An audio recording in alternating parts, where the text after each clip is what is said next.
developing. The lung bud invaginates into the pleural cavity.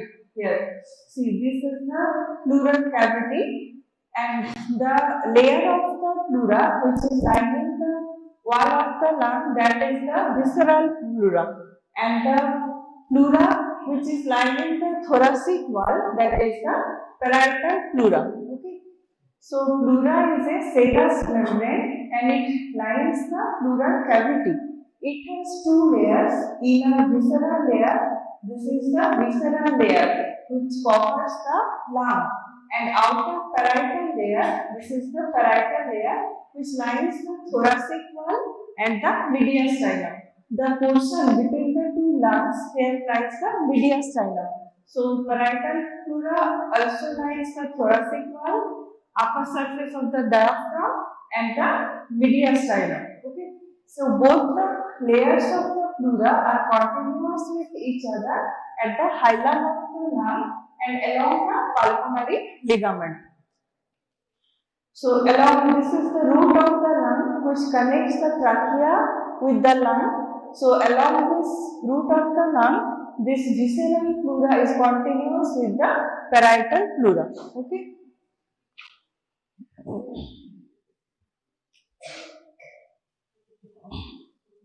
See here, the development of pleura has been shown. Pleura, the two layers has been cut open. This is visceral pleura, inner layer. It lines the surface of the lung, and this is the parietal pleura which lines the wall of thoracic wall. Okay.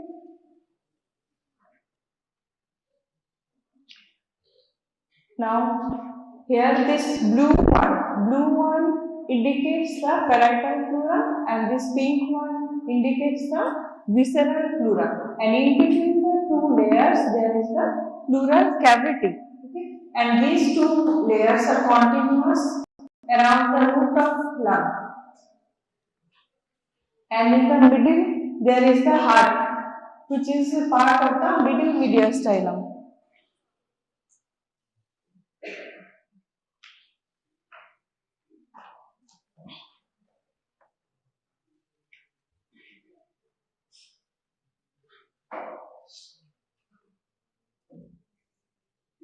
See here, this is development of the visceral and parietal pleura, that is invagination of the lung part in the pleural sac, which equates the invagination of the fist in the balloon. See here, this is laryngotracheal tube. From here, the trachea and bronchi are developing. From here, two lung parts are developing. These lung parts will enlarge in size and invaginate into this pleural sac. Okay. The green colored one here represents the visceral pleura, and the outer one it represents the parietal pleura. Here also, like the invagination of this fist into the balloon, like this the lungs are invaginating into the pleural cavity. From the lung part, the lung is developing completely and it is surrounded by the visceral pleura. So this is the development. During embryonic life, fetus has two pleural sacs. Here, each developing lung part invaginates one pleural sac and gets covered by two layers of pleural sac. Here it is invaginating, and the lateral lung part expands to form the lung and start occupying the pleural sac, and layer of the pleural sac covering the lung forms the visceral pleura, whereas the outer layer forms the parietal pleura, and a thin persistent space between the two layers of pleura, it forms the pleural cavity. This is the pleural cavity is formed.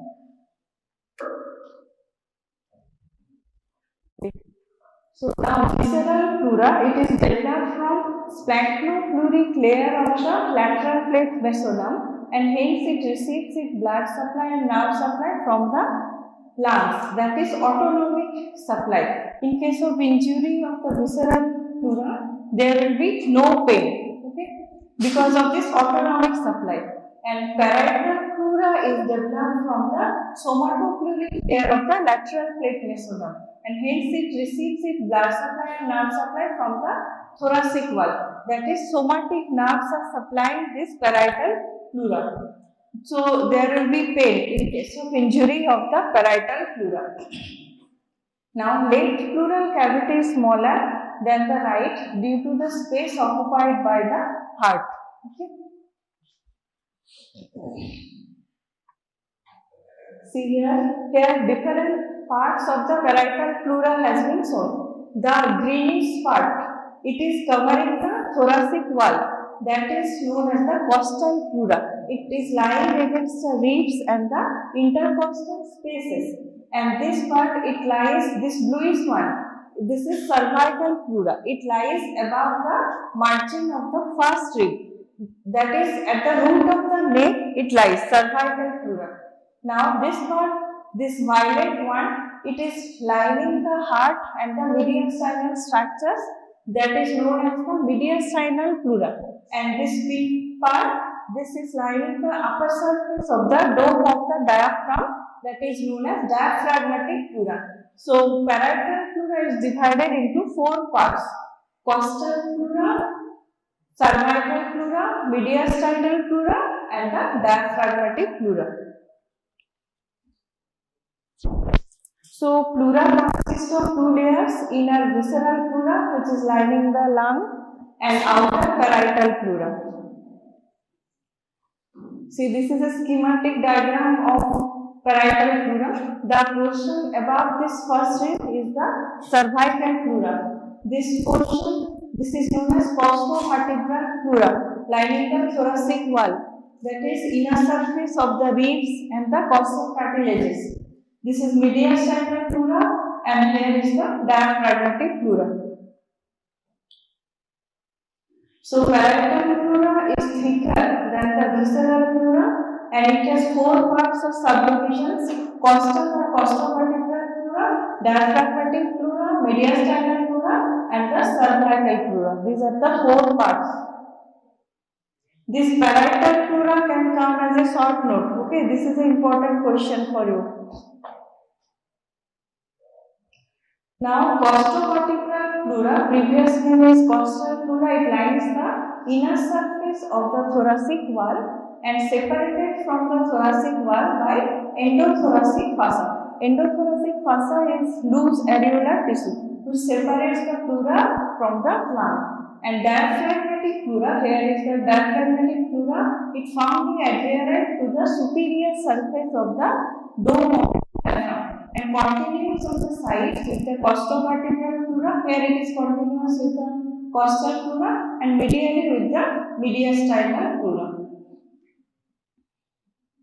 Now cervical pleura, also known as copula, dome-shaped part of pleura, covers the apex of the lung. Here is the cervical pleura. Extends into the root of the neck about 5 cm above the first costal cartilage and covered superiorly by the suprapleural membrane or Simpson's fossa. Okay, yesterday you learned Simpson's fossa. It is attached along the inner margin of the first rib. Okay, so it covers the cervical pleura. Now mediastinal pleura, here in this part, it covers the medial surface of the lung and forms the lateral boundary of the mediastinum, and it is continuous with the visceral pleura along the hilum of the lung and the pulmonary ligament. See here, this extension of parietal pleura below this root of the lung, this extension is known as the pulmonary ligament. And here it is the root of the lung. Here the structures are entering and also coming out from the lung. This is principal bronchus, right principal bronchus dividing into apatrial and hypatrial bronchus. Right pulmonary vein. Here are the pulmonary arteries. Here vein is carrying oxygenated blood. That's why it is colored red. And artery is carrying deoxygenated blood. So its color is blue. Okay. And the extension of parietal pleura below this root of lung, this is known as the pulmonary ligament. And along the pulmonary ligament, there is continuation of the pleura. Now, what is pulmonary ligament? It also comes as a short note. Pulmonary ligament. Okay. Pulmonary ligament is a double layered fold of parietal and extends inferiorly from the root of the lungs. Along the root of the lung and pulmonary ligament, the parietal pleura is continuous with the visceral pleura. And what are the contents? It is the space with loose areolar tissue, few lymphatics, and sometimes accessory bronchial artery. So these are the contents of the pulmonary ligament. Now the relations of the pulmonary ligament, medially it is related to the esophagus, laterally mediastinal surface of the lung, superiorly hilus of the lung, and inferiorly it ends in a free sickle-shaped contour. Okay. What are the function? Function is important. It provides the potential space. Pulmonary ligament provides the potential or dead space for expansion of the pulmonary veins.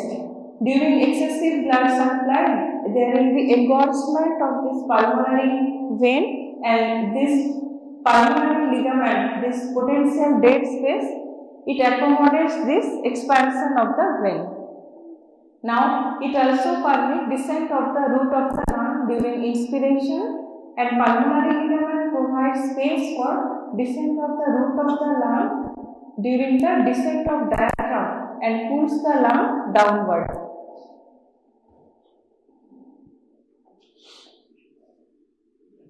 Now the recesses of the pleura. There are two main recesses of the pleura: costodiaphragmatic recess and costomediastinal recess. See here, these recesses are enlarged spaces within the pleural sac. Costodiaphragmatic recess, in this part, it is lying between the diaphragmatic pleura and the costal pleura. And here, this is the costomediastinal recess. It is lying between the costal pleura and this mediastinal pleura. So, what are the recesses of the pleura? It is potential or reserved space of pleural cavity that lies between the parietal pleura and visceral pleura. What is the function? It provides a potential space for lung expansion. And number of pleural recesses, two major pleural recesses are present on each side. These are the costodiaphragmatic recess and costomediastinal recess. And two minor recesses are also present, that is retroesophageal recess. It is present on right and left side, and infracardiac recess. Okay. So these are the recesses of the pleura. This can also come as a short note, recesses of the pleura. And this costomediastinal and costodiaphragmatic, these two are important for your radiology. Okay, these are if there is accumulation of fluid in case of different diseases like pleural effusion, this recesses is obliterated in the X-ray, chest X-ray. So, the recesses are the potential spaces of the pleural cavity.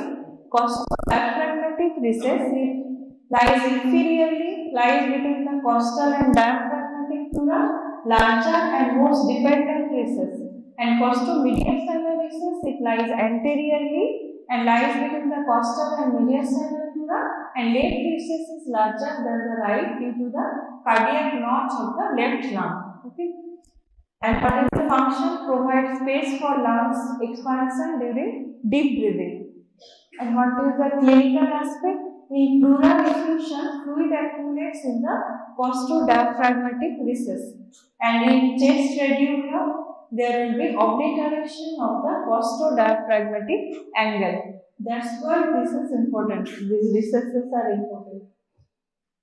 See here, this is the costodiaphragmatic recess on the two sides, in between the costal pleura and diaphragmatic pleura. And here is the costo-mediastinal recesses in between costal and mediastinal pleura. And see on the left side, the costo-mediastinal recess is larger than on the right side because of this notch in this lung. This notch is cardiac notch. Okay. And here you can see the costo-mediastinal pleura in transverse section. This is coronal section. In this transverse section, you can see this costo-mediastinal pleura. Okay. So costodiaphragmatic recess also called phrenico-costal. Phrenico means diaphragm, lying between the diaphragmatic and costal pleura. That's why name is given phrenico-costal sinus. Cleft-like potential space between costal and diaphragmatic pleura here. Length is about 5 cm in the mid-axillary line and location it extends from 6 to 8 rib in the mid-clavicular line, 8 to 10 rib in mid-axillary line and 10 to 12 rib in paravertebral line. This extent is very important. Extent of lung is in the mid-clavicular line up to 6 rib and in the mid-axillary line 8 rib and in the paravertebral region it is 10 rib. That's why in pleural effusion the aspiration of fluid is done at 8th and 9th intercostal space, that is below the 8th rib to prevent injury to the lung. Here only if you pierce from this part, there will be no chance of injury to the lung. Okay. It forms the most dependent or lowest part of the pleural cavity. Hence, fluid in the pleural cavity in pleural effusion tend to accumulate in this recess. See here, this is the costodiaphragmatic recess. This is 8th rib, here is 9th rib, 10th rib. So below the 8th rib will be the 8th intercostal space and here 9th rib, below the 9th rib, 9th intercostal space. In these two spaces, needles are pierced to collect the fluid in the costodiaphragmatic recess in case of pleural effusion. Okay. And this is the lung outline, so there will be no chance of injury to the lung. So space, next is the costo-mediastinal recess. This is the costo-mediastinal recess and here this one. Space that lies anteriorly behind the sternum and costal cartilage. This is sternum, so these spaces are lying behind the sternum. And right costo-mediastinal, it is lying between the costal and mediastinal pleura. Here you can see. And right costo-mediastinal recess is normally occupied by the anterior margin of the right lung, even in quiet breathing. And left costo-mediastinal recess is larger, less occupied than the right due to the presence of cardiac nodes of the left lung. You can see it is larger, left one. Now the intrapleural pressure, that is important. This is important for your MCQ and Viva. Intrapleural pressure is always negative. It is minus 4 mm of Hg. Okay. And retrospinal, other two recesses has been discussed here. Retroesophageal recess, it is present on right and left side and it lies posteriorly between the costovertebral pleura and the mediastinal pleura and it lies behind the esophagus. That's why the name retroesophageal recesses.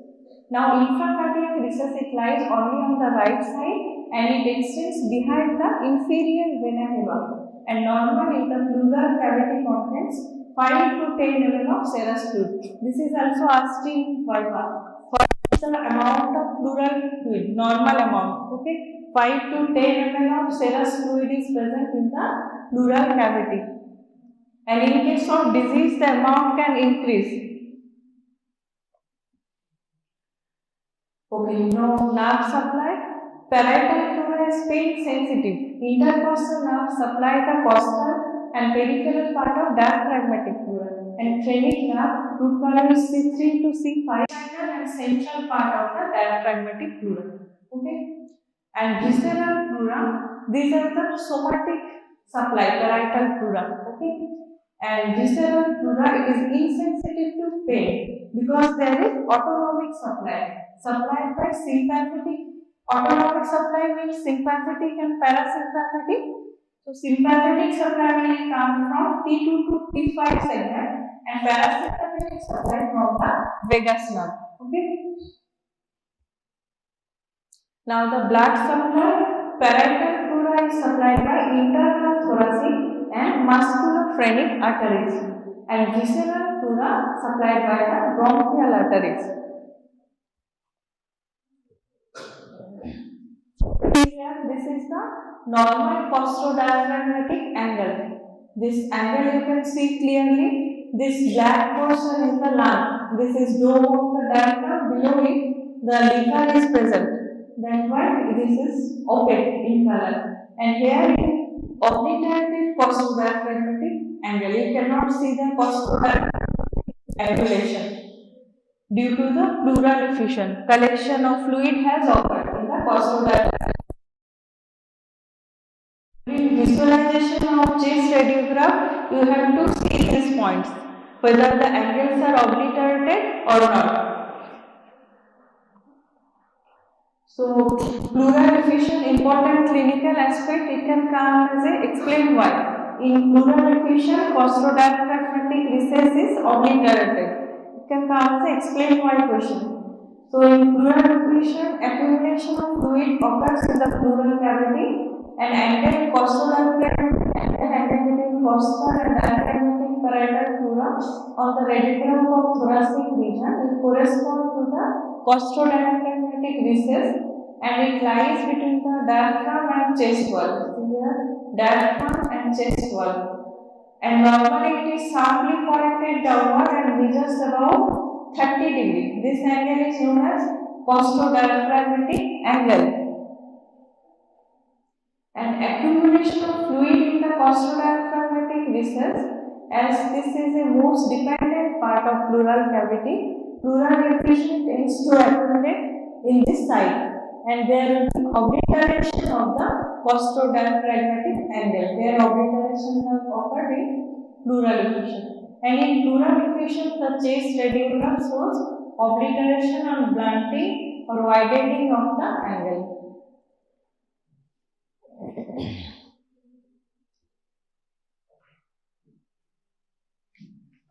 Okay, now referred pain. Okay, the parietal pleura, mainly the mediastinal pleura or some part of diaphragmatic pleura is supplied by phrenic nerve C3, C4 and C5, and these nerves are also supplied this region, lower part of the neck and shoulder region. So in case of pleural injury, there will be referred pain in the lower part of the neck and the shoulder region.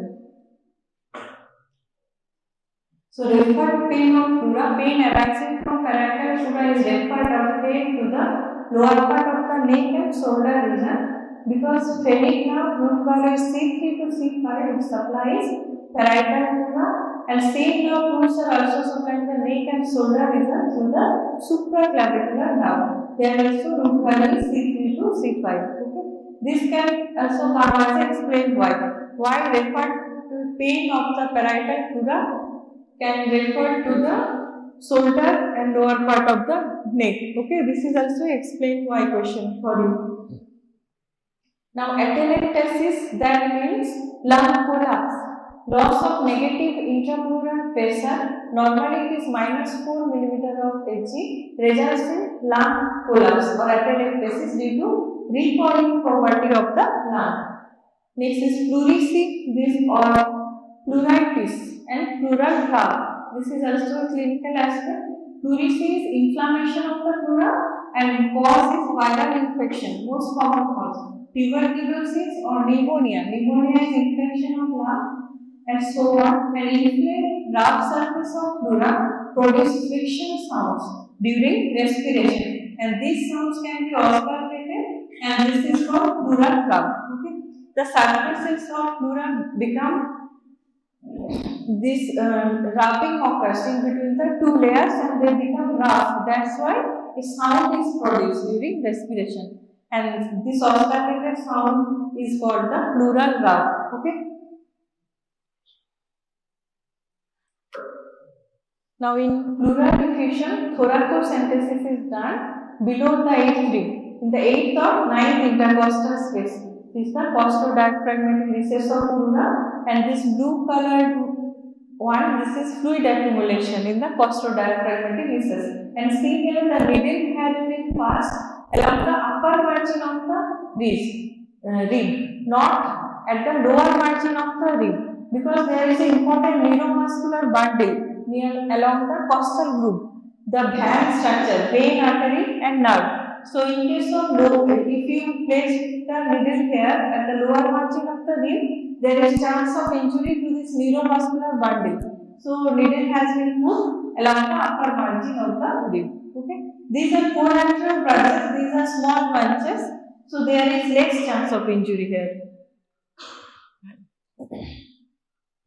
So what is pleural effusion? It is excessive accumulation of fluid in the pleural cavity. Normal amount is 5 to 10. Here the amount will be more. And types of pleural effusion based on the accumulation of fluid, pleural effusion is classified into these types.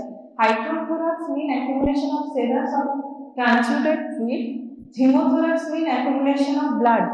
And empyema or pyothorax accumulation of pus. Chylothorax is accumulation of chyle, and hydropneumothorax accumulation of fluid and air. Okay. In all cases, there will be obliteration of this angle. Treatment. What is the treatment? There is thoracocentesis. It is aspiration of excess fluid from the pleural cavity and treatment of underlying infective cause. Okay. And procedure, a cannula or needle is passed through the lower part of the 8th and 9th intercostal space in mid-axillary line to avoid injury to the neurovascular bundle.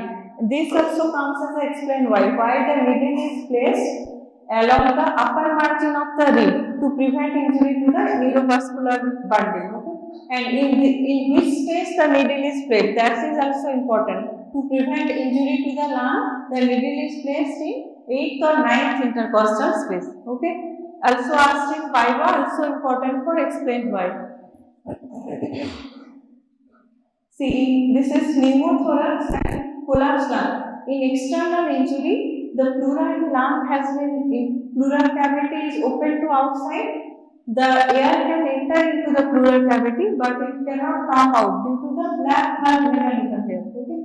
And this, due to entry of air, the intrathoracic negative pressure is lost and lung has been collapsed. Atelectasis or collapse of the right lung.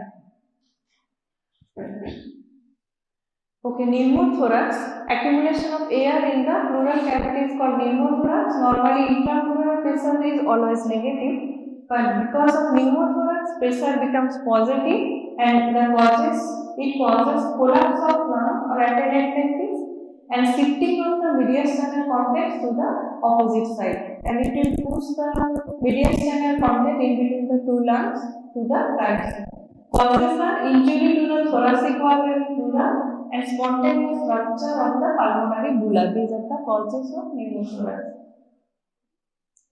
Now another tension pneumothorax. This is a surgical emergency. Occurs when the air can enter in the pleural cavity space but cannot escape, and it occurs due to valvular air passage, one-way entry. Here I have told the flaps helps in entry of air, but air cannot come out from the pleural cavity due to the flap valve mechanism.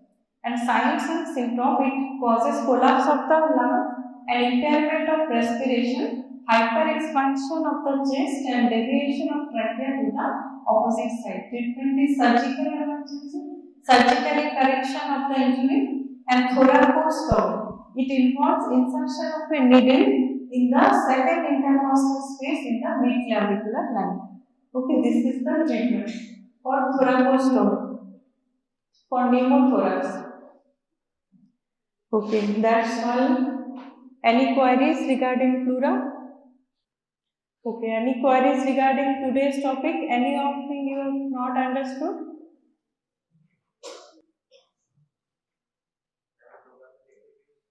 Which one? SAQs. Okay, those I was telling, explain my questions. Here.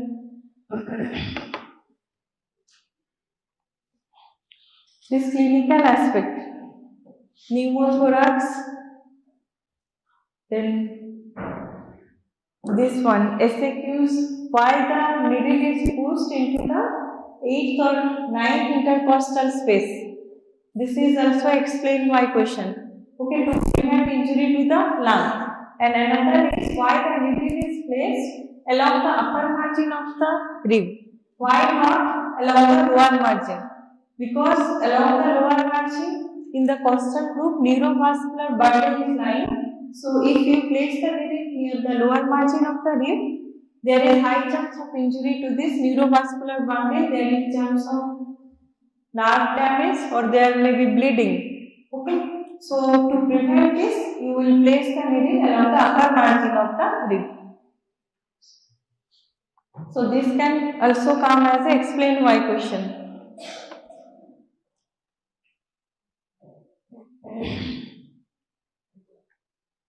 Another thing, why this costodiaphragmatic angle is obliterated, okay, in pleural effusion.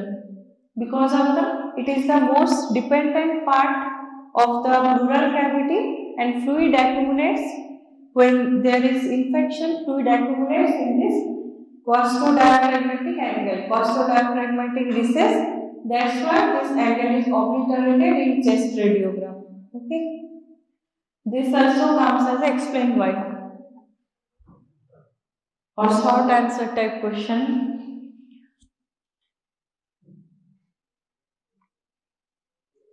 And nerve supply of pleura is important. Okay, why there is pain in injury of the parietal pleura? Because it is supplied by the somatic nerve, intercostal nerves and phrenic nerve, and visceral pleura is supplied by the autonomic nerve.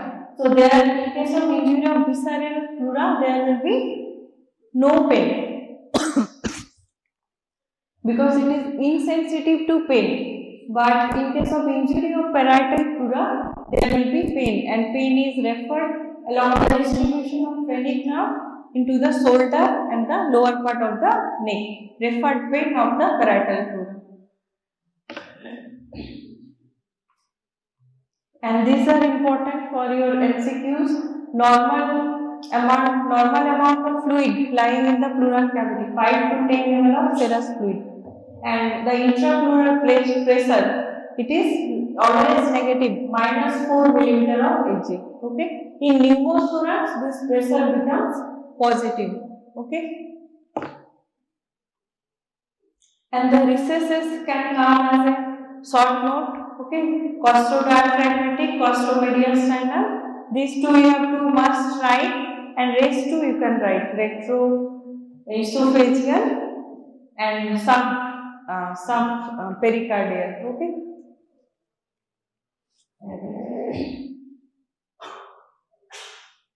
And the different parts of the parietal pleura. Parietal pleura mainly comes as a short note. 4 parts: cervical pleura, costal pleura, mediastinal pleura, and diaphragmatic pleura. Pulmonary ligament, it also comes as a short note. Okay. Those I am telling which comes as a question, you prepare as a short note. Okay. Pulmonary ligament, you have to describe its formation, content, function, and relation. Okay. Relation you may not write, but rest of thing you have to write. Formation, content, and function is very important. And it can also be asked contents of the pulmonary ligament.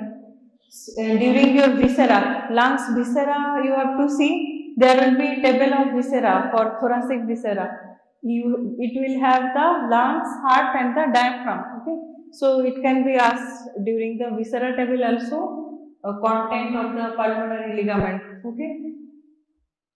So there will be lymphatic, some loose areolar tissue, and sometimes accessory bronchial artery. And these are the different parts of the parietal pleura. It can come as a short note. or long question, part of the long question. It can also come parietal pleura. Okay. Development of pleura, you have to know just for your knowledge how the lung parts are developing. Okay. Okay, that's all. Any queries? Okay, thank you. How many of you who have attended my previous class, that is isozyme and clinical enzymology, how many of you have read? Yes, there are 4 students yesterday in that batch for whom I took the SGD, responded only 4 students. What about the rest? Did anybody read enzyme? How many of you have read enzyme? 1. See, if you do not read after attending the class, you can imagine what you will do in the examination. Don't think that one time reading will make you expert and you will be able to answer. So as I realized yesterday that none of you have read whatever have been told in the class. So in this class, try to be very much attentive. Try to remember whatever I am saying so that you don't require reading also. Even if you require reading, it will be easier to understand. The topic which I will be covering in most of the classes will all be clinically relevant, and that will be required for clinical practice. I will share some of my experiences which all are not written in the book, but you must remember. And something which I will tell in the class also, which are not available in your books, but in future classes, in the 4th year, 5th year, you will get it, because at the end of your tenure, you will be doctors and you will treat the patients. So this knowledge will be translated into clinical practice. So today I will cover hyperbilirubinemia. Why this topic is important? Because this is related to jaundice. So jaundice is a common disease, relatively common disease. In the OPD setup, maybe in a district hospital or in a subdivisional hospital, at least you will get 1 or 2 cases per day. There are 3 different types of jaundice. One is hemolytic jaundice, one is hepatic or hepatocellular, and third one is obstructive, about which I will tell in detail. But before you understand all the 3 types, you must know the fundamental basis of bilirubin production, and then you will realize in which condition all these jaundices will appear, will be found. And I will take a separate class on liver function tests, which will be required during clinical practice. And at the end of 1 year, you must be expert to interpret a report without seeing a patient. And that's my target. And if you cannot do it, then perhaps I will consider myself as my own failure. So, hyperbilirubinemia, slide. Hyperbilirubinemia means increased level of bilirubin. So, let us see what is normal bilirubin.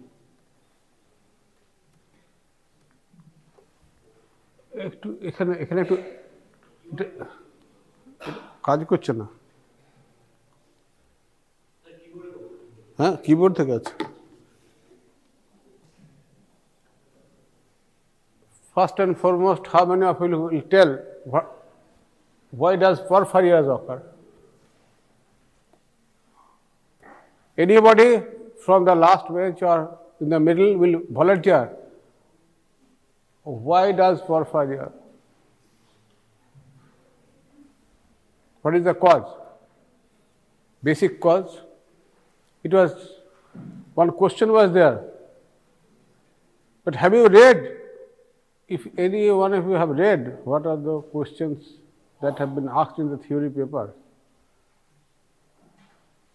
If you don't read that one, then what you will understand, you know? It is not possible. Why does porphyria, or I should say, why do porphyrias occur? It is in plural sentence. Why? What is the problem? Bola. Tell. Huh? Inborn errors of metabolism? Yes, correct. For of what?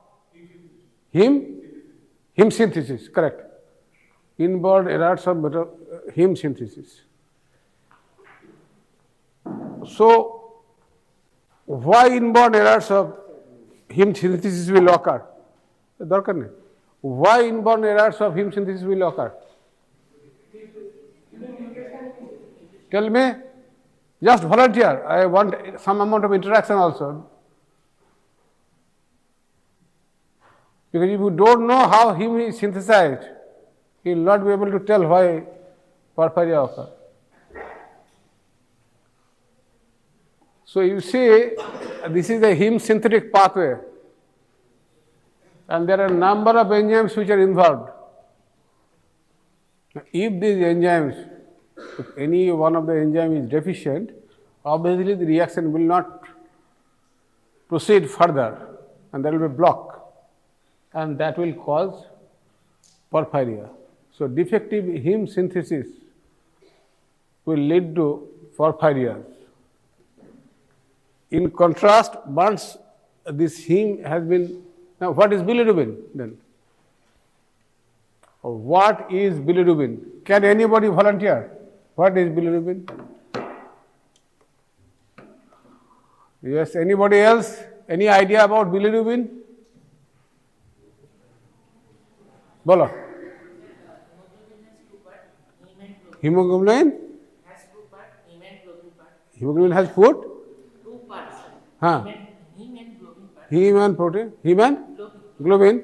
Globin goes to amino acid food and heme is degraded to biliverdin, then degraded to bilirubin. Correct. He has said the essence of what I am going to tell today in today's class, the entire process. Heme is catabolized to biliverdin first and then to bilirubin.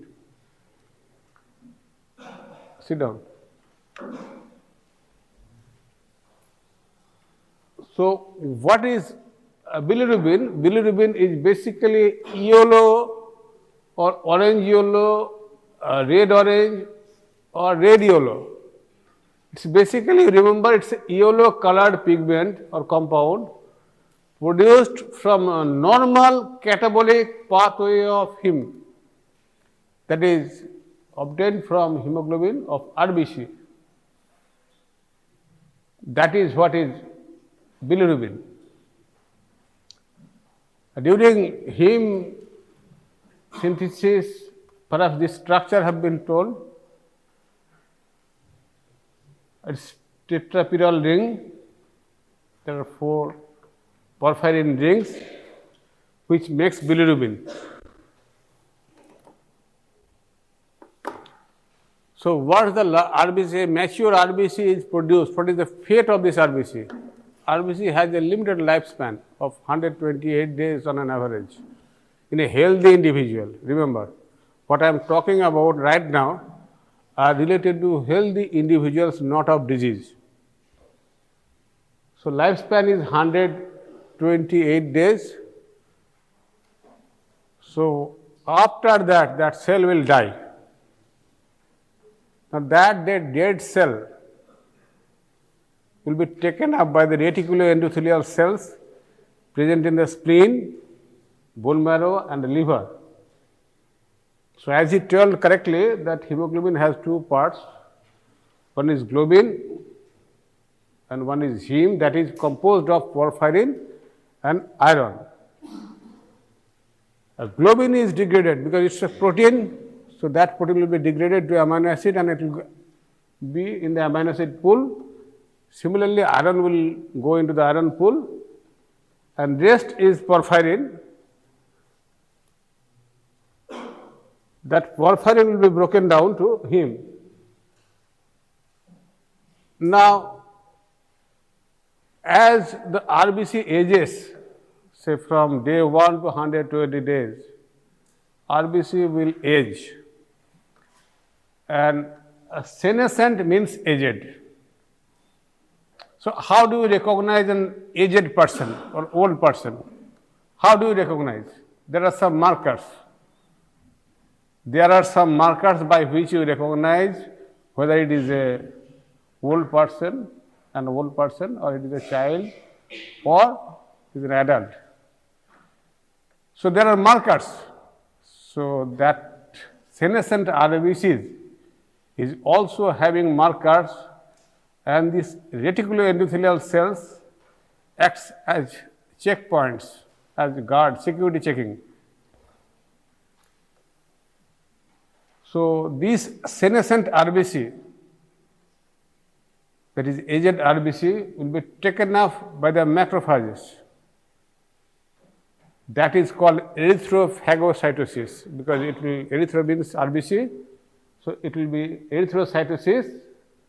It is mainly by the spleen and also in the liver and marrow through recognition of a range of senescence markers. Because otherwise, how will that reticuloendothelial cell will differentiate whether it is a normal cell or it is an aged cell or old cell?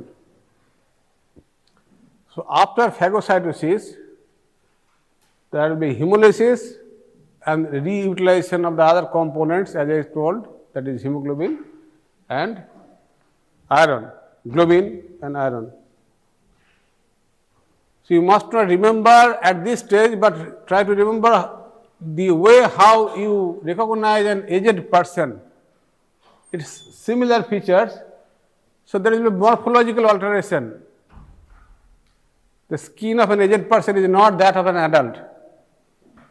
The hair of a person, aged person, will not that of an adult.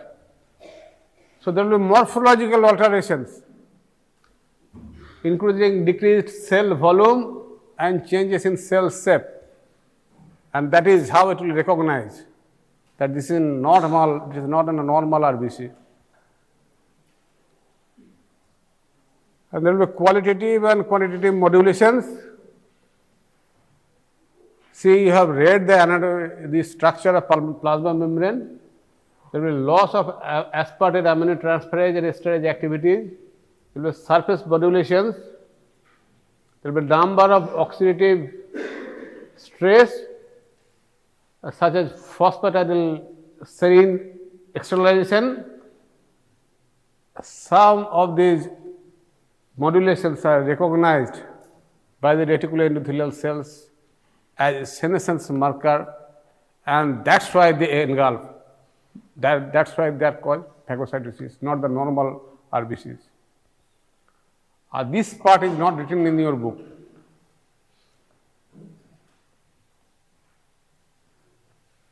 So site of production, this you must remember. What is the site of production of bilirubin? So it is basically in the RE cell of spleen, bone marrow and liver.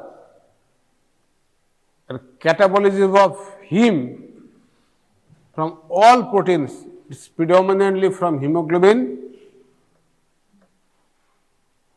It is done by the microsomal system. This heme oxygenase is present in microsomal system.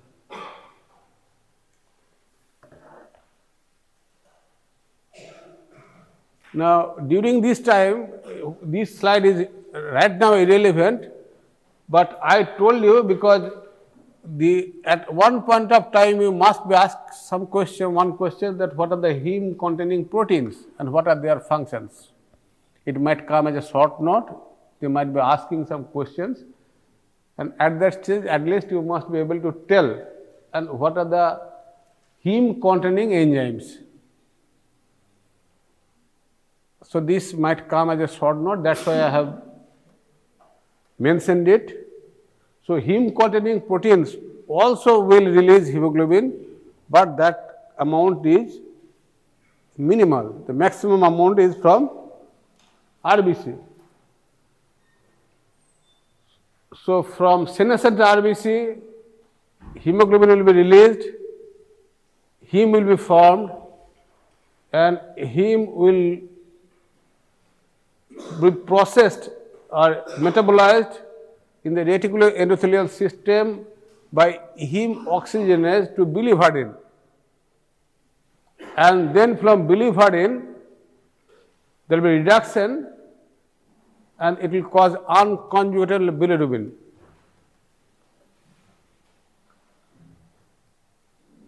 Now you see here,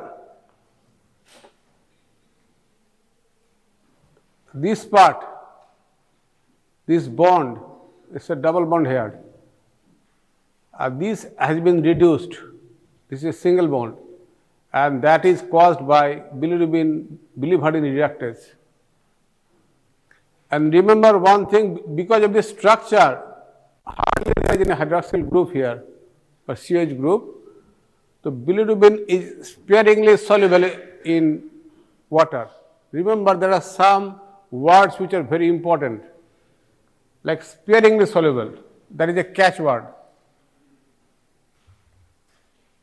It's essentially a non-polar molecule, but sparingly soluble. It's not that soluble just like sodium chloride or glucose because of this structure.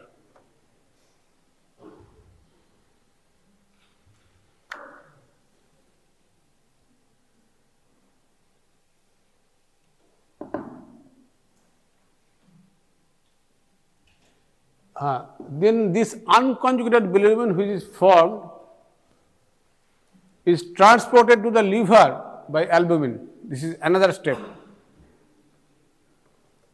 Bilirubin, as I told, it is sparingly soluble in water. So therefore, it needs to be bound to something which is soluble. Albumin is soluble. So it binds to albumin, and then it is transported to the liver. One molecule of albumin can bind 2 molecules of bilirubin, and in 100 ml of plasma, approximately 25 milligram of bilirubin can be bound. In clinical situation, we will be giving some drugs in different conditions. So that drugs compete with the bilirubin binding site of the albumin and will displace it. There will be false elevation of bilirubin. So in an otherwise normal individual, if you find some bilirubin elevated, until proved otherwise, you rule out whether the patient has taken any drug which can displace bilirubin.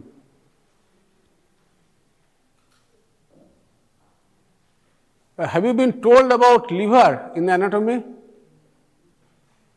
Is there any class? There is no need to. Hello, I told you not to use mobile. Nothing will happen. This is recorded. You can see the recording. The moment you use mobile, I will stop and simply leave this class. You listen here and you read this book.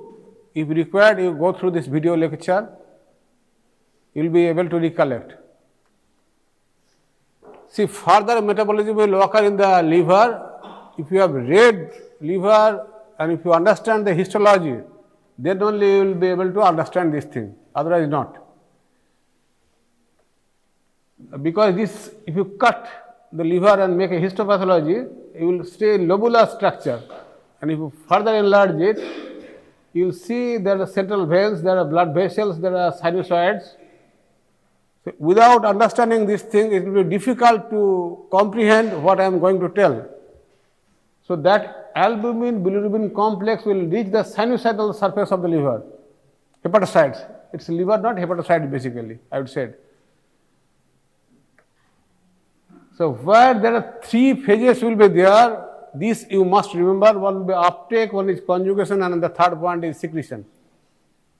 I will tell briefly in a short while in detail about the three phases. So further metabolism of bilirubin, once it is taken up by the liver, being carried from reticuloendothelial cells, so it will be taken up by the liver, it will be conjugated, and then it will be secreted into the bile. So uptake. In the hepatocyte, if you see that histopathological structure, you will see there will be a sinusoidal surface. So that sinusoidal surface where this blood will flow, it's a large capacity saturable facilitated transport system is there, it will be taken up by that thing. Now just like glucose, once it is internalized, it is converted to glucose 6-phosphate so that it cannot come out. The same mechanism is here. Once bilirubin is internalized, bilirubin binds to cytosolic protein, that is glutathione ACE transferase. Earlier it was called ligandin when we were students, to prevent from re-entering into the cell, blood. So it will not allow to come back again into the circulation. Now this part is very important and it will be usually asked in examination in Viva, conjugation of bilirubin. So bilirubin, as I told, it's a lipophilic or non-polar substance, it's pairing is soluble. It needs to be converted into a water soluble form because it needs to be excreted in the bile. So it is conjugated with glucuronolic acid by bilirubin, by a bilirubin specific UDP glucuronol transferase. In the enzyme class, you have seen that enzymes are classified into 7 classical groups. And the second one is this EC numbering, that is enzyme combination numbering. This second group is transferase. So basically, this is a transferase enzyme. So rest of the numberings, you must understand what are the meaning of the rest of the numberings. So it is a specific enzyme and that is present in the endoplasmic reticulum. As I told you earlier, this heme oxygenase system is also there in the microsomal fraction and conjugation takes place at the endoplasmic reticulum. So by the glucuronolic acid under UDP glucuronosyl transferase, or just tell simply glucuronyl transferase. These two are catchwords. You must remember. Bilirubin is conjugated to glucuronic acid by the help of glucuronyl transferase.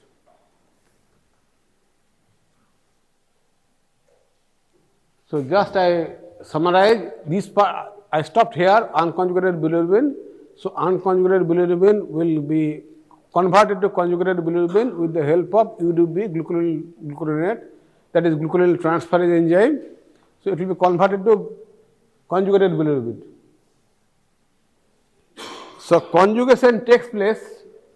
Again, I am telling you repeatedly so that you remember, you must not forget this UDP glucuronyl transferase. In the first stage, one molecule of glucuronic acid is added. So it will form bilirubin monoglucuronide. Now the second phase, one more glucuronic acid will be added. So it will form bilirubin diglucuronide. And it is in this form bilirubin is excreted because it is more water soluble. 2 molecules of glucuronic acid is added to bilirubin.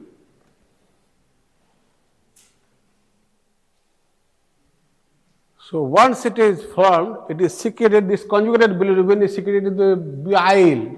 It's not basically bile, it's biliary canaliculi. In the histopathological section, at the cellular level, this is happening. So bilirubin has been conjugated by the hepatocytes after being taken off by the sinusoidal surface, and now this conjugated bilirubin will be released into the canalicular side so that it enters into the biliary system. So bilirubin is excreted in the form of bilirubin diglucuronide normally.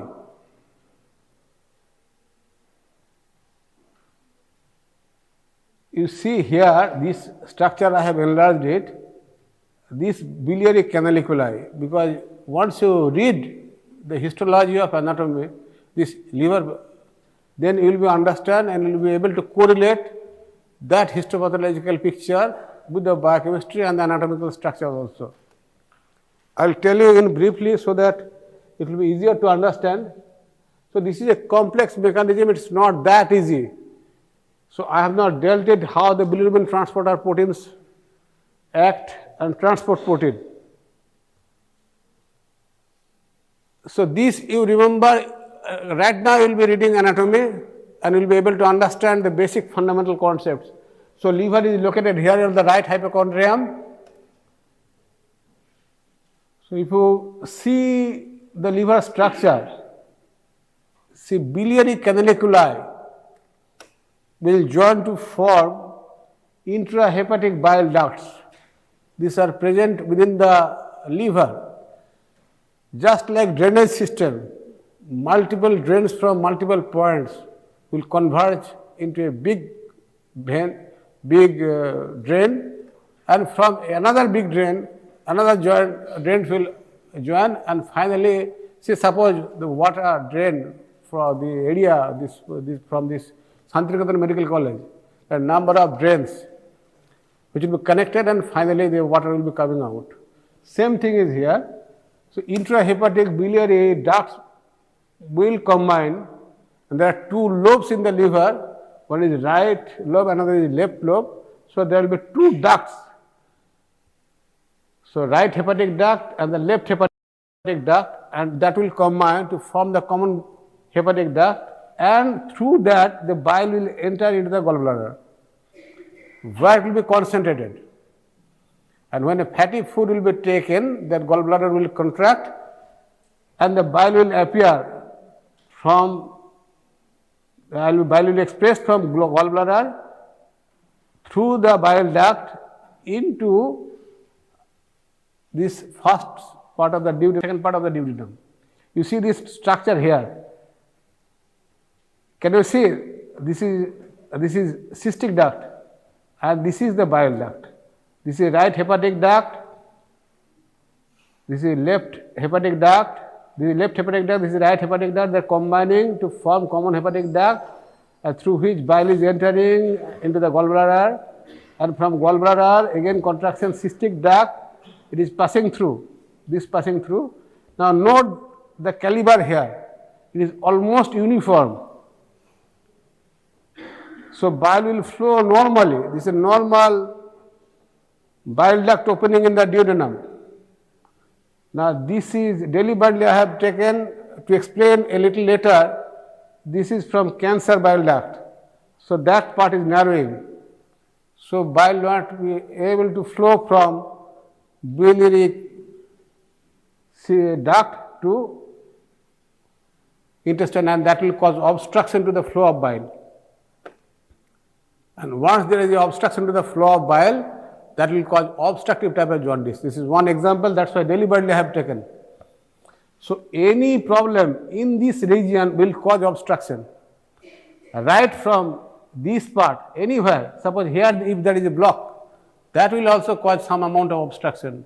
But the major obstruction will occur if there is something in the bile duct, right from here up to the opening. So, that is the importance of this picture. Second thing is that after this bilirubin is excreted in the duodenum, it will reach into the terminal ileum and the large intestine, and it will be converted to urobilinogen by the intestinal bacteria. So, after conjugated bilirubin reaches the terminal ileum and large intestine, glucurosyl moieties which has been added by the liver will be removed by the bacterial glucuronidase, and subsequent reduction of bacterial flora will convert it into urobilinogen, and small portion will be reabsorbed and re-excreted by enterohepatic circulation. And the oxidation of urobilinogen will form the urobilin, and in the stool it will form in the form of stercobilinogen. So, bilirubin, the fate of urobilinogen is that it will, a part of that urobilinogen will be reabsorbed into the portal system, and it will undergo enterohepatic circulation. Entero means from intestine it is going to liver. So, enterohepatic circulation. So, again that will move, but some part, major part will be excreted through the stool as stercobilinogen.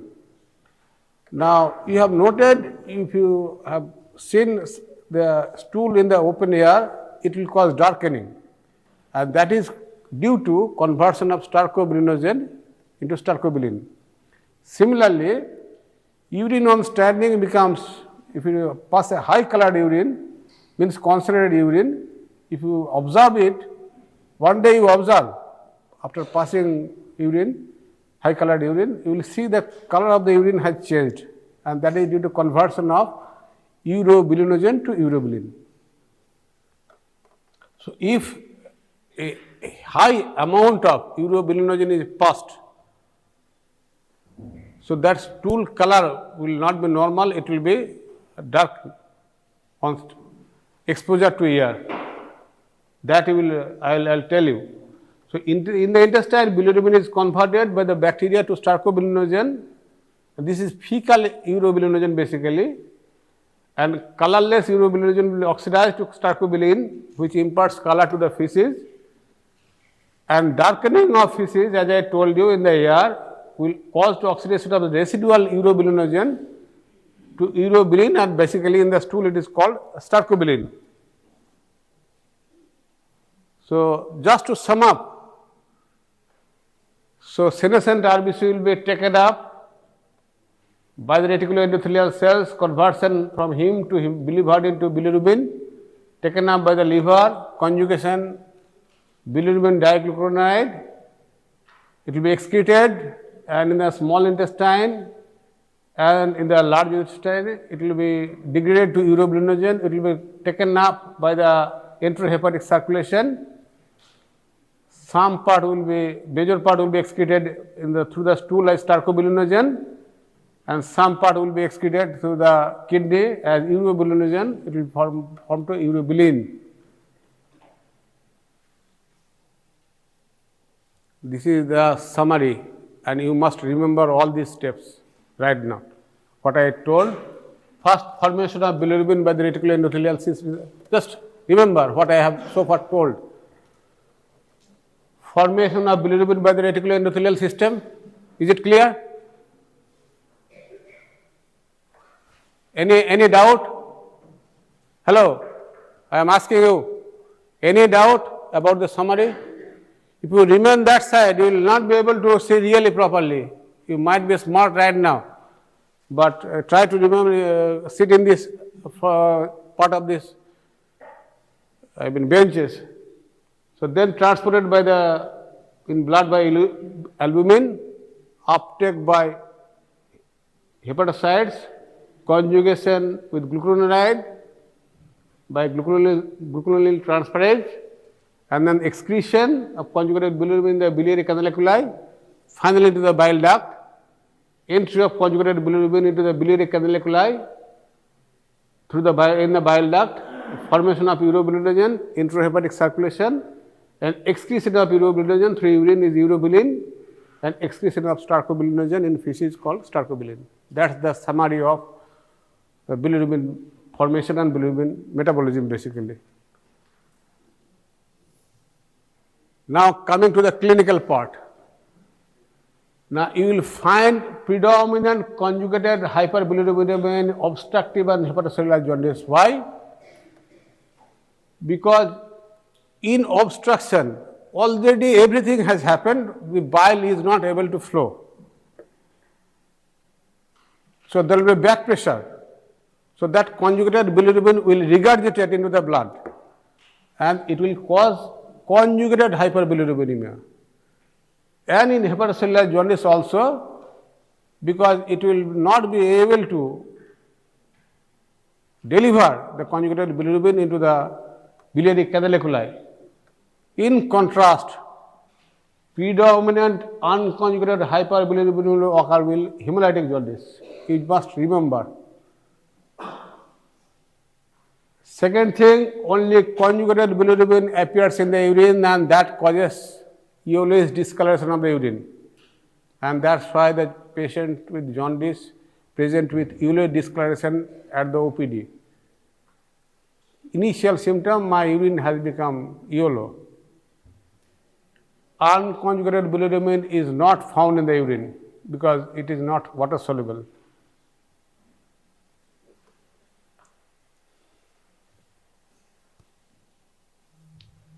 So, as I told you, catabolism of heme produces bilirubin. Now, the basic source is from RBC. Let us see what is the concentration of RBC in the blood. So, adult RBC is having 4.3 to 5.6 into 10 to the power 6 cubic millimeter. That is why we all express. If you convert it into a liter, it will be like this. It will be 10 to the power minus 6, 10 to the power 6 also. In females, the figures are, all figures are almost less. So, if we take an average of 4.3 plus 5.6 for 4 plus 5.2, we will get an average of RBC count as 4.8. Now, different books give different figures, and that really creates confusion, and we don't know how normally the normal figures are. So, essentially central lab is giving another. If you see all the laboratories, if you find, as I told you earlier classes, you will not find the same figure everywhere in every lab because they have copied from somewhere else. So, the basic purpose why I am telling this thing for understanding purposes. See, cubic millimeter is basically microliter. So, 1 ml is 1000 microliter. So, 1 liter is 10 to the power 6 microliter. So, you see here, this is 10 to the power 6, this is 10 to the power 6, but that is in microliter.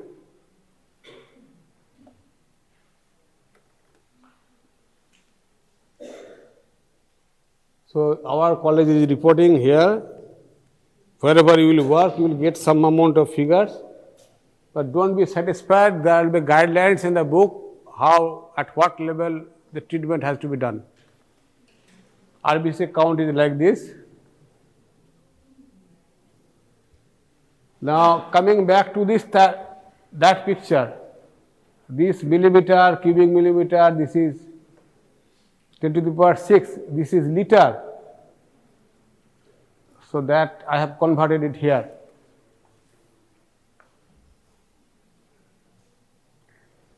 So, 1 liter means 10 to the power 6, adult body contains 5 liter of blood. So, that is 24 into 10 to the power 12 RBCs will be there, because 5 liters of blood are into there. So, 1 liter of blood will contain 4 part into 10 to the power 12. So, 1 billion is basically 10 to the power 9. So, human adult blood contains 24 into 10 to the power 3, because this is 10 to the power 9, 1 billion. So, 24,000 billion RBCs are present in human body if the blood volume is 5 liters. So, normal destruction rate of RBC is about 200 billion. It's not a small figure, but that's a normal picture also. So, out of 24,000, only 200. So, 1 by 1/20th of RBCs are destroyed per day, and similar amount is also being produced, so that you don't have any alteration in hemoglobin level. So, this synthesis and breakdown process are uniquely correlated.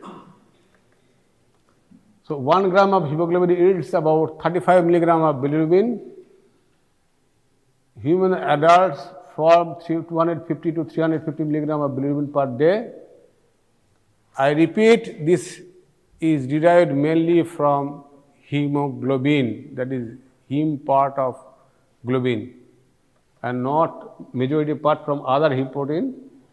And also, if there is a problem in the hemoglobin synthesis, this RBC formation, that is called ineffective erythropoiesis, or if there is any breakdown which will decrease the survival of the RBC or lifespan, it will cause for alteration of the RBC size, then also you will get accelerated hemolysis, and that will cause increased bilirubin formation.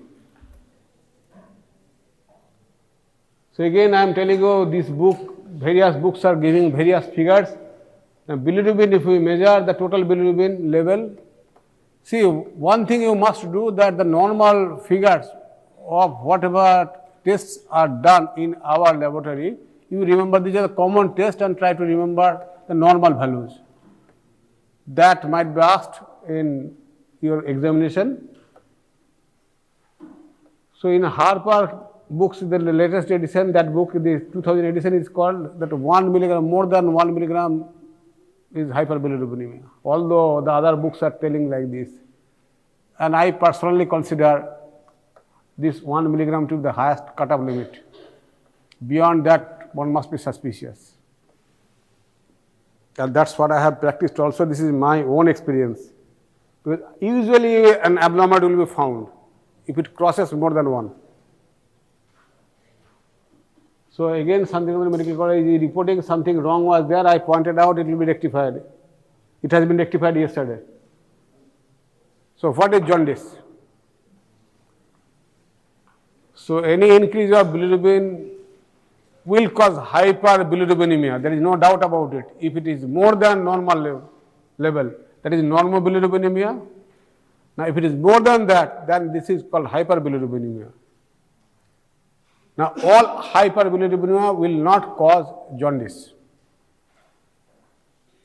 because urine has to be first and foremost yellowish colored, so that you will have a suspicion that you are having passing a high colored urine, otherwise doubt will not be there. And until and unless bilirubin level is more than 2.5 to 3, this will not be visible. So you must remember what is jaundice. This you remember. Jaundice is a clinical pathological condition. You write down this thing. Characterized by yellowish discoloration of the sclera. Why sclera? Because sclera is the white part of the body. Its first staining will be found in the sclera itself. So we look at jaundice at the sclera first. If somebody complains about yellowish discoloration on the urine, first we check whether the sclera has been stained yellow or not.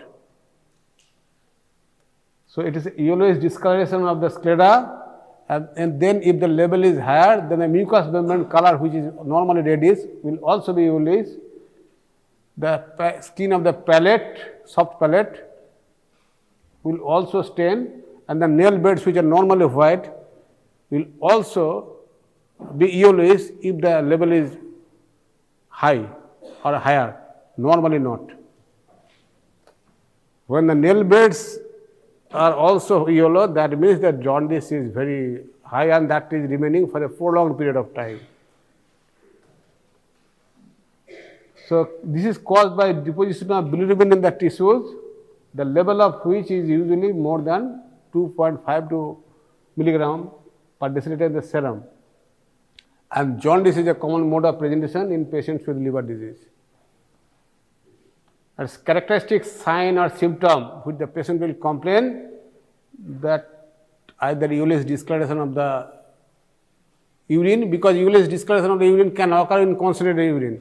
In the summer, perhaps all of you have noted that urine has been, color has been yellow, and the moment you drink a little bit more water, that normal color will appear in the urine. If you take excess of water, the urine will be watery because of the dilution of that pigment, urinary pigment. So the earliest sign will be, characteristic sign will be yellowish discoloration of the sclera because of the white. Now you see these are all advanced cases. Although this has been dragged down, this usually sclera is, this upper eyelid is pulled up so that a good amount of sclera is exposed. I'll show you one during elliptic class also, I'll demonstrate. Now normally the color of the serum, if you centrifuge, if you take a blood and then if you add anticoagulant or if you allow the blood to settle down, then the normal color of the serum will be like this. What is your problem? I told you to listen and remember. You cannot have much more important job than listening this class what I am telling. You cannot have. You will miss this thing. This normal color is just like normal urine color, slightly straw. But when the level of bilirubin will be high, that color, because of the bilirubin, that color will also increase. Now, as the level of jaundice will increase, the yellowish discoloration of the plasma or serum will also start increasing. Can you see the difference? Now, hyperbilirubinemia will usually tell, in the laboratory we get a sample and we do not tell hyperbilirubinemia, but we tell icterus. So, sclera is highly icteric. That will be, you will be noting, not hyperbilirubinemia. Sclera icteric. And this will write either 1+, 2+, 3+ or 4+. If it is deeply stained, then it will be 4+. If it is slight, then icterus plus. Means yellowish discoloration is there. So that it will range from yellow to deep yellow to yellow orange to even high colored.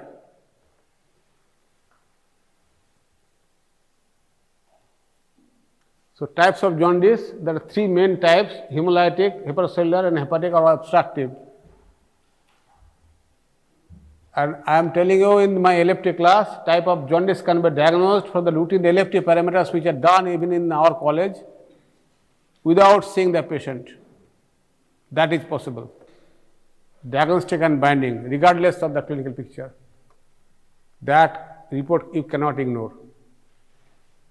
And based on the report, treatment has to be given.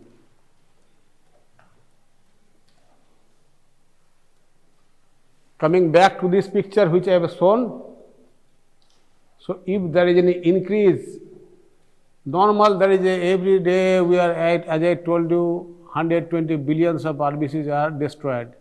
So that will cause normal amount of bilirubin.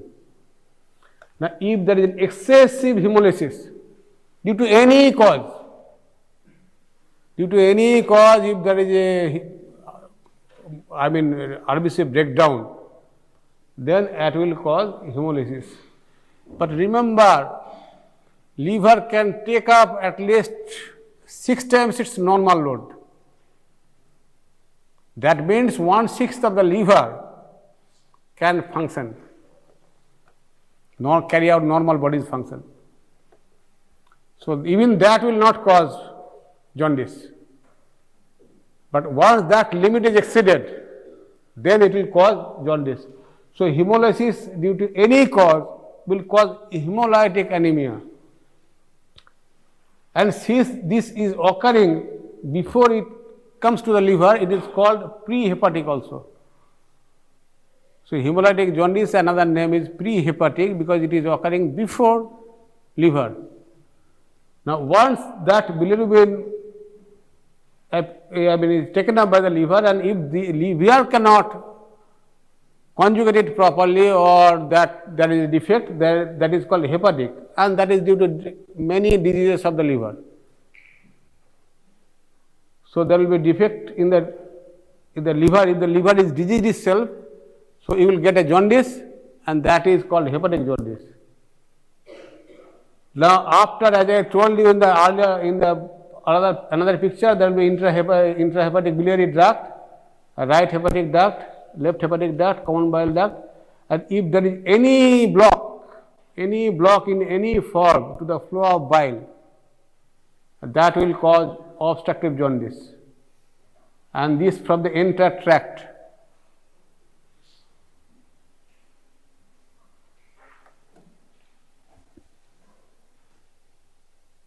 The hemolytic jaundice will be characterized because there is no problem in the liver, then no problem in the biliary tract excretion. So that will be characterized by only isolated raised bilirubin level, and that will arouse suspicion that this is perhaps we are handling with a case of hemolytic jaundice. Although the patient might not present, and that will be congenital, just like due to defects in the enzyme, or it can be acquired because something you have taken, some drugs you have taken that has caused hemolysis, or if there is a mismatched blood transfusion. By mistake, the blood transfusion has been given, and or even if blood transfusion has been given, there has been a destruction of the RBC, so that will cause a huge amount of RBC, there is a sudden overload, and that will cause a temporary one, not a permanent one, but those which are congenital, that will remain lifelong. The hemolysis, destruction of the RBC or the marrow precursor caused increased bilirubin production. That is the hallmark of bilirubin, hemolytic jaundice.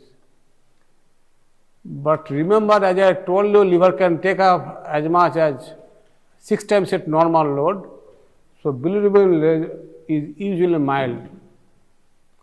So milder form of jaundice is found normally in bilirubin, but you will get a picture that hemoglobin level has dropped down or RBC count has dropped down, because that will not match.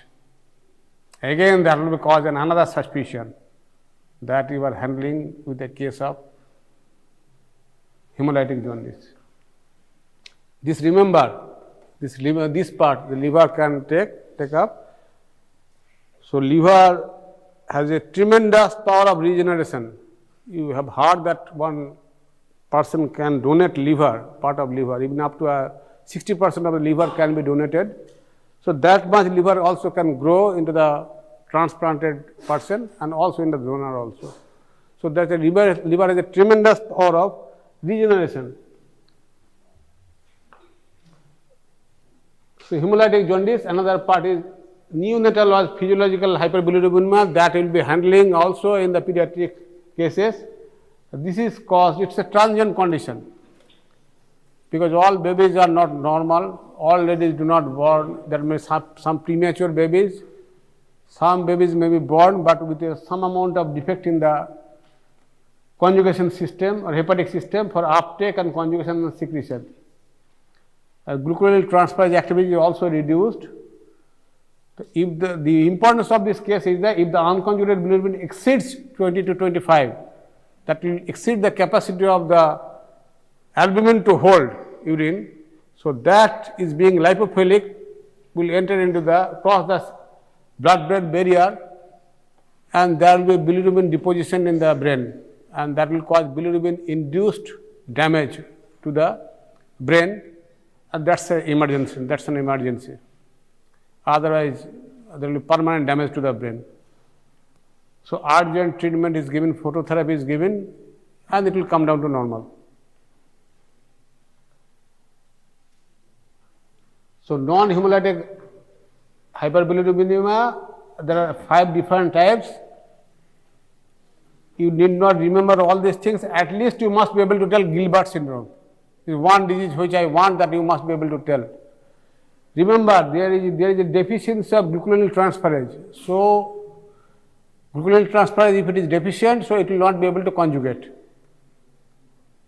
So there will be unconjugated hyperbilirubinemia.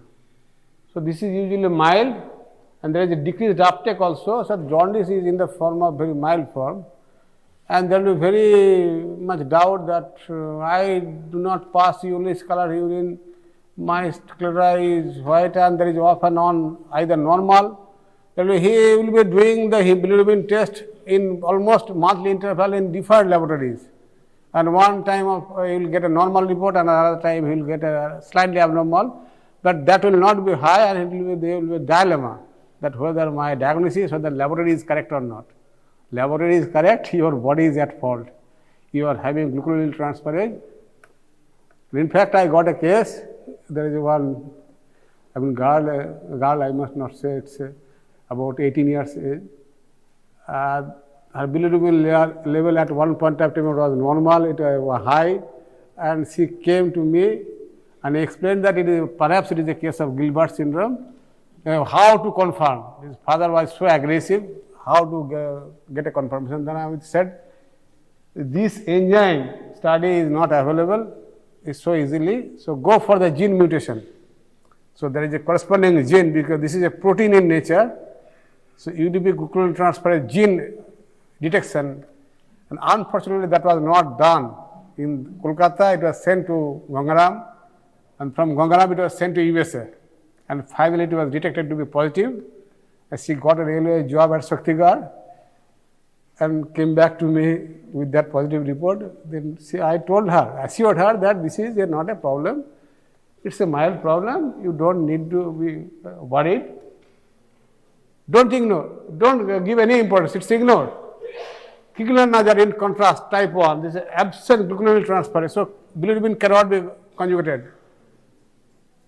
So high amount of unconjugated bilirubin will be there, and it will cross the blood-brain barrier, it will stain the brain, and there will be death, a rapid death in the neonate. Glucuronidase type 2, there is a mild moderate deficiency that is usually present in the neonate. There are another types of, that is Dubin-Johnson syndrome and Rotor syndrome. I am not telling this thing. At least at this bilirubin glucuronidase transferase deficiency, you must be able to tell Gilbert syndrome, and that will cause unconjugated type of hyperbilirubinemia because of mild deficiency. So there will be many causes of hepatic jaundice which you will be reading in the clinical years. At least you must be able to tell hepatitis A, which is very common. Viral hepatitis, what is the common cause of hepatic jaundice? Viral hepatitis. A, B, C and E. A and E usually comes from water, contaminated water. If the water gets contaminated with the fecal matter, which happens particularly in the city, the sewage line are going, drinking water lines are going. In a planned city, it doesn't occur. But in an unplanned area, the sewage line is here and there, the drinking water line is here and there is leakage in the water line, and there is mixing. And that will cause contamination, and that's the common fecal-oral route transmission, and both viral hepatitis A and E are transmitted through water. And once it is water, means it is through food. Obstructive jaundice is another term, is cholestatic jaundice or post-hepatic, because it is occurring after the liver. So liver has conjugated its part. Now there is a failure in excretion. So that is called post-hepatitis. Why called cholestasis? Because there is stasis of the bile. Chole means bile, so there is stasis. So that will cause obstructive jaundice. That again, there are many causes which you will be reading, and you have to encounter such type of cases. At least in the examination, you tell the obstruction to the biliary tract in the bile duct. So stone in the bile duct is a common feature. Gallbladder stone, you must be here, you have heard. So if the gallbladder stone slips and enters into the bile duct, it will cause obstruction to the flow of bile, and it will cause obstructive jaundice and carcinoma of the head of the pancreas, because the bile duct is passing through head of pancreas. So if there is cancer, so that cancer cell will compress that bile, that structure I have shown, that there is narrowing of the biliary bile duct. So bile will not be able to flow.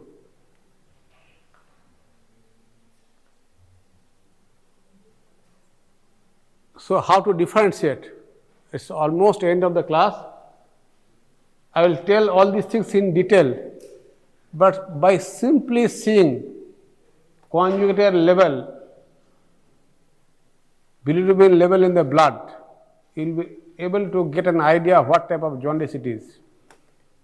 So in hemolytic, this will be increased. The unconjugated part will be more, because liver is normal, it has exceeded the capacity of the liver. So unconjugated bilirubin will be high in hemolytic jaundice. In hepatocellular, because liver has conjugated, but it has failed to produce delivery to the bile duct, so it will be increased conjugated and unconjugated part will be less, and this will be again confirmed at the enzyme level, which I will not tell now, but later. And in obstructive jaundice, conjugated bilirubin will be very high because liver has done its job. It has done the conjugation part completely, but there is a failure in the delivery. So the entire bilirubin will regurgitate back. So there will be conjugated hyperbilirubin. So that level will be very high.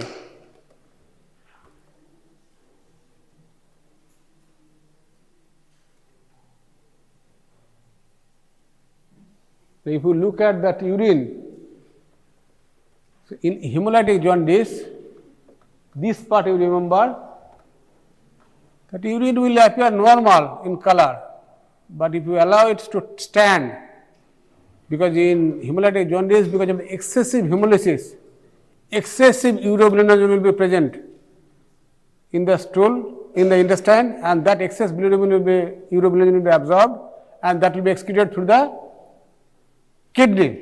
So excess urobilinogen will be there, and on standing, the excess bilirubin will be converted into urobilin, and that will cause darkening of the urine.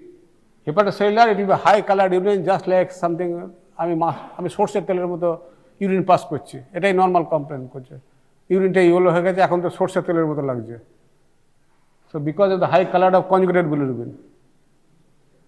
Obstructive jaundice, it will be very high, even at times slightly greenish, because some part will be converted into biliverdin also. Because of the obstruction, the normal color of the stool will not be there. The stool will be somewhat clay colored or whitish appearance. It will not be that yellowish. In hemolytic jaundice, the stool color will be dark, because the excess amount of urobilinogen will be converted into that stercobilinogen will be converted into stercobilin. And depending on that degree of block, hepatocellular jaundice either will cause a slightly or slightly whitish. So as I told you earlier, that's something you have to contribute before you die. So I had contributed 2 things on hyperbilirubinemia. One was I was as a first year PG student, after MD student, the HOD of my department wanted me to write 2 chapters in a book, and this was published from Sir Gangaram Hospital and AIMS. He was the HOD when I was an MD student, and later he became HOD, this Dr. Subrata Sinha. And this I contributed in November 1991, and that was published from Gangaram Hospital in 2002. These 2 chapters have been written. One was glucose, one was liver function test. Second part, I found in my entire professional career one peculiar case. The serum color was normal, just like a straw colored, but it gave it's a very high level of bilirubin. Bilirubin was of the range of 10. So I was really in a dilemma, what is the cause? Everybody our laboratory staff did not want to release the report, but I went through this thing, and the exact summary is found in the internet. If you find in the Google the false high bilirubin in non-ectatic serum, you'll find my paper, and that was published in International Journal of Biological and Chemical Sciences in February 2017. And that's the unique explanation I have given. Other people have described it, but nobody could explain why it happens. So with that, I conclude here. I read this topic. If you cannot understand anything, ask me questions. Okay, so today is a repeat and revision class. So can you people tell me what is hemoglobin? It is a red oxygen carrying pigment present in the RBC. Okay, it is responsible for delivering oxygen from the lungs to the tissues. Okay, so what is this?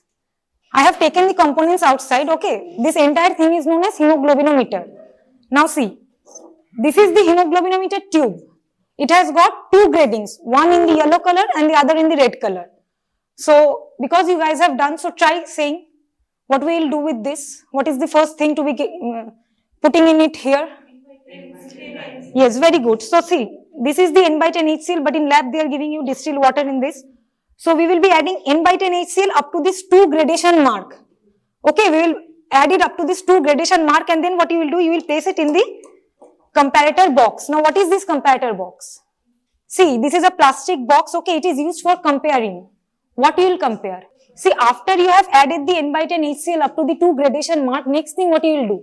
Yes, see, you will clean the middle finger or the ring finger of your hand with spirit, and then what you will do, you will wait for 4 to 5 seconds for the spirit to dry. Don't prick it immediately. What will happen? Because if you prick it immediately, the blood will be displaced. Okay, and it will be difficult for you to draw the blood into the pipette. So wait till it get dries and then draw the pipette. Till how much, till what mark you will draw? 20. Yes, very good. And then what you will do? Sorry, I'm a bit nervous. My hands are shaking. Sorry. See, you will insert this entire thing into this tube. Okay, then what you will do?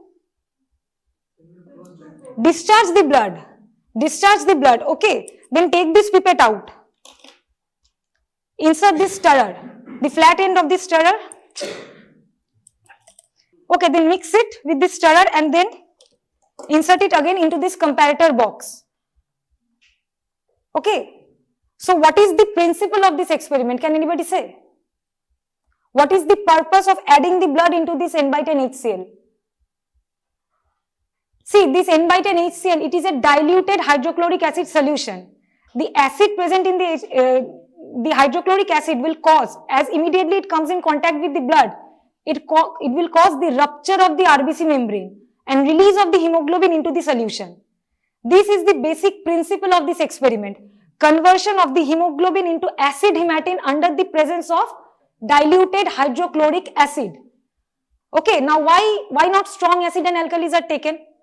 Why diluted hydrochloric acid is taken? See, when you will add strong acid along with the rupture of the RBC, it will also cause the rupture of the hemoglobin. And that is not the purpose of this experiment. You will not get the accuracy of the result. You only need to you need to dilute it so that RBC gets ruptured and hemoglobin comes into the solution. Now, for how long will we allow the solution to stand? Why? Yes, you are saying it right. Why? Why not more than 10 minutes or why not just 5 minutes? Why not to hang around for 15 minutes and let the solution, See, you will have to allow for a minimum of 8 minutes so that all of the hemoglobin gets converted into acid hematine. If you do not wait for a minimum of 8 minutes, then there will be incomplete conversion and inaccuracy in the result gate. And if you wait more than 10 minutes, then what will happen? The color that has already formed, it will start to fade. You have to remember one thing, all of the hemoglobin that is formed into acid hematine, it is the concentrated form. After the entire conversion of the hemoglobin into acid hematine, the solution is not going to get any more concentrated. If you keep it for longer minutes thinking that it will get more darker, no. The light will start to fade. So you'll have to keep it for a minimum, for maximum of 10 minutes. Now after 10 minutes, what you will do? And what is the color formed? Color of the acid hematine formed? Dark golden brown in color. Okay, it is dark golden brown in color. And the intensity is directly proportional to the concentration of acid hematine formed, which is proportional to the concentration of the hemoglobin present in the blood, from whom the blood is being drawn. Okay. So, next is, see why you will have to keep this stirrer inside in the entire process. Why? Why you won't take this stirrer outside? Try, tell anything. See, you will have to mix the solution. Very good, you are right. You will have to mix this solution a lot of times. Okay, first you are mixing it while you have added the blood. Okay, then again after 10 minutes, what you will be doing? You will take the dropper and you will start adding distilled water into this solution. Drop by drop. Do not add a lot of distilled water. Why you will add it drop by drop? Slowly the color will start getting lighter and you will have to hold it and compare. See, you will then have to hold it and compare it against the sunlight. For this, it is known as the comparator box. The color that is formed after the addition of the distilled water will slowly start turning lighter in color. And at one particular point, it will match the color of these two glass tinted rods. These two yellow glass tinted rods. Okay. So, now why distilled water is only added? Why not N by 10 HCl? N by 10 HCl is also a transparent solution. Why will add only? Sorry? Yes. It is costly. That's why we will add only N by 10 HCl. And we will add distilled water. But if distilled water is not available, which is not possible to not get it, we'll add N by 10 HCl. Okay. Now, yes. So every time you are mixing the solution and you are taking the stirrer outside, what is happening when you are adding the distilled water? You have to mix the solution. So every time if you remove the stirrer outside, some amount of solution will keep coming out of the hemoglobinometer tube. So again there will be difference in the result you get. It won't be the accurate one. Now when you are matching the result against the sunlight, you are comparing it with the two glass rods, then you will have to keep the stirrer outside above the solution. You will just pull it above the solution. Above the solution. Why? Because the refractive remains from the stirrer. See, it is a, don't make it so difficult or, the words of the book. It is a glass rod. It is a glass rod. The color will appear more lighter. Okay, the color will start appearing more lighter because it is a glass rod and it is also interfering with the color you are getting. So, you will have to pull it and keep it above the solution. That is the simple thing. Okay, now, see, can you tell me the levels of the hemoglobin in different age group? In newborn, what is the level of the hemoglobin in the newborn? In the adult male and in the adult female? Level of the hemoglobin in the adult male and in the adult female and in newborn. Males এ কত হয়? হ্যাঁ বল? হ্যাঁ 14 to 16 males R females এ? হ্যাঁ 12 to 14 এগুলো তো মুখস্থর জিনিস। ঠিক আছে? In newborns how much it is? How much the hemoglobin level in newborn? It's 20 to 22 gram per dl. Can you tell me why? Why the newborns have such a high level of hemoglobin and RBC count? 20 to 20 gram per dl hemoglobin count means RBC count will be more than almost 6 million per cubic unit of blood. So why? See, in the pregnancy, in the later stages of gestation, what is the fetus is drawing the blood, oxygen from the maternal circulation. So what is happening? It is living in a state of relative hypoxia. So this in itself is a potent stimulus for erythropoietin secretion. Now what is erythropoietin? Without erythropoietin, your erythropoiesis cannot get initiated no matter how well functional your bone marrow stroma is. Okay. So these erythropoietin, whenever your hemoglobin level, whenever the partial pressure of oxygen is low in the blood, this erythropoietin is secreted from the kidney. This will go to the bone marrow, this will stimulate erythropoiesis and RBCs will be increased. So in the later stages of gestation, the oxygen demand of the fetus is more. Oxygen demand of the fetus is more. So erythropoietin secretion will be stimulated, erythropoiesis will get initiated, accelerated and there will be more RBCs production. So that's why the fetus has more hemoglobin than the normal adult and the males. Now why adult is having more hemoglobin than the female? Idhar bhi gender inequality kyun? See, one reason you know, one basic reason you know. Aage main ta bol, women of the reproductive age group. See, India is a nutritionally deficient countries. Okay, menstruation is a very big cause for women to be having low blood group levels, low hemoglobin, because we don't take, our intake of the protein and nutrient is not that much good like as those of the affluent countries. Okay, so this is the first basic cause. And then the what you are saying, androgens and estrogen, try saying. See, the estrogen hormone present in female, they have somewhat inhibitory effect on the erythropoietin formation, and the androgen present in male have somewhat stimulatory effect. Okay, now can you tell me, based on the degree of the hemoglobin, concentration of the hemoglobin, can you classify anemia? What is anemia? What is anemia? What? Was any one of you say? Any one of you, particular, any single person say? Bol, তুই বল. It is not a productive age group, it's a physiological condition. But anemia, if somebody is significantly having low levels of hemoglobin in the blood, it is not a physiological condition. What is the difference between physiological and pathological? Pathological is a disease state and physiological is a normal state. Okay, so anemia is, no, yeah, but definition of anemia. Exactly, due to which there is decrease in the oxygen carrying capacity of the blood. Now, can you say mild anemia based on the hemoglobin levels? What will be the value? Try any value. Mild, moderate, severe. There are 3 types of anemia based on the classification of hemoglobin levels. Mild, moderate, severe. What is mild anemia? Yes, say 10 to 12 gram per DL. Moderate is? No, not 10. 10 to mild chole asche. 7 to 9 or 8 to 9 and severe? Less than 6. Increase in the causes of increase in the RBC level in the blood, physiological and pathological. Tell the 2 causes. Physiological cause of increase in the RBC, see, it's directly proportional. If the RBC is more, the hemoglobin level will be more. If the RBC is less, then the hemoglobin level will be less. Okay. So, physiological causes of the increase in the RBC level in blood.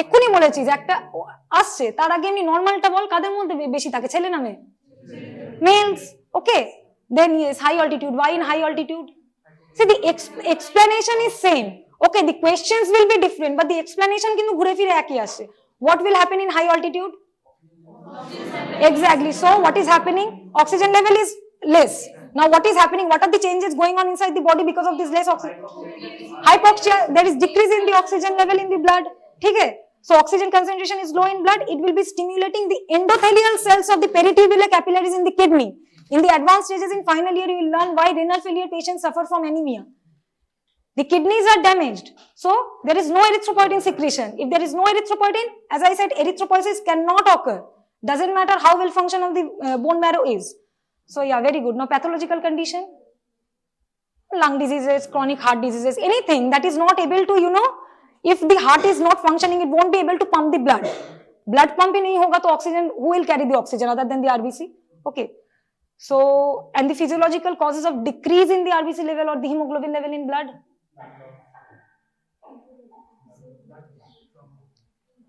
Physiological, তো আবার ভুল বলছিস blood loss কিছু একটা যদি হয় blood loss কিভাবে হবে তুই বল you may accident injury হতে পারে you may vomit vomiting of blood is known as hematomasis there may be bleeding hemorrhoids so these are pathological states physiological again females of the reproductive age menstruation is a physiological cause women of the reproductive ages later stage of gestation when the mother is carrying a baby the requirement of the oxygen the requirement of the blood will be more by the body okay and pathological now say pathological causes of decreased anemia main is anemia all the kinds of leukemia anything nia means decrease okay decrease in the level of the blood anemia leukemia hemorrhoids okay hematomasis anywhere where you are losing blood from the body losing of the blood from the body is not normal if you say that I am vomiting blood then it's not a normal condition okay you'll have to get yourself checked by the doctor so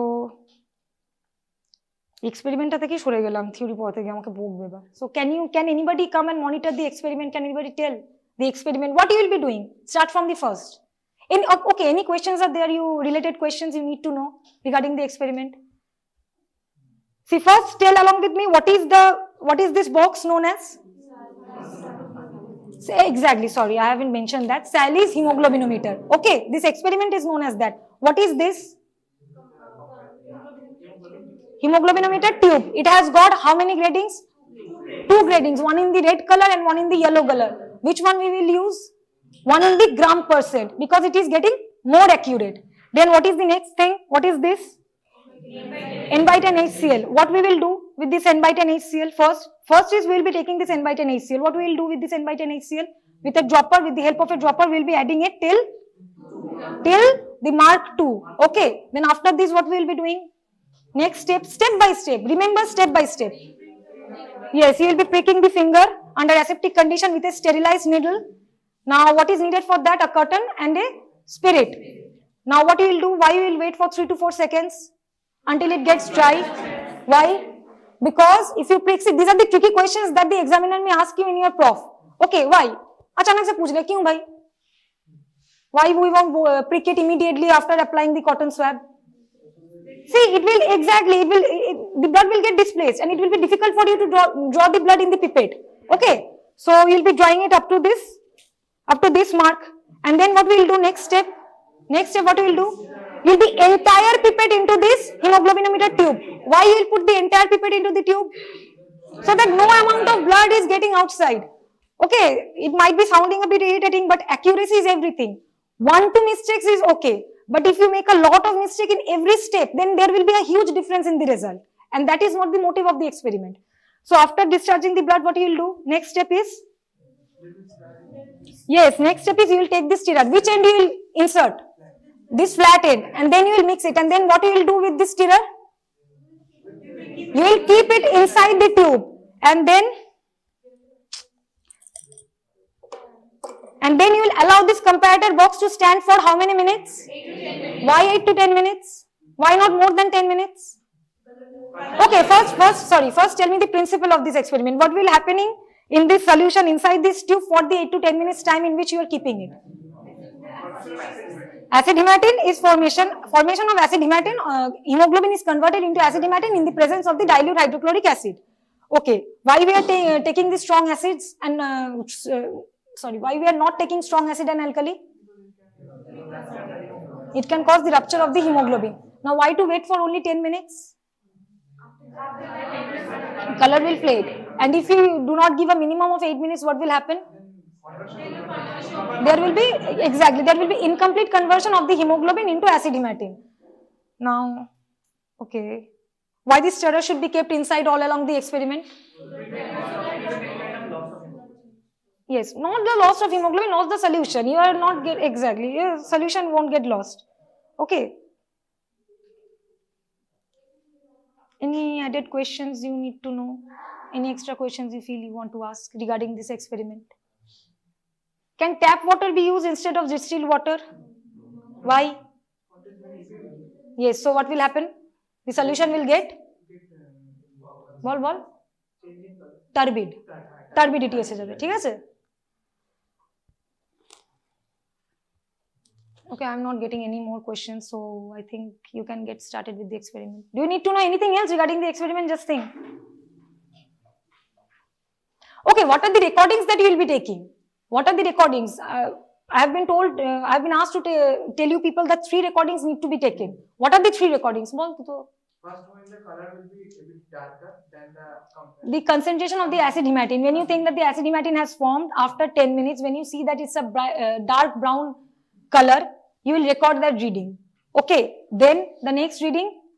When it is slightly darker than the other. No, it won't get darker. Once it has got, I have already told you. Once the entire hemoglobin has converted into acid hematine, the solution cannot get any more darker. So if you exceed more than 10-12 minutes, it will start fading in color. It will start to fade in color. Okay. The color you get approximately after 9 to 10 minutes is the actual color, and you need to record that color. That is the final color of the concentrated acid hematine, which is describing the concentration of the hemoglobin. Now you will be adding distilled water and you will be making it lighter so that it matches with the color of these 2 glass tinted rods in the comparator box. Okay. So at one point when the color will match with the color of the glass rods, that is your hemoglobin level. Okay, at one point it will match. So you will record that at which the solution color is matching the solution of the color of these 2 glass tinted rods. That will be your hemoglobin percentage. Now you will add further distilled water. See, your experiment is over at that time only. When the color matches, the experiment is over. You have gotten your required value.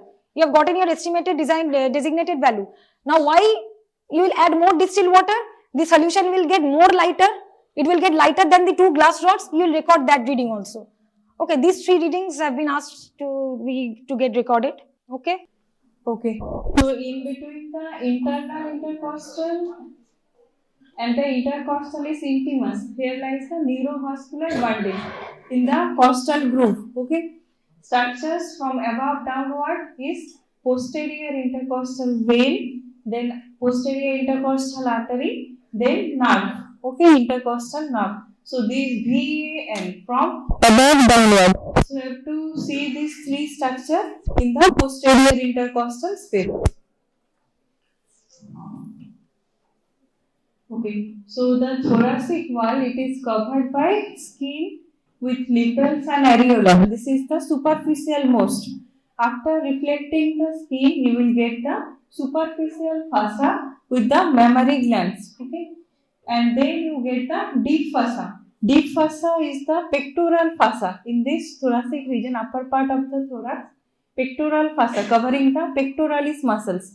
After reflecting the pectoralis muscles, pectoralis major and pectoralis minor, you will get the intercostal spaces along with the intercostal muscles in between the ribs. So muscles are intrinsic and extrinsic muscles.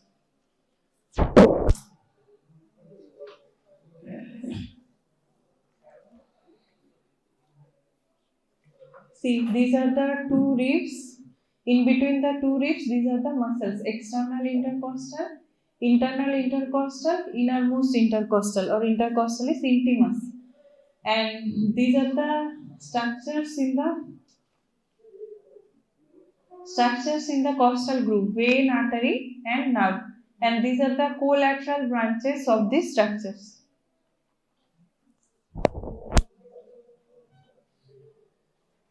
Okay, so content of a typical intercostal space is external intercostal, three muscles. Those I will discuss: external, internal intercostal, and intercostalis intimus, or innermost intercostal. Another thing is intercostal nerve, then posterior and anterior intercostal arteries, intercostal veins, lymphatic vessels, and lymph nodes. All these are content of a typical intercostal space. You will see the muscles, artery, vein, and nerve, and lymph vessels. These are very fine. You cannot see these lymph vessels, and lymph nodes has been removed. Okay.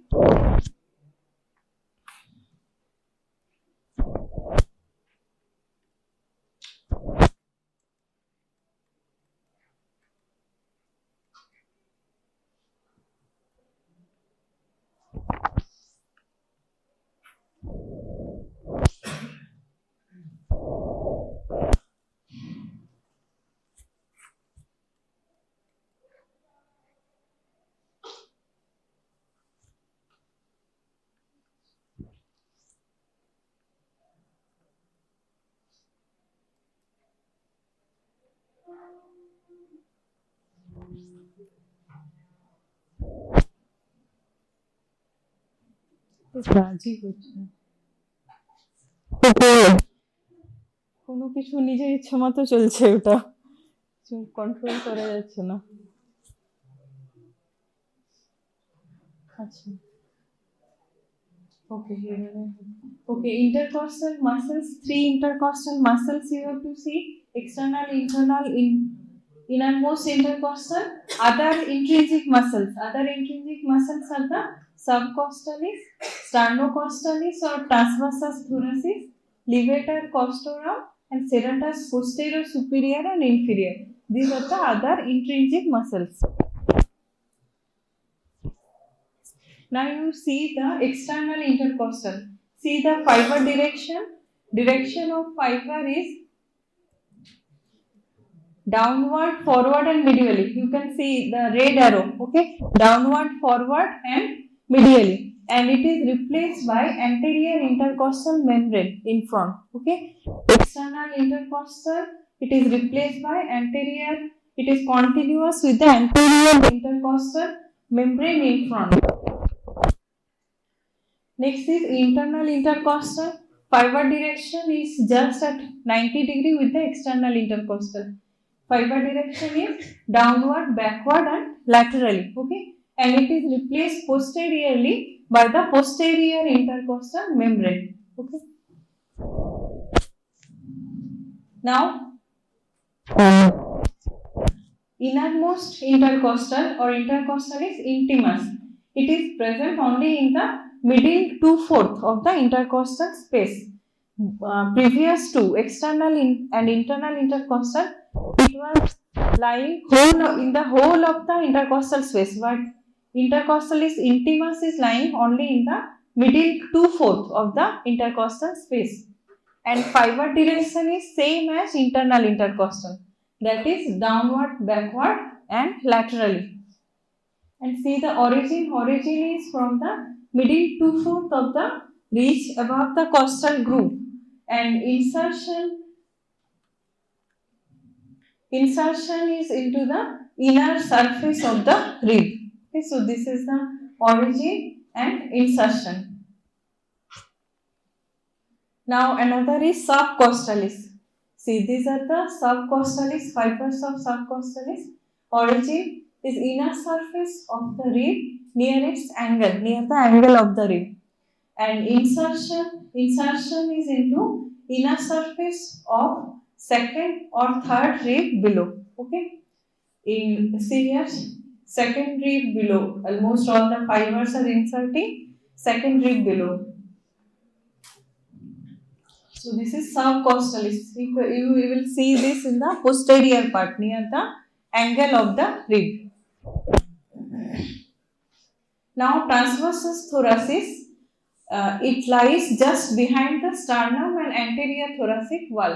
See, just behind this, here is the sternum. These are the costal cartilage. Just behind the sternum and costal cartilage, the fibers are lying.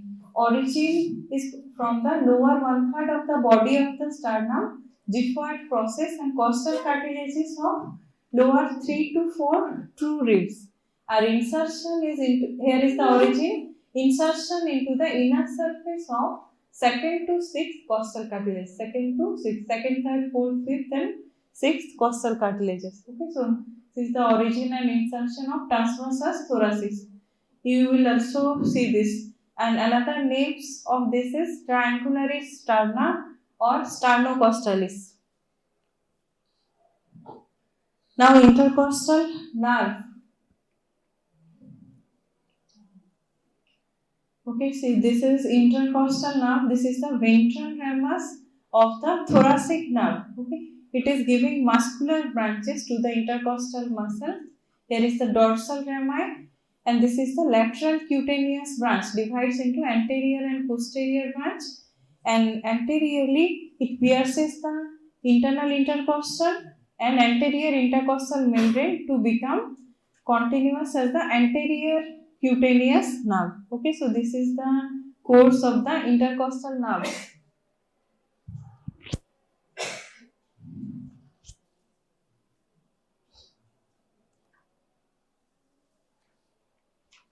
And intercostal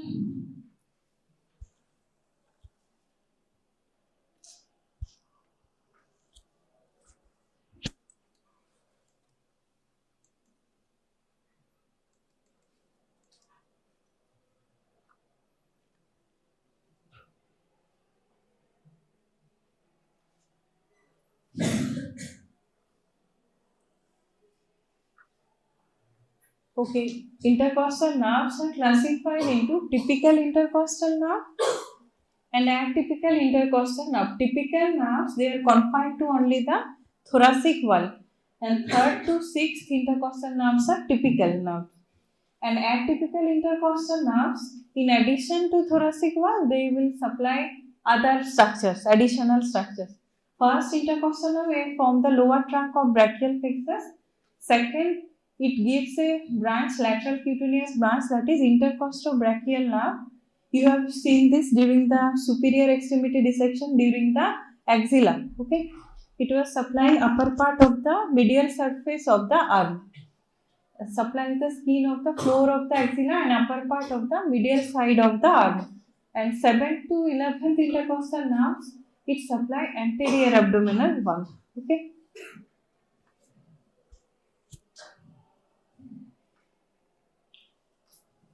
So these are the typical is confined to chest wall, third to sixth. Here atypical is first, second, First is lower trunk, supplying the lower trunk. Second, intercostobrachial nerve, and 7 to 11 abdominal supply. That's why atypical. This is the course. See the branches and the intercostal nerves, they are connected to the sympathetic ganglion via the gray and white rami communicants. Okay. So these are the branches. Rami communicant is muscular branch for intercostal muscles, collateral branch, lateral cutaneous, anterior cutaneous branch. This you have seen three muscles. The neurovascular bundle lies between internal intercostal and intercostal intimus.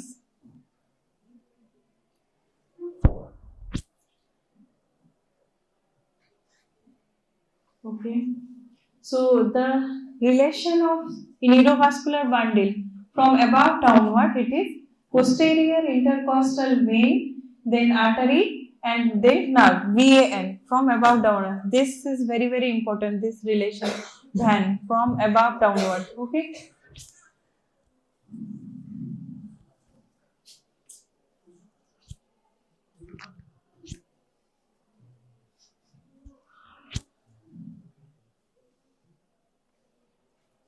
Okay, different branches has been shown, muscular branches, lateral cutaneous, anterior cutaneous, dorsal.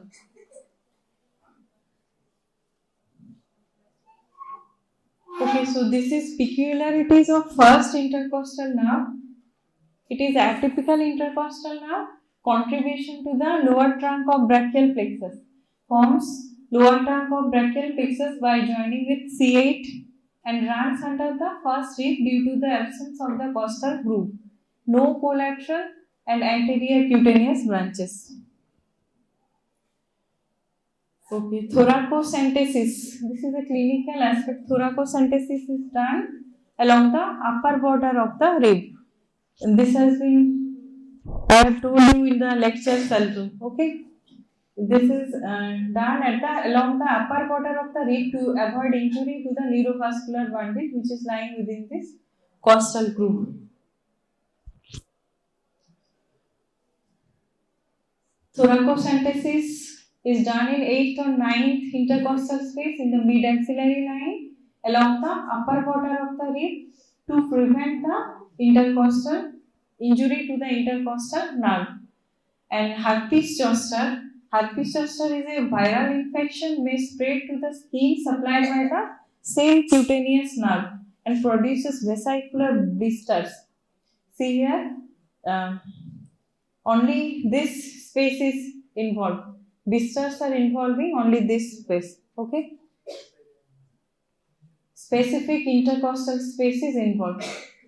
And dorsal root ganglia virus remain active in the dorsal root ganglia. Okay. This is the dorsal root ganglia. Now the arteries. Intercostal arteries are posterior intercostal arteries and anterior intercostal arteries. You can see posterior intercostal artery is branched from the aorta. Okay. Anterior intercostal artery branched from the internal thoracic artery. And each of the posterior intercostal artery also giving a collateral branch, and these two branch anastomosing with the one pair of branch for each space in the upper 6 spaces from the internal thoracic. The arteries are anastomosing with each other. Okay. Here you can see the right posterior intercostal artery. Aorta is lying on the left side. So length of this right posterior intercostal artery is more because the artery have to cross in front of the vertebral body and go to the right side from left to right. And here is the left posterior intercostal artery. This sympathetic trunk. On the left side there is hemiazygous vein. On the right side there is azygous vein. And here is the thoracic duct. And in front of the aorta here is the esophagus. Okay.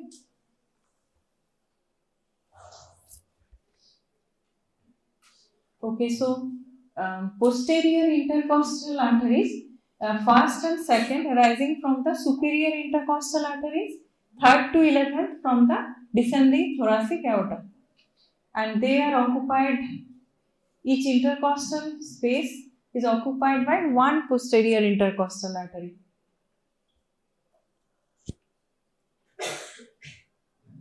See the branches, and this superior intercostal artery, it is a branch from costocervical trunk, okay, which is a branch of subclavian artery.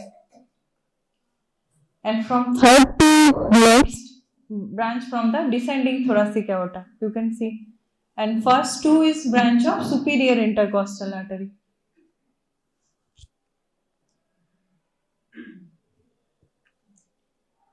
Okay, they pass as a vein structure along the intercostal space, and then anastomosing with the upper anterior intercostal artery. This is the termination. Here you can see the course. Now, what are the branches? Dorsal branch here also, like the nerve, like the branches of the nerve, mainly the branches are coming. Okay, so dorsal branch, one collateral branch, muscular branches, two adjacent muscles, lateral cutaneous branch, and here is the lateral cutaneous branch, mammary branches. External mammary arteries arise from 2nd to 4th posterior intercostal arteries, and they supply the mammary gland. And right bronchial artery arises from the right 3rd posterior intercostal artery. Okay, so there are 9 pairs of anterior intercostal artery. That was from the posterior intercostal artery branches. Now, anterior intercostal arteries, 9 pairs. Each intercostal space contains one pair of anterior intercostal arteries as upper and lower. Here you can see branch from the internal thoracic. Only upper 9 intercostal spaces have anterior intercostal arteries. 1st to 6th pairs arise from the internal thoracic, 7th to 9th pairs arising from the musculophrenic. Okay, this internal thoracic artery is dividing into two branches, superior epigastric and musculophrenic. Musculophrenic is giving branches to anterior intercostal arteries. Okay. In case of coarctation of aorta, there because reed notching is present. Okay, and reed notching has been shown.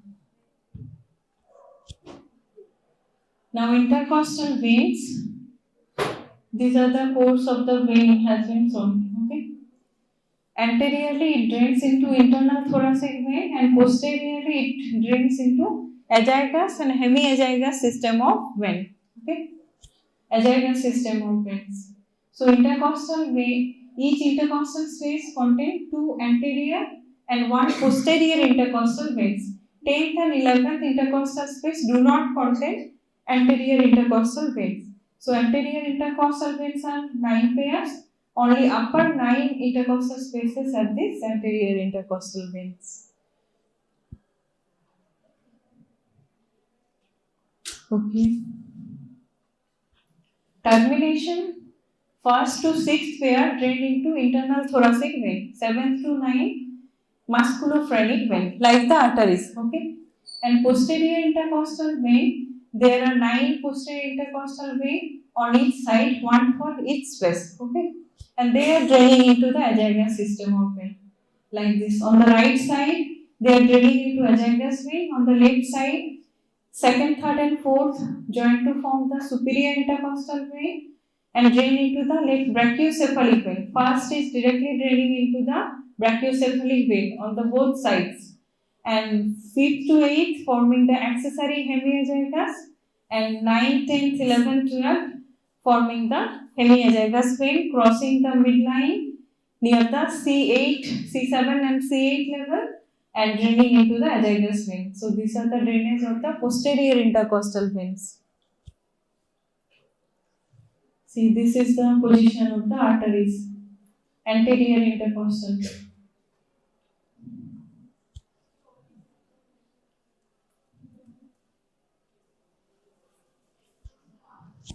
Okay, and this is internal thoracic artery or internal mammary artery. Okay, this comes as a short note for you. Internal mammary artery or internal thoracic artery. Okay, and these intercostal spaces are important for long question. Course of a typical intercostal nerve. Important question. And drainage of the veins, intercostal veins are drainage. Also, and artery course of the branches, it is branches of which artery, all these are important long questions for you.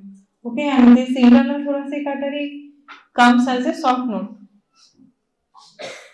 So, internal thoracic artery, also called internal mammary artery, deep to the anterior chest wall on either side of the sternum. Origin arises from first part of the subclavian artery. See here, this is internal thoracic artery is descending. It is a branch from the subclavian artery, first part of the subclavian artery. Termination, it ends by dividing into superior epigastric and musculophrenic. See here, it is dividing into superior epigastric and musculophrenic arteries. Okay. So origin from subclavian artery runs vertically downward behind the upper six costal cartilages, and branches are pericardiophrenik, mediastinal, perforating branch, anterior intercostal branch, and terminal two branches, superior epigastric and musculophrenic. And clinical importance, this is useful for coronary artery bypass graft. Okay, CABG. Okay, most commonly done nowadays during any blockage in the coronary arteries. See, these are the branches, mediastinal branches, pericardiophrenik branches, supplying the pericardium of the heart. These are the perforating branches, and here are the anterior intercostal arteries, and these two are terminal branches, superior epigastric, musculophrenic. Okay, so these are branches of the internal mammary artery.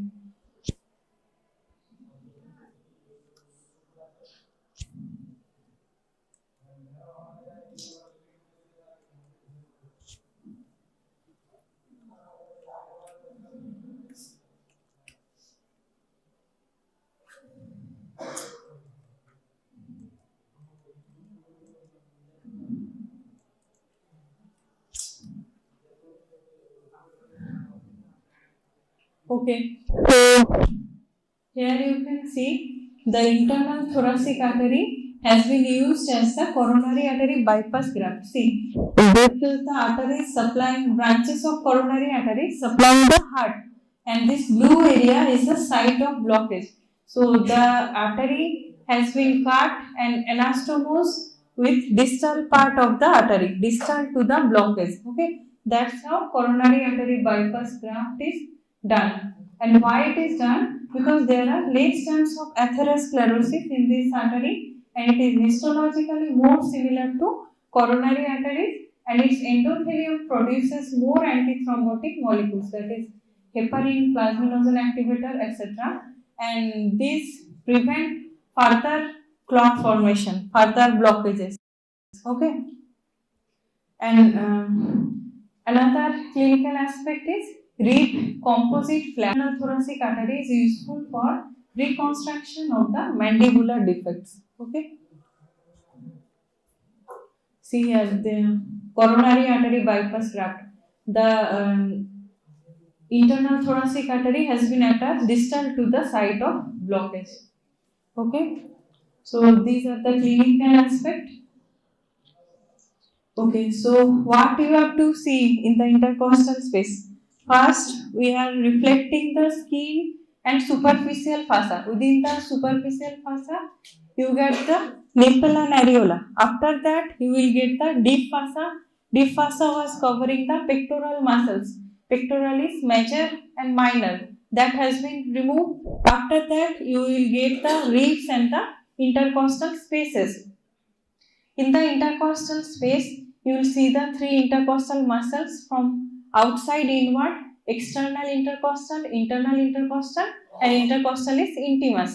External intercostal, you have to identify these muscles according to the fiber direction. Okay, external intercostal, like you are putting your hand in your pocket, downward, forward, and medially. Okay, internal intercostal is exactly at 90 degree with the external intercostal. So it will be directed like this, downward, backward and laterally. Okay. And intercostal is intimus, same as the internal intercostal. Fiber direction is same as the internal intercostal. And the band structure, neurovascular bundle, it will lie in between the internal intercostal and intercostal is intimus. Okay. These structures, intercostal vein, artery and nerve, this we will see in the posterior intercostal space. Also we will see the sympathetic chain and connection of the nerve with the sympathetic chain, that we will see. And you will see the pleura, the pleura on the inner aspect, covering of the pleura. Costal pleura is covering the ribs and the spaces separated by the endothoracic fossa. And also you will see this internal thoracic or internal mammary artery, you will see. Okay.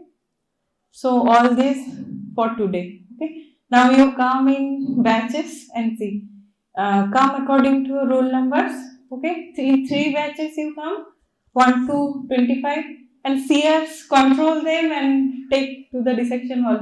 1 to 25, 26 to 50, and then 51 to 75. Okay. Myself, Dr. Siddhartha Ghosh. I am professor of Department of Pharmacology. I think this is the second class for pharmacology. Pharmacology lecture second class. In the first class, I think the HOD sir has been taken like nomenclature, what is pharmacology, what is drug, all these things. So today we start a chapter called pharmacokinetic. There are different chapters of pharmacology, but one general consideration type of chapter is general pharmacology. General pharmacology is the basis of all the chapter which we will follow next. In this general pharmacology, the primarily we concern about the what drug does to the body and what body does to the drug. So first one is pharmacokinetic, one is pharmacodynamic. In pharmacokinetic, it is the process by which the drug goes inside the body, and in the pharmacodynamic, we understand how the drug acts into the body by which level. So first we discussed about the pharmacokinetic. Pharmacokinetic is the process which the drug goes through the body, and it composed of four things: absorption, distribution, metabolism and excretion. So first, like any other food we take, we absorb the nutrient particle. Similarly, there is the absorption of the drug, then distribution. This absorbed portion of the drug is distributed all over the body by like systemic circulations. Like systemic circulation, they go. Some of the drug which acts locally may not require to reach the site of action through the blood. That is called local action of a drug, and there is a systemic action of the drug. We are commonly discussed about this pharmacokinetic is the systemic effect, systemic action. So we take a drug and drug acts in different portion. Suppose a general anesthetics. General anesthetics, what is done? You heard the name general anesthetic? They anesthetize the patient so that there should be undergoing a surgical incision. So their action is in the CNS, but we give it either intravenously or inhalationally. So to reach that site, because only after reaching the site there is a mechanism of action and drug can act. So that is distribution. After distribution, what happens? The drug acts in the specific action there. Then after everything what happened, the work is done, then we need to excrete the drug from the body. And it is not that easy to excrete, for there is a term called metabolism, so that we make the drug, most of this drug, more hydrophilic, because if it is hydrophilic, it is easier to excrete. So that is the metabolism, and there is a portion called excretion. Excretion can be by through kidney or by through liver and feces. Clear? So there are 4 stages: absorption, distribution, metabolism and excretion. Clear? So absorption, after absorption in systemic type of action, it goes into the bloodstream, it distributed in different parts of the body, site of action, as well as in some muscles, fat tissues, kidney, liver. Then there is a action of the drug, and after that complete, there is a metabolism and there is a metabolite excretion, or there are some drugs, they are not required metabolism, they directly can excrete it. Like lithium. Lithium is a drug which used in a bipolar disorder. This drug doesn't require metabolism, or they doesn't go through the metabolism for excretion. What is the main motto of the excretion? Make the drug from lipophilic to hydrophilic. If the drug became more hydrophilic, it is easier to remove. Clear? There are some drugs where they can directly eliminate without any undergoing the metabolism. Example is lithium, used in bipolar disorder. Now absorption, the dosage form we can give it in capsule, tablets, or we can give parenterally also. Parenteral means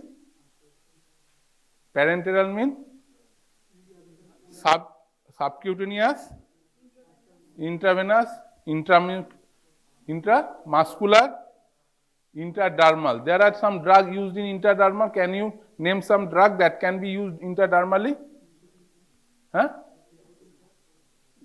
It is transdermal or subcutaneous.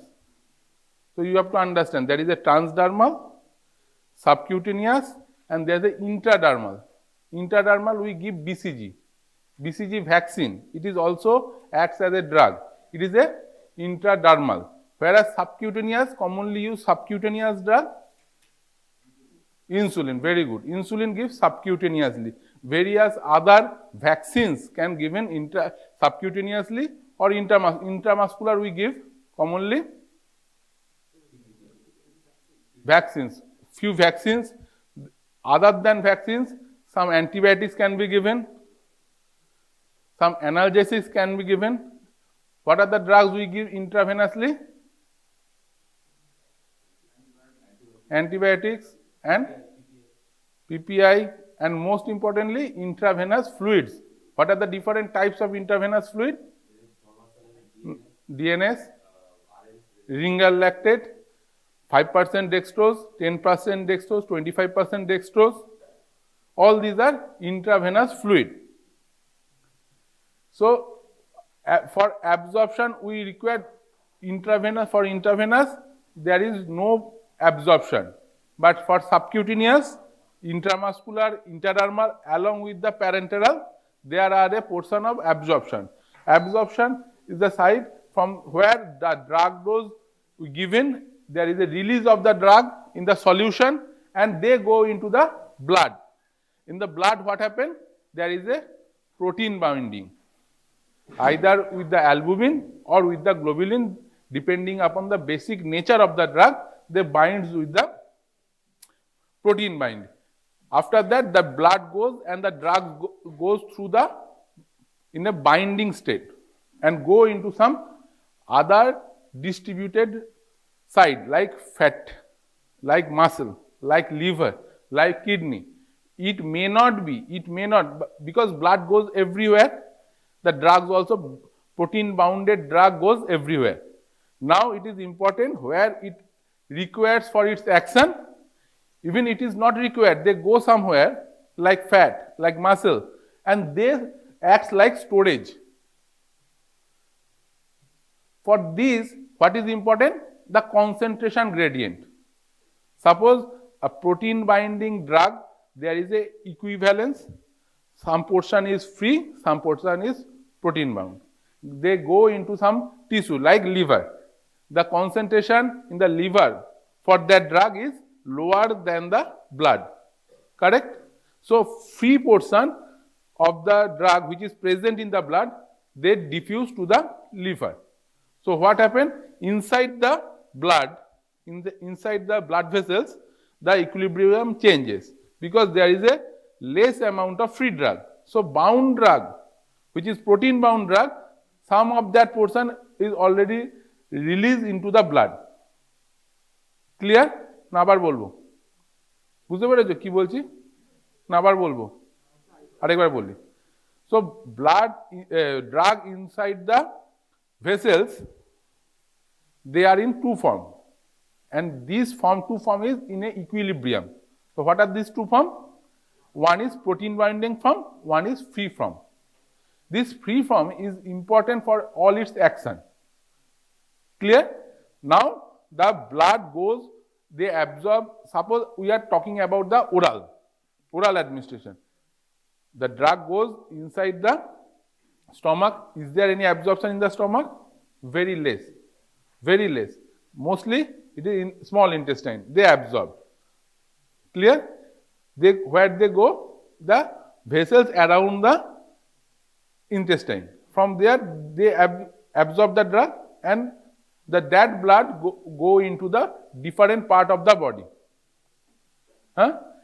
And in this blood, the drug is in two form. One is protein binding, one is free form. Now this blood when go into the, suppose in the liver, the concentration in the liver of this drug, either free or bound, is nil or less than blood. Now what happens? The free portion which is present in the blood, they diffuse to the liver. So concentration of the free drug in the blood is decreases. So equilibrium changes. So some portion of the already protein binding drug which is present in the blood, they become released, and they present as a free drug in the blood. So new equilibrium is stable. Now next portion is the free drug in the blood in the second stage compared to the free drug in the liver. Even then the concentration of free drug is in the blood is more, then again there is a shifting towards the liver. Clear? Now with that there will be an equilibrium between the free drug in the blood and free drug in the liver.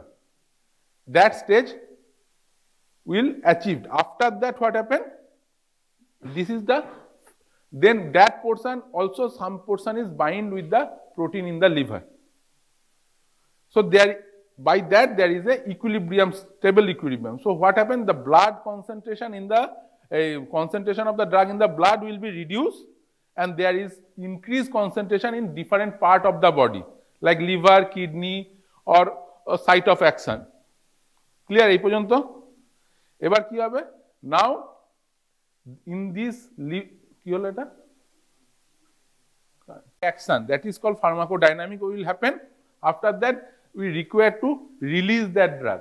So one portion having a storage form in the liver, it may be in the muscles, in the fat tissue, like a storage. So when the concentration of the drug in the blood reduced due to the metabolism or excretion, now it will reverse. The concentration in the storage site will be increased.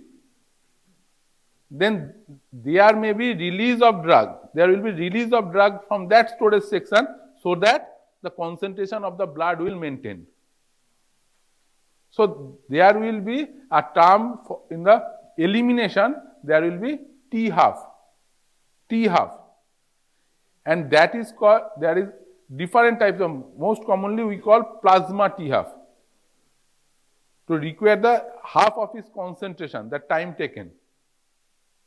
Clear? So after that there is tissue binding.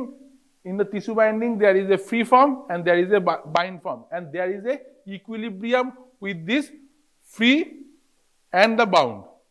and after that, after action, there is a excretion through the primarily urine, bile, feces, sweat and saliva. Some drug also released with the sweat and saliva. Clear? এই পর্যন্ত কি phase আছে ফার্মাকোকাইনেটিকে? Absorption, distribution, metabolism, excretion. Among these four, the drug action in which stage? Drug action before metabolism or after metabolism. There may be some, because there are some drugs that is active metabolite. Only after metabolism the product is active. Clear? So the drug action primarily from the distribution before the excretion. This portion, the drug acts, the pharmacodynamic is along with this after distribution and before excretion. Clear? So why it is important to have a pharmacokinetic study? Because patient may suffer if we give a higher dose. So what happens? Patient toxic drug will accumulate. Second thing, if we give lesser dose, what happens? There will be no benefit. So that is also a harm to the patient. We give a drug is low than required concentration or required dose. What happens? We cannot address the situation. Suppose a adult patient require an antibiotic 500 milligram twice a day. We give 250 milligram once a day. So it doesn't reaches the concentration to inhibit the bacteria. But there is a cost burden to the patient. And also what happened? The bacteria is exposed to that molecule, it became resistant to it. So it is a harm. So toxicity is a harm, and if we give a drug less amount and we not achieve the goal, it is also a harm to the patient. And if a drug rapidly metabolized, what happened? Rapidly metabolized hole, now there may be two situations. If the drug proper is the required for the action, then what happen? Metabolism তাড়াতাড়ি হচ্ছে, short acting হয়ে যাবে, duration কম হয়ে যাবে। উল্টো দিকে যদি ভাবো যে কোনো একটা ড্রাগের অ্যাক্টিভ মেটাবোলাইট আছে, সেটাই প্রাইমারিলি মেটাবলিজম হচ্ছে, তাহলে টক্সিসিটি হবে, depending upon the which portion of the drug before metabolite or after metabolize is required for its action. So for absorption, there are different processes to cross the barrier. I think all these are already discussed in your 12 or in physiology. Simple diffusion or passive diffusion, then active transport, facilitated diffusion, and pinocytosis or endocytosis. Now what is simple diffusion or passive diffusion? Who will tell me what is this? Anyone? Very good. Another thing? Higher concentration, lower concentration through a membrane. Through a membrane where there is no requirement of any carrier energy, and higher concentration to lower concentration. Very good. Active transport, energy dependent, and mostly from the lower concentration to higher concentration. Clear? Most of the time require some transporters, carriers. Very good. Facilitated diffusion needs carrier, no energy, gradient will be high to low. Very good. And phagocytosis, pinocytosis or endocytosis, engulfment of some portion, fatty portion or incorporate and exalt. Both will there. So there are in the membrane there will be hydrophobic and hydrophilic. Hydrophobic কোন জায়গাটা থাকবে? বাইরের দিকে থাকবে না ভেতরের দিকে? বাইরের দিকে হাইড্রোফিলিক থাকবে না হাইড্রোফোবিক থাকবে? ফিলিক মানে যেটা জল ভালোবাসে হাইড্রোফিলিক। হাইড্রোফোবিক কোথায় থাকবে? যেটা লিপিড ভালোবাসে ভেতরের দিকে, membrane, cytoplasmic environment. So hydrophilic and hydrophobic, some phobic one is inside and philic one is outside. Water soluble drug and lipid soluble drug. Mostly this water soluble drug became ionized and polar and rapidly absorbed via aqueous channel or pores in the cell membrane. Whereas lipid কি হবে? Lipid soluble drug they doesn't polarize, ionized হয় না, so they go absorb through a cell membrane itself. They doesn't require pores. So aqueous and lipid absorption will be faster, better. So passive diffusion, here this is the passive diffusion. For active diffusion there requires some energy as well as carrier. For facilitated diffusion, carrier there will be carrier but energy not required, gradient from the higher to lower. Similarly, facilitated diffusion, this is a from the higher concentration to the lower concentration, but they require some carrier. So simple diffusion ki most common features, it is one of the most common absorption. Now it is come into the absorption of drug. What is the importance? It is one of the most common, goes along with the concentration gradient, and these are the important thing. It is non-selected, মানে এই ড্রাগটা যাবে ওই ড্রাগটা যাবে না এটা হবে না, কারণ এগুলো সবসময় কখন হবে? when it will be required, the specific one যখন carrier হবে, একটা specific carrier. They are not saturable, require no energy, no carrier, depends upon the lipid solubility. If it is drug is more lipid soluble, it is easier to cross the membrane. Diffusion by diffusion, and it depends upon the pKa of the drug and pH of the medium. pKa of the drug and pH of the medium is important for the simple diffusion. It is like that, from the high concentration to low concentration, not require energy, carrier, non-specific, non-saturable. Only important thing is pKa of the drug and pH of the medium. And here what happened after lipid soluble? There may be a equilibrium. There will be an equilibrium of ionized and non-ionized. Like we already discussed, there will be a equilibrium between protein binding and free drug.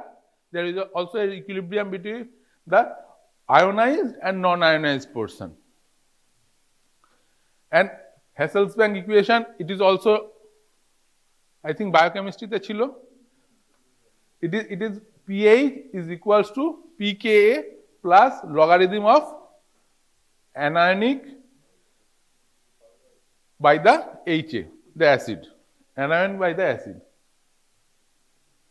It is not required. It is not come what are the, but you have to understand what is the diffusion, what is now character, what are the different methods of the drug transport or for absorption. There may be some question, or a part of the long question. What are the different process for drug absorption?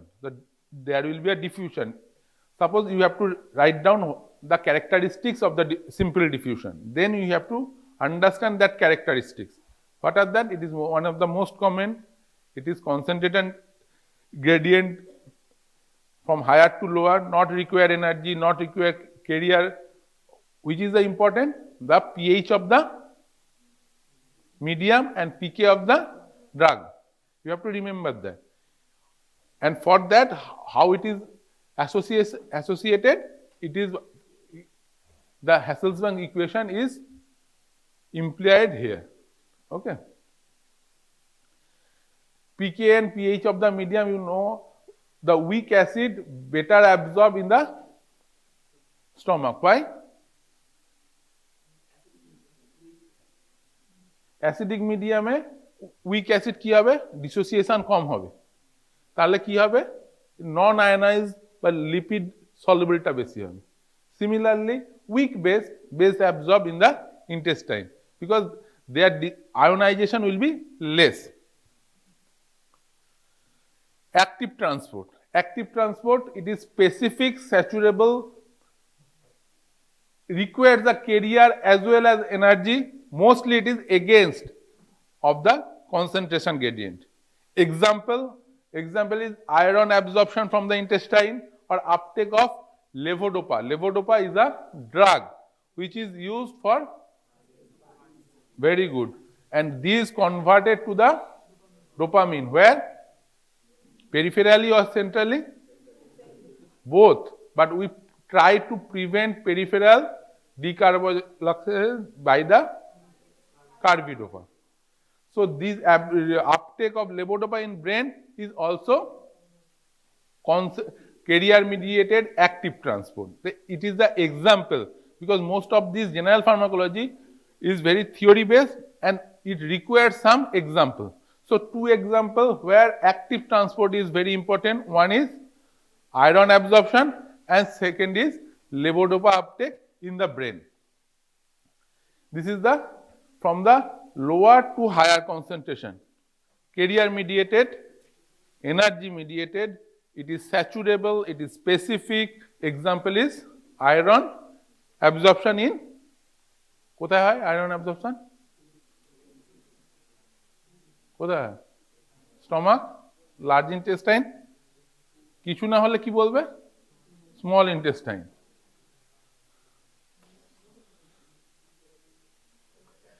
It is another depiction of the active and passive. And there is a ATP which is required in where? ATP? ATP কোথায় লাগবে? Active না passive? Active transport. Very good. Carrier mediated. It occurs or facilitated diffusion. It requires the concentration gradient. It requires the carrier. It is selective, saturable, and no energy required. So passive or active transport এর মধ্যে difference is the কি difference? Active এ হচ্ছে energy লাগবে, facilitated এ লাগবে না। Gradient এর উল্টো দিকে কোনটা যাবে? Gradient এ মানে higher to lower এ কোনটা যাবে? Facilitated. This is the endocytosis and exocytosis. This is how drug can also be absorbed. Endocytosis and exocytosis. ঠিক আছে? Now the important portion come into the examination as a short note or in the viva. What is bioavailability? It is the fraction of the unchanged drug. That term is very important. Unchanged drug, and it is the fraction of the drug which is enters the systemic circulation. কোথায় যাবে? Systemic circulation and from the after administration and to the becomes the available for the drug action. The fraction of the drug, fraction of the unchanged drug, fraction of the unchanged drug which is available in the systemic circulation, which is available in the systemic circulation for available of the drug action. For intravenous it is 100%. So it is the bioavailability. Bioavailability is the fraction of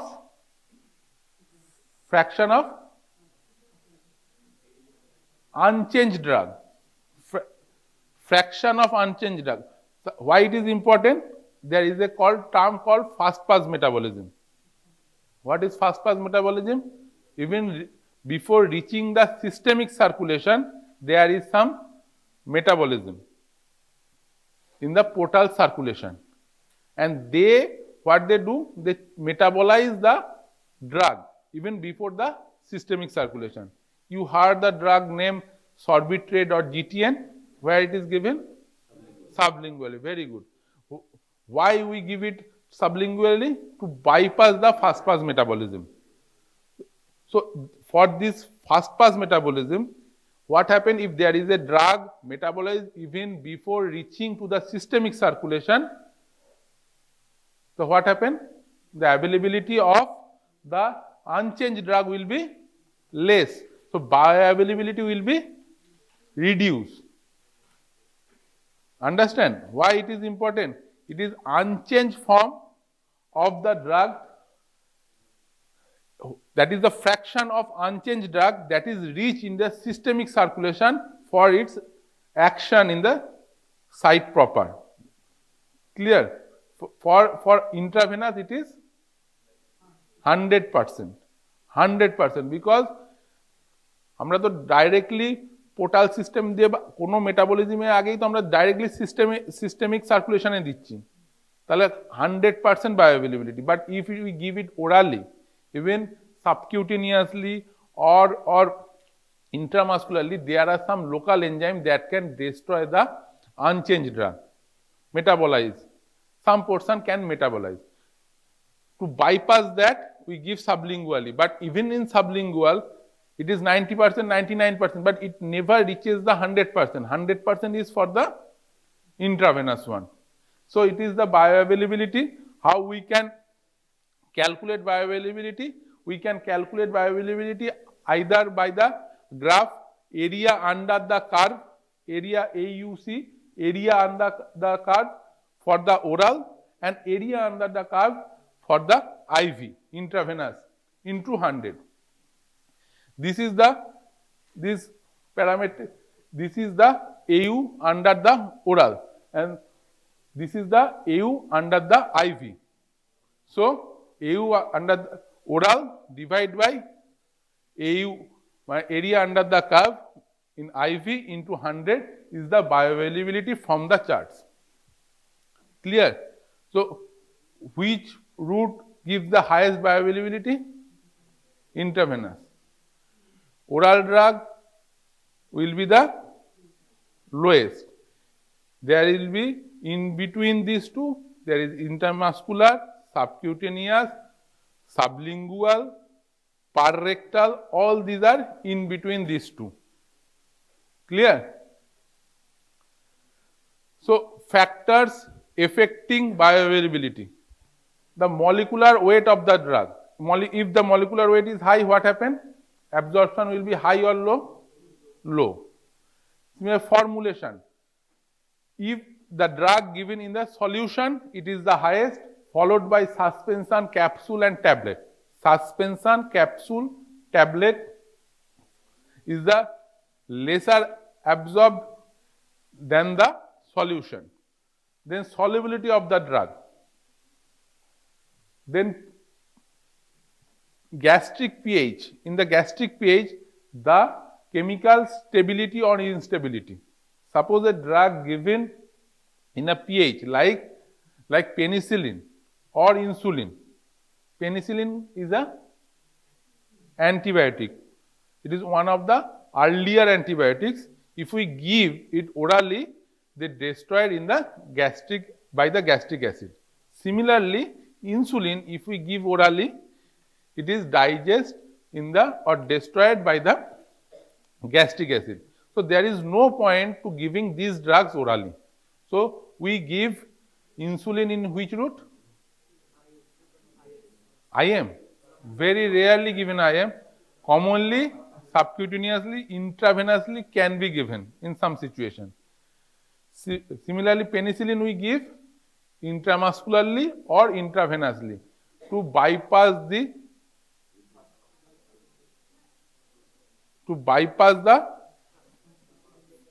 metabolism in the GIT or in the gastric pH. This is important. And last one is the fast pass metabolism. There is two different things. One is destroy in the gastric pH, and there is a fast pass metabolism in কোথায় fast pass metabolism হয়? Portal সিস্টেমে হয়, some portion is metabolised by the enzyme present in the GIT also, other than after the stomach এ destroy হয় কিসে, pH এ, gastric juice যে destroy that. After that there are some enzyme in the intestine, they can metabolize, that is called, and the some enzyme present in the portal system, they can metabolize. These are the first pass metabolism, and destroyed by the pH of the gastric juice is commonly important for the giving of this penicillin as well as insulin. Another drug you have aminoglycoside, you heard the name aminoglycoside, it is a which group of drug it is? It is an antibiotic. It is also given either intravenously or intramuscularly. Why? Because they are molecule ionized and their molecule is very large, so they are not absorbed in the upper GIT, they go into the lower GIT unabsorbed. But there is a importance of that. Most of the aminoglycoside given parenterally except neomycin. Neomycin is a aminoglycoside antibiotic given in hepatic coma. Why it is given orally? Because they are not absorbed in the upper GIT, go into the lower GIT, and in the lower GIT there are some colonic bacteria, they destroy this colonic bacteria. And why it is important? This colonic bacteria is important to produce ammonia. In hepatic coma, the main pathology is production of excessive amount of ammonia. By destroying the bacteria present in lower GIT or colonic bacteria, they reduce the production of ammonia. Clear? না আবার বলবো? Like penicillin and insulin, they destroy in the not GIT, stomach for their pH, acidic pH এর জন্য destroy হয় কি insulin and penicillin. So we give these two drugs parenterally. For insulin either subcutaneously or intravenously, for penicillin either intramuscularly or intravenously. Eta clear? There is another drug called aminoglycoside, which is an antibiotic.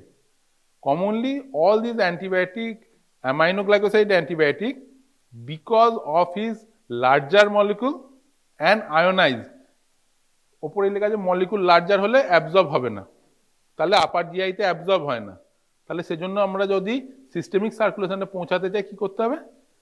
We have to give it parenterally, either intravenously or intramuscularly, except one, and that is the important thing, is the neomycin. Neomycin is sometimes you heard this name because use of topical use, but it also can given orally. When it given orally, they are not absorbed in the upper GIT. Why? Can absorb na? Neomycin, aminoglycoside, their molecular weight is high, they are ionized, so they doesn't absorb in the upper GIT. তাহলে upper GIT absorb না হলে কোথায় যাবে ড্রাগটা? Unchanged lower GIT. Lower GIT তে কি আছে? কোলোনিক bacteria আছে। আমরা এবার এই কোলোনিক ব্যাকটেরিয়া নরমাল হিউম্যান বা অন্য প্যাথোলজিতে ডিস্ট্রয় করলে কি হবে? ফ্লোরা না নরমাল পেশেন্টে যদি করো বা হেলদি পেশেন্ট বা নরমাল পেশেন্টে করলে, যাদের অ্যামোনিয়া বেশি নেই তাদের করলে কি হবে? ডায়রিয়া হবে, কারণ নর্মাল ব্যাকটেরিয়াল ফ্লোরাটা ডিস্টারবেন্স হবে, ব্যাকটেরিয়া হবে। সেজন্য দেখবে অনেক সময় অ্যামক্সিসিলিন খাওয়ার পরেও ডায়রিয়া হয়, to destroy that cause. But in case of hepatic কোমায় কি হচ্ছে? লিভার কন্ট্রোল করতে পারছে না, অ্যামোনিয়া বেশি প্রোডাকশন হচ্ছে বাই দ্য কোলোনিক ব্যাকটেরিয়া। এবার আমি সেই সময় if then we can control the colonic bacteria, what happen? The production of ammonia by the colonic bacteria will be reduced. হবে তো? রিডিউস হবে তো? অ্যামোনিয়া প্রোডাকশন কে করছে? Colonic bacteria. It is high for the hepatic failure patient, hepatic coma patient. If we control that ammonia production by inhibiting the colonic bacteria, there will be less amount of production of ammonia, there will be less hepatic coma. So it is another example. এটা একটা explain হয়। কেন তাহলে কি question হলো? How insulin, why we are not giving insulin orally, why we are not giving penicillin orally, why we are not giving aminoglycoside orally. তিনটে question হলো, তিনটের মধ্যে প্রথম দুটোর অ্যান্সার হবে it destroyed by the gastric pH. 3 নম্বরটার answer কি হবে? Due to larger molecule and ionisation, high ionisation, aminoglycoside is not absorbed in the upper GIT. এটা গেল ফার্স্ট তিনটে কোশ্চেন, কোন কোন ড্রাগ ওরালি দিচ্ছি না। ঠিক আছে, এবার নেক্সট হচ্ছে name a drug, aminoglycoside drug which can use orally and in which situation and why. Neomycin hepatic কোমায় দিচ্ছি, কেন দিচ্ছি? আপার জিআইতে অ্যাবজর্ব হচ্ছে না, ড্রাগটা কোথায় যাচ্ছে? লোয়ার জিআইতে। লোয়ার জিআইতে গিয়ে কি হবে? কোলোনিক ব্যাকটেরিয়াকে ডিস্ট্রয় করবে। কোলোনিক ব্যাকটেরিয়া ডিস্ট্রয় হলে কি হবে? অ্যামোনিয়া প্রোডাকশন কম হবে। অ্যামোনিয়া প্রোডাকশন কম হলে কোমাটা, হেপাটিক কোমাটা কম হবে। কোমাটা হওয়ার কারণ হচ্ছে larger production of ammonia. Clear? আরে বল, তুমি আমায় বলো না। লোয়ার জিআইটিতে যাচ্ছে, কোলোনিক ব্যাকটেরিয়া প্রোডাকশন কম হচ্ছে, এই পর্যন্ত ঠিক আছে তো? প্রোডাকশন কম হওয়ার মানে ওখান থেকে অ্যামোনিয়া প্রোডাকশন কম হচ্ছে। Ammonia is important for hepatic coma. Coma in hepatic failure called hepatic coma. The basis of this hepatic coma is high blood ammonia. আমরা যদি অ্যামোনিয়া প্রোডাকশনটাকে কমাতে পারি তাহলে হেপাটিক কোমায় কম যাবে পেশেন্ট। কিভাবে যাবে? যে অ্যামোনিয়া কমাতে হবে। অ্যামোনিয়াটা কোথায় তৈরি হচ্ছে? By colonic bacteria. ঠিক আছে, এটা বুঝতে পেরেছো তো? এই তিনটা কোশ্চেনের উত্তর দিতে পারবে তো? একটা হচ্ছে পেনিসিলিন। হ্যাঁ বলো। নর্মালি যে কোনো অ্যান্টিবায়োটিক যদি লোয়ার জিআই ট্র্যাকে চলে যায় তাহলে যে কোলোনিক ফ্লোরা আছে, সব ব্যাকটেরিয়া খারাপ না, নন প্যাথোজেনিক ব্যাকটেরিয়া আছে তো, সেটাকে যদি ডিস্ট্রয় করে দেয় তা প্যাথোজেনিক ব্যাকটেরিয়া ওভারহ্যান্ড করবে। আইদার এটা ওভারহ্যান্ড করলো, না হলে নর্মাল কিছু অ্যাবজর্পশন কমে গিয়ে ডায়রিয়া করবে। নর্মাল পেশেন্ট, নর্মাল পেশেন্ট মানে কি? আদার দেন একটা রেসপিরেটরি ট্র্যাক্ট ইনফেকশন হলো, তাকে তুমি নিওমাইসিন দিয়ে দিলে বা এমন একটা অ্যান্টিবায়োটিক দিলে যেটা উপর আপার জিআইতে অ্যাবজর্ব হলো না, লোয়ার জিআই চলে যাবে, সেখানকার ফ্লোরা নষ্ট করবে, ডায়রিয়া করবে। In fact if you remember taking azithromycin in case of, in respiratory tract infections, few people suffered diarrhea. Augmentin, you heard the name Augmentin? Amoxicillin carbonic acid, they can produce diarrhea. এই ডায়রিয়াতে কি দেয়? Diarrhoea হলে মানুষ কি ওষুধ খায়? Prebiotic, probiotic. ডায়রিয়াতে লোমোটিল বা ORS এর চাইতে prebiotic, probiotic, because they try to restore the colonic bacteria. ঠিক আছে, তাহলে কি কোশ্চেন হলো? ইনসুলিন কেন দিচ্ছি না, পেনিসিলিন কেন দিচ্ছি না ওরালি? 3 নম্বর অ্যামাইনোগ্লাইকোসাইড দিচ্ছি না। যদি অ্যামাইনোগ্লাইকোসাইড ওরালি দিই, কোন অ্যামাইনোগ্লাইকোসাইড দিচ্ছি, কোথায় দিচ্ছি, কেন দিচ্ছি? কোন অ্যামাইনোগ্লাইকোসাইড দিই? নিওমাইসিন। কোথায় দিচ্ছি? Hepatic coma. কেন দিচ্ছি?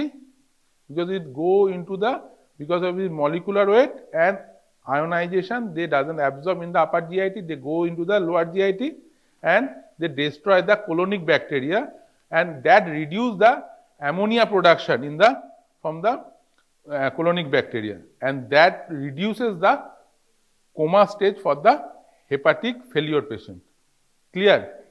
Now the next thing is that there are drugs which are we giving orally, they have some, they mostly act systemically or locally? Systemically.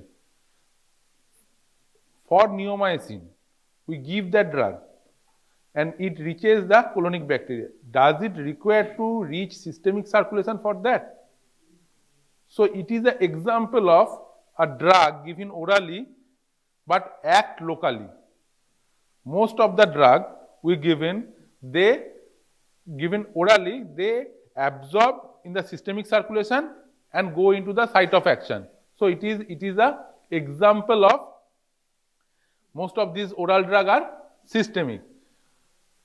Sometimes there is a question that giving a drug orally but acts locally. What is the difference between local and systemic use of drug? Systemic use means drug to reach the site of action, it requires to go into the systemic circulation. Clear? বুঝতে পেরেছো এই পর্যন্ত? তাহলে when we give neomycin in a hepatic coma patient, does it require this neomycin go into the systemic circulation for its action? No. So it is an example of a oral drug that acts locally. Clear? হ্যাঁ সব কটা না সুক্রালফেটটা হবে sucralfate that doesn't require to go into the systemic circulation, but PPI by H2 blocker they require go into the systemic circulation, even after that they block that system, they go into the systemic circulation. But in case of sucralfate they doesn't require to go into the systemic circulation, they directly go into the ulcer base and protect it. Clear? So it is another example of drug given orally acting locally. Similarly, there are some drug given inhalation route but act locally. Can you name them? Inhalation কোন drug দেয়? হ্যাঁ তার মানে তিনটে drug দেয়, তিনটে group of drug. One is LABA বা SABA. LABA SABA মানে কি? Short acting beta agonist, long acting beta agonist. Beta agonist drug সেগুলো হচ্ছে salbutamol, terbutaline. Next group of drug anticholinergic inhalation drug like ipratropium bromide, tiotropium bromide, and third is inhalation corticosteroid. Three group of drug, if given inhalation, they doesn't require go into the systemic circulation for its action. কোথায় use হয় এই ড্রাগগুলো? হ্যাঁ, bronchial asthma and COPD, bronchodilator, the bronchial asthma and chronic obstructive pulmonary disease. এবার name a drug which given in inhalation route but acts systemically. হ্যাঁ, সিস্টেমিক্যালি action করার জন্য কি লাগবে? Drug requires to reach the site of action through the systemic circulation. General anesthetics, inhalation general anesthetics, morphine মোটেই না, nitrous oxide, halothane, isoflurane, desflurane, sevoflurane, these are the all anesthetic agents given inhalation drug. Inhalation, they go into the lungs, from the lungs they absorb in the systemic circulation and their action is in CNS. So to reach the CNS they require to go into the systemic circulation.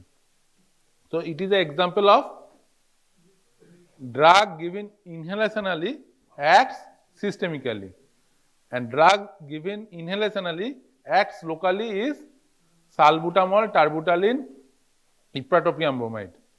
Oral drug given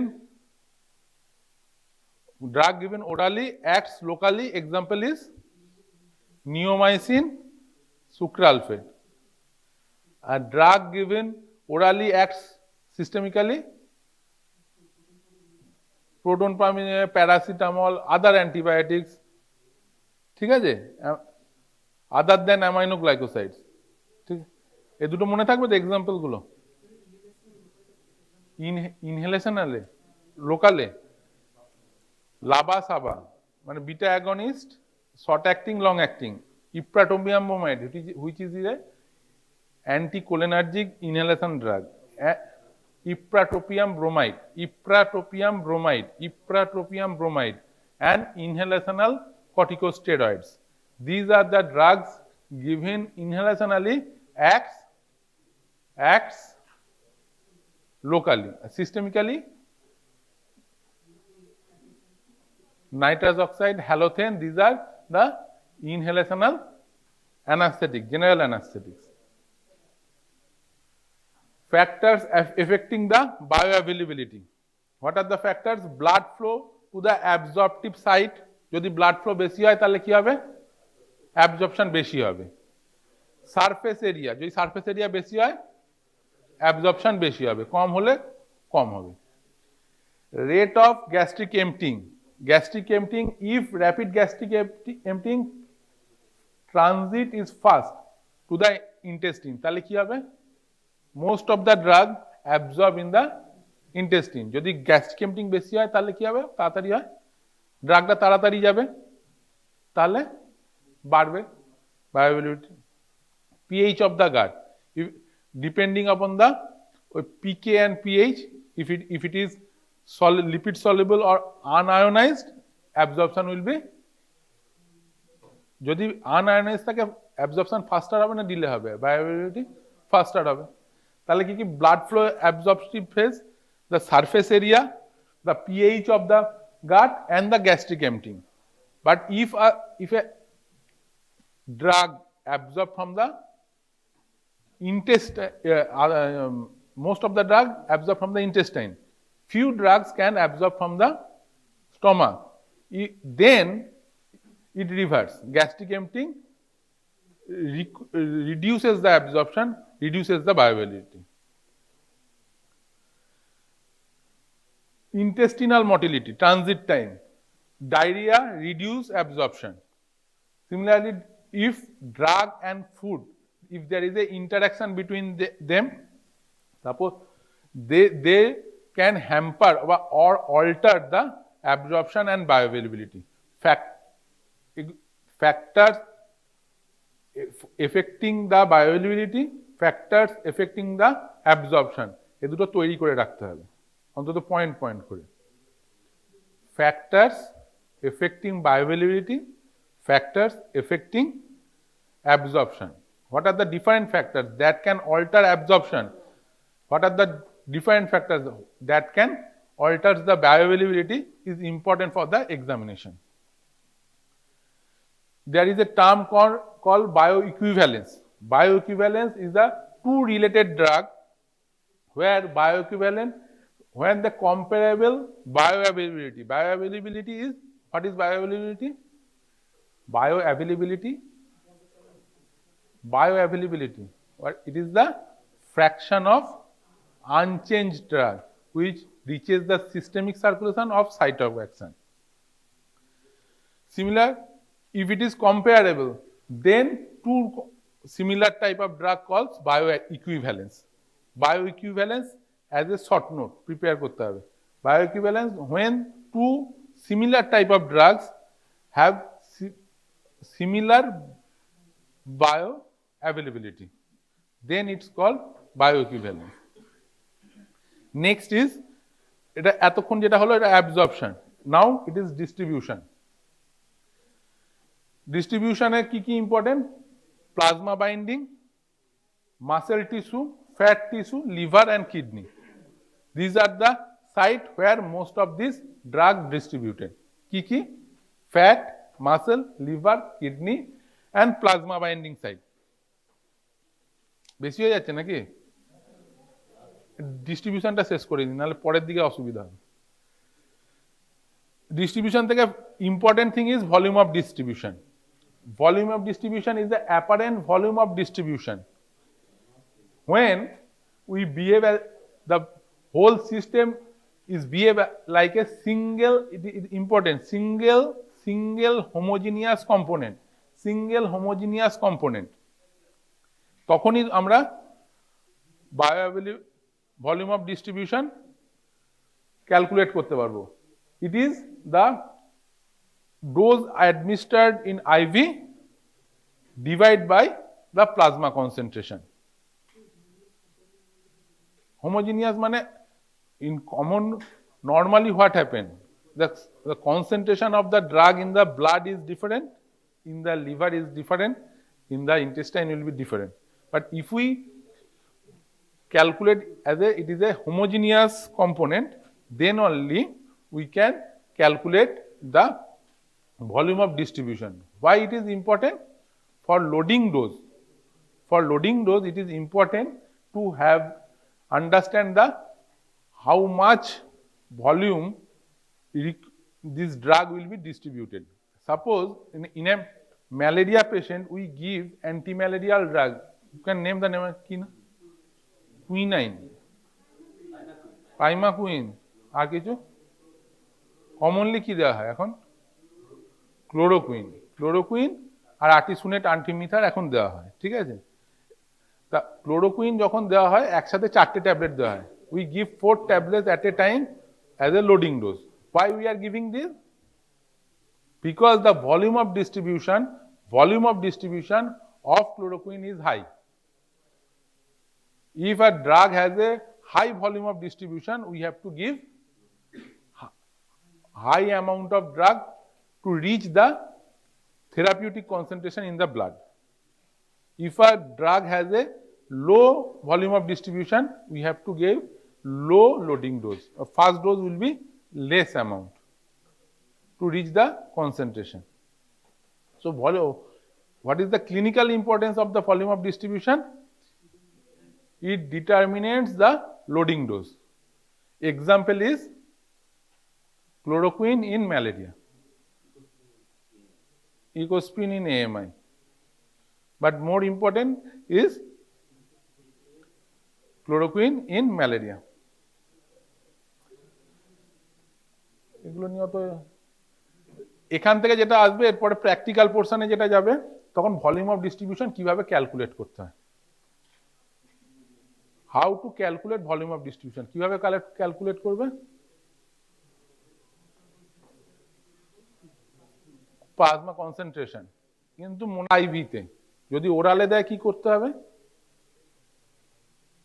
যদি মনে করে একটা oral drug দিয়ে plasma concentration দিল তখন কি করবে? First কি বলে? বায়োঅ্যাভেইলেবিলিটি। বায়োঅ্যাভেইলেবিলিটি গুণ করবে না ভাগ করবে? ভাগ করতে হবে, যাতে অ্যামাউন্টটা বেশি হয় সেটা খেয়াল রাখতে হবে, ঠিক আছে? তাহলে অ্যাবজর্পশন কাকে বলে? Different types of process for the active, passive, facilitated endocytosis. Explain why we are not giving insulin, penicillin and ki aminoglycoside orally. Why we are name some drug which can given in orally, acts locally. Name some drug which gives inhalationally, acts locally, systemically given or inhalationally. ঠিক আছে? 3 নম্বর হচ্ছে factors affecting absorption, bioavailability, what is volume of distribution, clinical importance of volume of distribution. ঠিক আছে? Metabolism আর excretion তাহলে পরের দিন পড়ানো হবে। 40,000 people die from snake bite in every year. Okay, and there are about 270 plus species of snakes, and 70% of the snakes are non-venomous. Only 30% snakes are poisonous. Okay.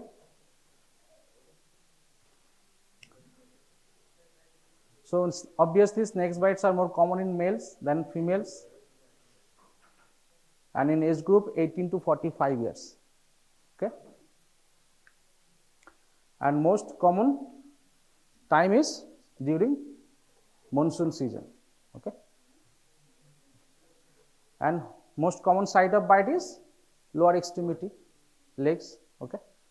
Now, how to differentiate poisonous from non-poisonous snake? How to identify? See, poisonous snake, their heads is triangular, but non-poisonous are oval or round, you can say. Head scale is small in case of poisonous snake and larger in case of non-poisonous snake. Okay. Tail is compressed in poisonous snake and rounded in non-poisonous snake. Can you see these fang marks? Fangs? Teeth, the larger teeth. These are present in poisonous snake but absent in non-poisonous snake. Okay. So, more common, 4 common types of snake in India. That is Indian cobra, common krait, Russell viper and saw-scaled viper. Okay. These are non-poisonous snake. জল ধরা সাপ দেখেছিস তো? হ্যাঁ। হেলে সাপ? হ্যাঁ। এটা লাউডোকা সাপ দেখেছিস? এটা কি বলতো? এটা কি সাপ? কি রে? সব থেকে কমন এটা দেখা যায়। এটা বাম্বল? এই দাঁড়াস সাপ।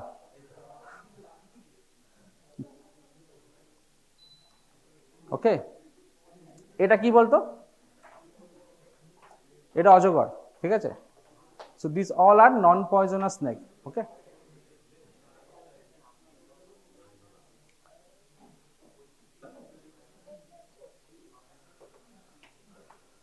So poisonous snakes belongs to 3 families on the basis of poison secreted.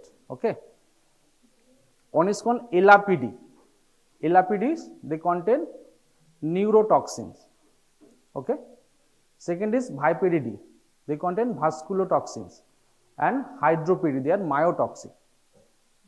So cobra and krait are Elapidae group. They contain neurotoxins. The viper snakes, that is Russell viper, saw-scaled viper, they are vasculotoxic. They contain vasculotoxins. And sea snake, also called Hydroperidae, they are myotoxin. They contain some toxin that damage the muscles. Okay. আচ্ছা এগুলো পরে বলছি ডিটেইলসে। So what is snake venom? The complex mixture of protein including large enzymes that causes local tissue destruction. Okay. They also contain low molecular weight polypeptides, the lethal systemic effect. So they contain large molecules and small molecules. Okay. The large molecules are responsible for local reactions and small molecules for systemic actions. And lethal doses, in case of cobra, it's only 0.12 gram, krait 0.06 gram, and Russell's viper 0.15 gram. So which is more poisonous, more toxic? Krait. Okay.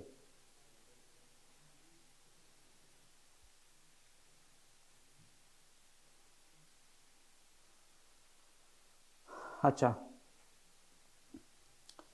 Snake venom কিভাবে কাজ করে, মানে কি হয় ultimately যখন snake venom inject হয় আমার বডিতে?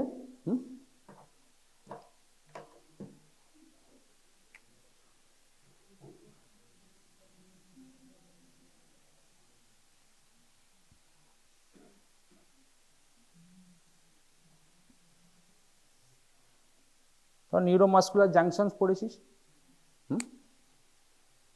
কি হয় বলতো neuromuscular জাংশনে?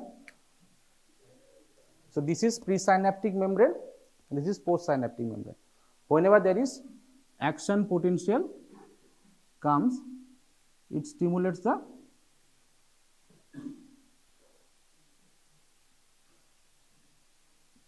voltage gated calcium channel. Okay.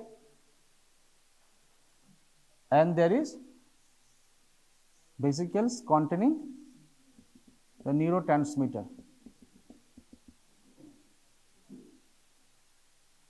This calcium causes fusion and ultimately release of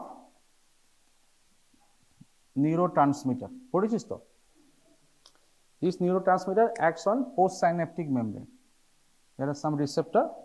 They are acetylcholine receptor. পড়েছিস? এই ফিজিওলজিতে পড়িস নি?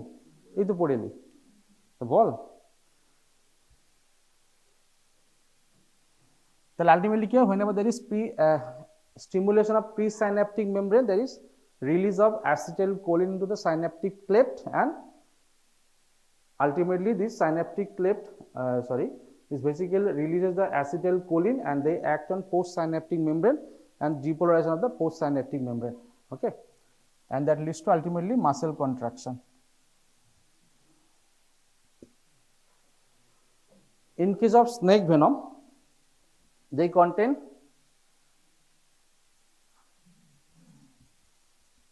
cytotoxin,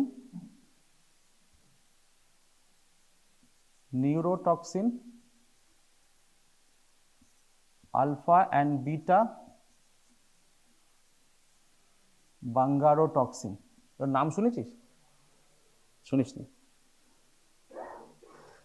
This cytotoxin and alpha bungarotoxin blocks the acetylcholine receptor. তাহলে কি হবে? সাইন্যাপটিক ট্রান্সমিশন হবে না, মাসেল কন্ট্রাকশন হবে হবে না, কি হবে? প্যারালিসিস হবে। ওকে, বোঝা গেল? This beta bungarotoxin,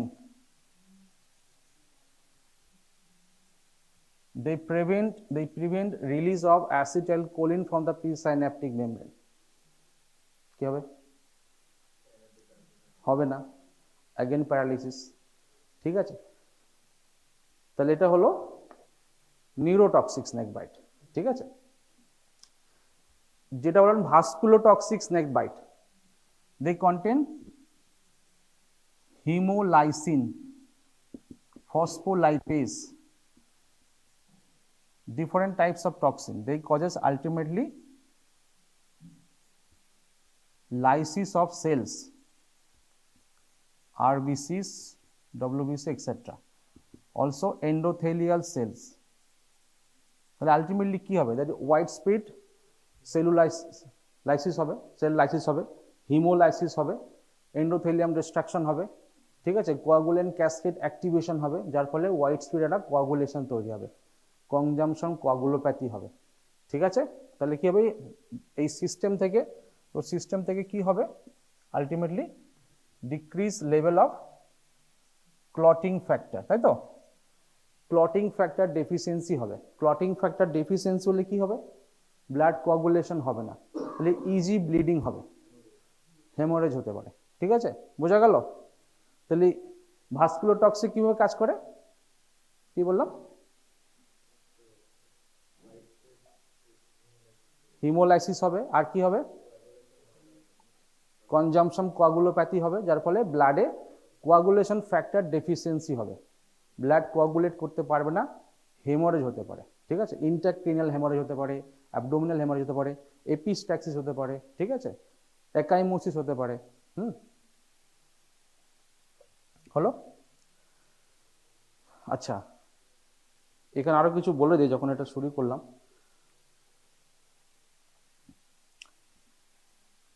কালি আসছে না।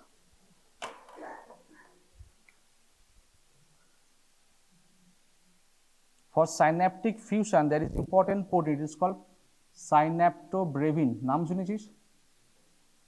হ্যাঁ, সিনট্যাক্সিন আছে, সাইন্যাপ্টোব্রেভিন আছে। কি রে, পিছনে রেসপন্স কর, তোরা কি ভালো লাগছে না? খুব বোর লাগছে? একটু মেকানিজম অ্যাকশনটা বলে তারপর ক্লিনিক্যাল ফিচার্সটা বলছি। ঠিক আছে, এই যে সাইন্যাপ্টোব্রেভিন নাম শুনেছিস? যখন এই ক্যালসিয়াম এন্ট্রি হলো, এই সাইন্যাপ্টোব্রেভিন কি করবে? এটাকে টেনে নিয়ে ভেসিকেলটাকে রিলিজ করবে, যার ফলে নিউরো ট্রান্সমিশন হবে।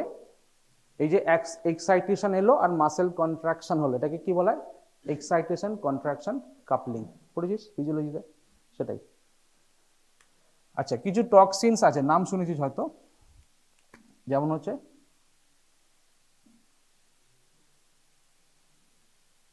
Botulinum toxin, botox. শুনেছিস? কিভাবে কাজ করে বোটুলিনাম টক্সিন? দেয় না, কিভাবে? It acts on the synaptobrevin, it damages the synaptobrevin. তাহলে কি হবে?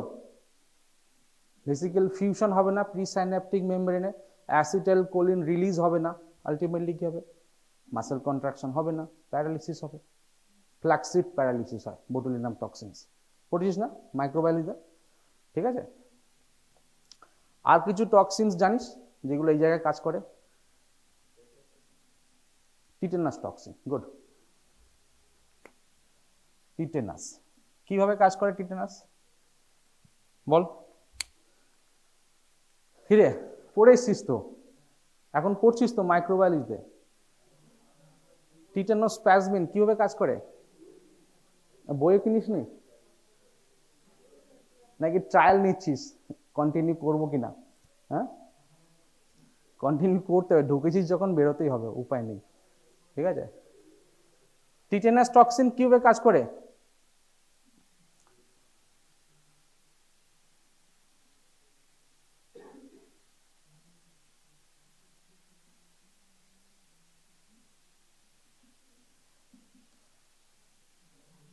যাই করে আঁকছি, ঠিক আছে, মোটামুটি একটা।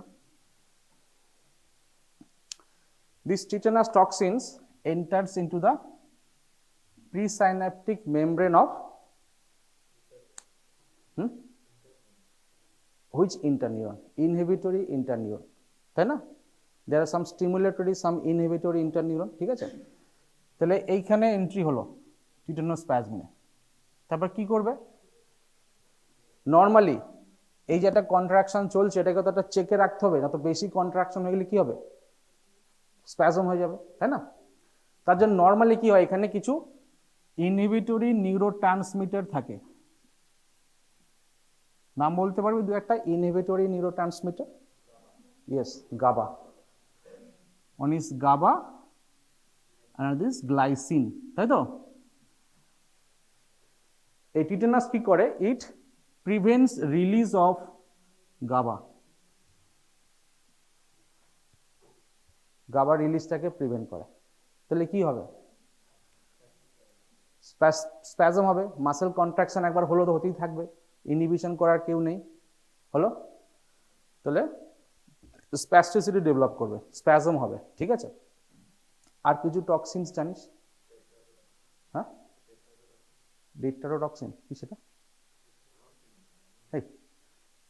এইখানে কাজ করে সেটা বলছি আমি। টক্সিনস তো অনেক রকমের আছে, যারা নিউরোমাসকুলার জাংশনে কাজ করে। আচ্ছা, এটার নাম শুনেছিস?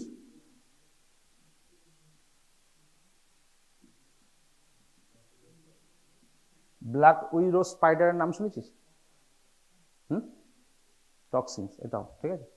এটা কিভাবে কাজ করে?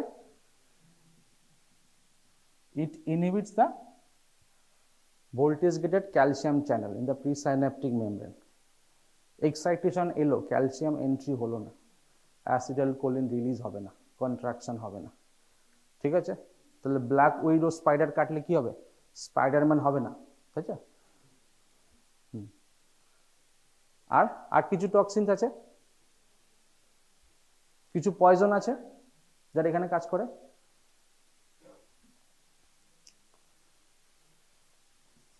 তোরা অর্গানোফসফরাসের নাম শুনেছিস? অর্গানোফসফরাস পড়েছিস না? অর্গানোফসফরাস পয়জনিং, হ্যাঁ, ওপি পয়জনিং। কি হয় ওখানে, কিভাবে কাজ করে? কি রে ব্যাক বেঞ্চে বল কিছু, না ঘুমাচ্ছিস সবাই? হ্যাঁ, এগুলো জেনে রাখ, কাজে লাগবে। বাকিটাই মস্তি করি, যতক্ষণ ক্লাসে থাকবি ক্লাসের পড়াটা কর।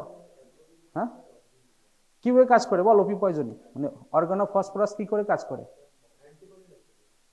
অ্যান্টিকোলিনেস্টারেজ। তার মানে কি, এই যে অ্যাসিটাইলকোলিন রিলিজ হলো, একে তো ডিস্ট্রয় করার দরকার আছে, নাহলে পারসিস্ট করলে পারসিস্টেন্ট কন্ট্রাকশন হবে, ঠিক আছে।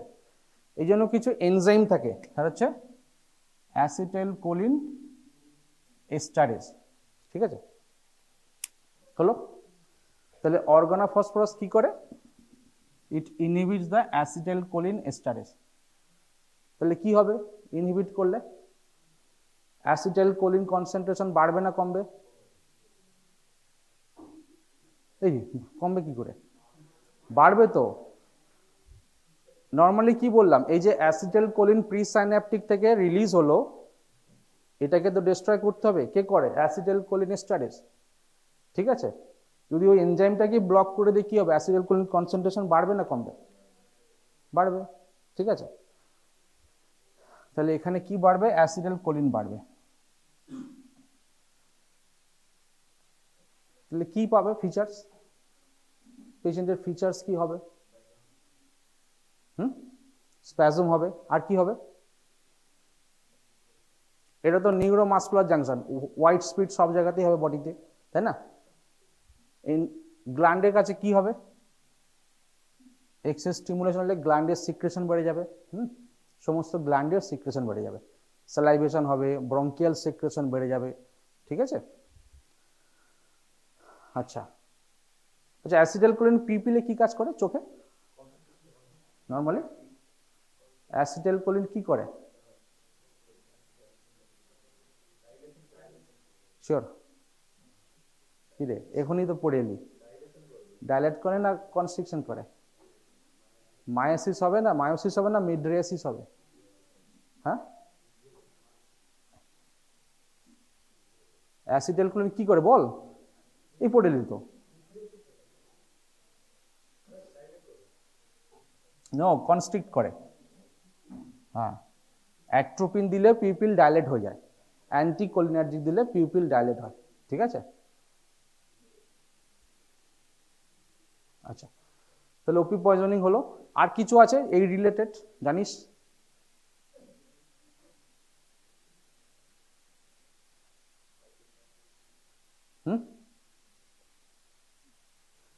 আচ্ছা, একটা ডিজিজ আছে শুনেছিস হয়তো, মায়োস্থেনিয়া গ্রাভিস। মায়োস্থেনিয়া গ্রাভিসে কি হয়?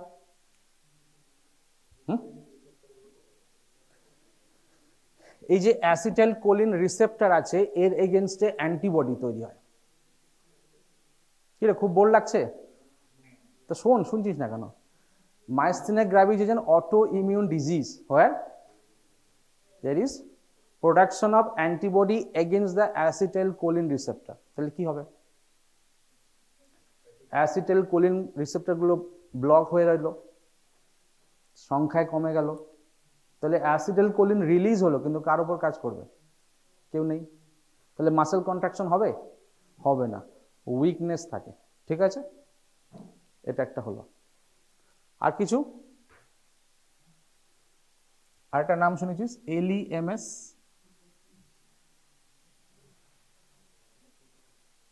Lambert Eaton myasthenic syndrome. কি হয় সেখানে? এই তো, there is damage to the voltage gated calcium channel due to antibody. ওকে, সেক্ষেত্রেও স্টিমুলেশন কম হবে, ফিউশন কম হবে, ক্যালসিয়াম এন্ট্রি কম হওয়ার জন্য অ্যাসিটাইলকোলিন রিলিজ কম হবে, উইকনেস থাকবে, ঠিক আছে? Lambert Eaton myasthenic syndrome. আর কিছু আছে রিলেটেড?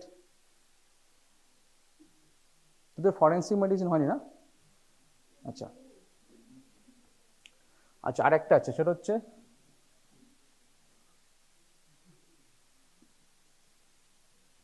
স্ট্রিকনাইন। নাম শুনছিস? স্ট্রিকনাইন পয়জন। স্ট্রিকনাইন এখানে কাজ করে। এই যে গ্লাইসিন ছিল, গ্লাইসিন রিসেপ্টরে বাইন্ড করে, ঠিক আছে? যার ফলে ইনহিবিশন হবে না, কন্টিনিউয়াস কন্ট্রাকশন, মাসেল স্প্যাজম হবে। হলো মোটামুটি একটা আইডিয়া।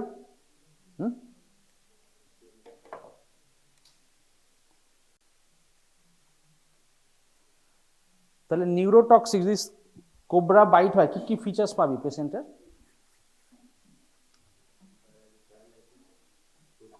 প্যারালিসিস হবে, টোসিস হবে, আর কি হবে?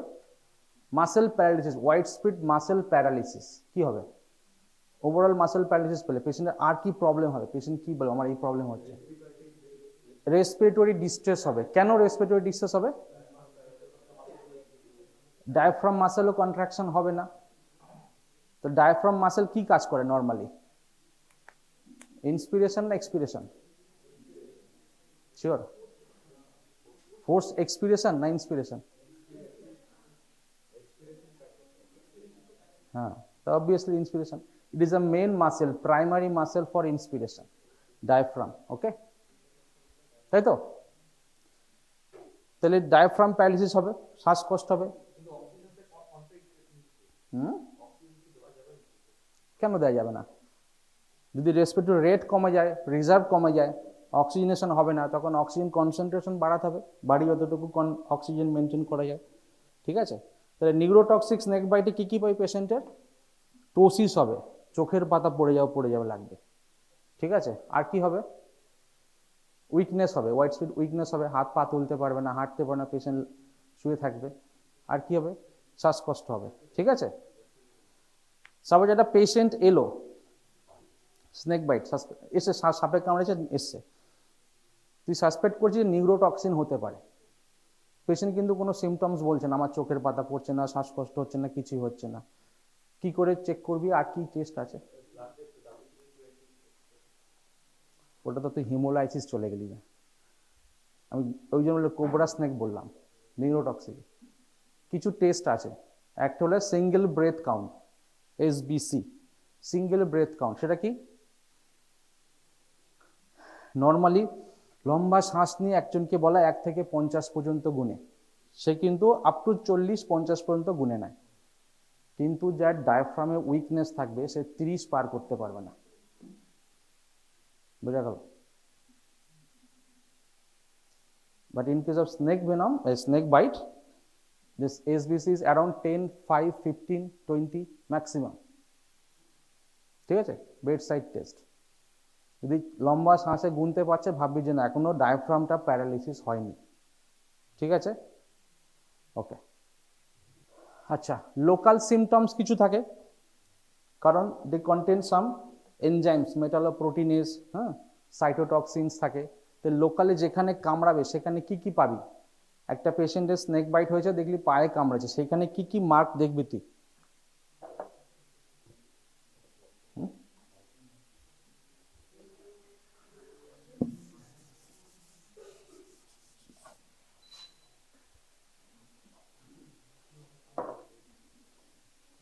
খুব বিজি নাকি?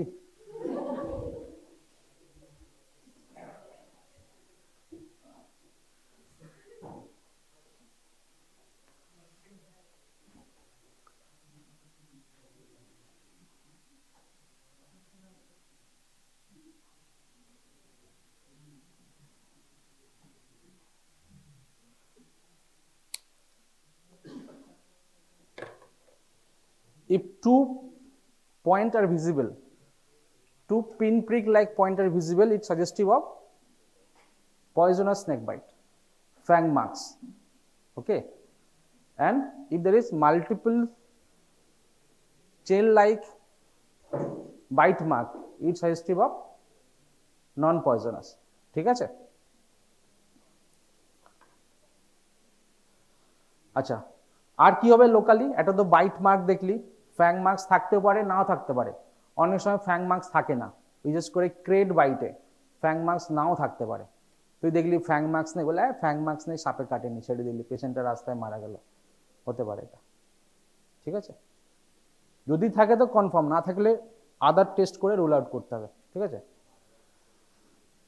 আচ্ছা, এর লোকালি রিয়াকশন কি হবে? লোকাল ইডিমা হবে, ঠিক আছে, উজিং অফ ব্লাড হবে, পেন হতে পারে, মাসেল নেক্রোসিস হতে পারে, ঠিক আছে, এগুলো লোকাল রিয়াকশন।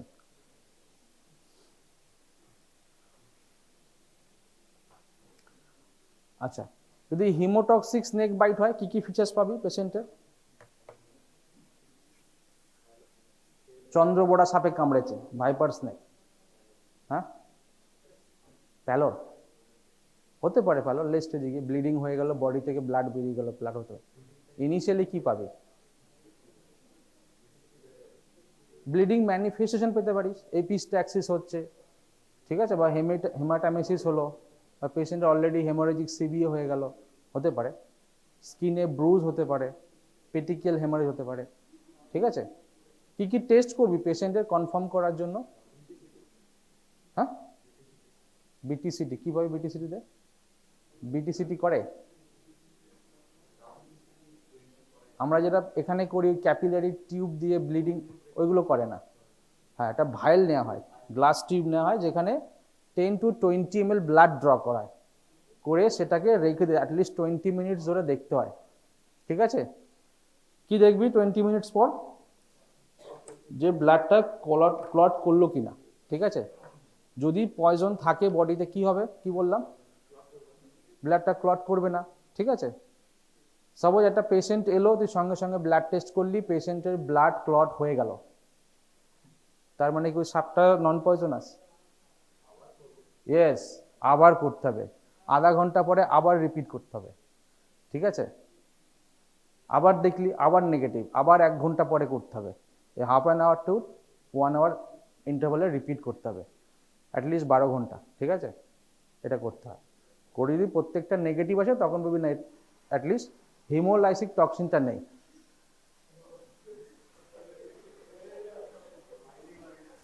কিরে বন্ধ?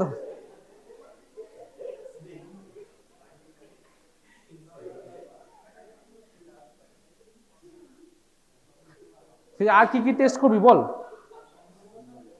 আদার টেস্ট, একটা পেশেন্ট এলো, ঠিক আছে, পেশেন্টের ফ্যাং মার্কস আছে, ইউ আর সাসপেক্টিং হিমোলাইটিক কিছু থাকতে পারে, হিমোলাইসিস থাকতে পারে, কি করে কনফার্ম করবি? কি রে বল, পড়েছিস তো, সব তো ফিজিওলজির কোশ্চেন। একটা তো হোল ব্লাড ক্লটিং টাইম হলো, আর কি দেখবি?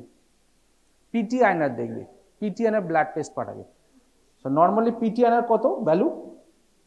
নর্মাল ভ্যালু অফ পিটি আয়নার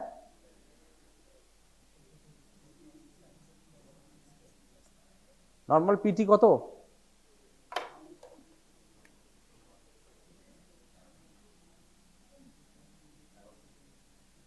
It's 11 to 16 second, okay? and INR কত? INR নর্মালি কত?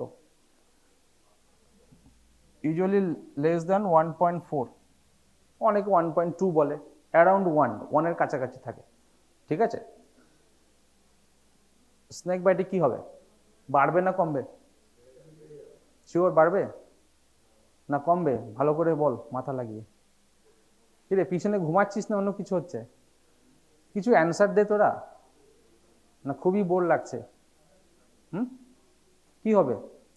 পিটি আয়নার বাড়বে না কমবে? যদি কোয়াগুলেশন ফ্যাক্টরস গুলো ব্লাড থেকে চলে যায়, ব্লাডে কোয়াগুলেশন ফ্যাক্টর নেই, তো কোয়াগুলেশন হবে না, তাহলে পিটি আয়নার কি হবে? বাড়বে না কমবে? প্রথ্রম্বিন টাইম বাড়বে, সেটাই তো, প্রথ্রম্বিন টাইম বাড়বে, আয়নারও বাড়বে, ঠিক আছে? দুটোই বাড়বে, ঠিক আছে?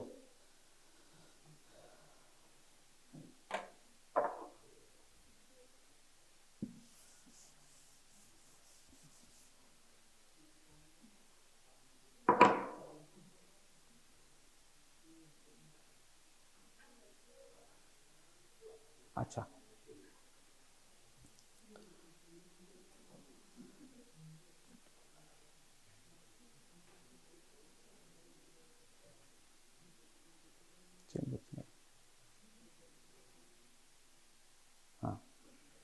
How to manage a patient with snake bite, কি করবি? there are two part, one is pre hospital management and management in hospital, তাই তো? হ্যাঁ, তাহলে একটা প্রি হসপিটাল ট্রিটমেন্ট দিবি, ফার্স্ট এড যেটাকে বলা হয়, অ্যান্ড হসপিটালে অ্যাডমিট করার পরে কিছু ট্রিটমেন্ট আছে, তাই তো? প্রি হসপিটাল কি ট্রিটমেন্ট দিবি? it is a right approach, okay? right means are for reassure the patient, ঠিক? অনেক ক্ষেত্রে কি হয়, পেশেন্টের স্নেক বাইট হলো, পেশেন্ট তো নন পয়জনাস ছিল, এতটা ভয় পেলো পেশেন্টের, ওই ভয় হার্ট ফেল হয়ে গেল, হয় অনেক সময়, ঠিক আছে? ভয়ই অনেকে মারা যায়, ঠিক আছে? তাহলে পেশেন্টটাকে রিঅ্যাসিওর করতে হবে যে কিছু হবে না, আমরা আছি, নিয়ে যাচ্ছি, ট্রিটমেন্ট আছে, বেঁচে যাবে, ঠিক আছে? এটা রিঅ্যাসিওরেন্স হলো, ঠিক আছে? তারপর হচ্ছে ইমোবিলাইজ। কি করে ইমোবিলাইজ করবে? যেখানে কাটবে সেই জায়গাটাকে বেশি নাড়ানো চড়ানো যাবে না। কেন? আচ্ছা, কিভাবে অ্যাবজর্পশন হয় স্নেক ভেনমটা? কে কে হাই তুলছে? বোর লাগছে নাকি?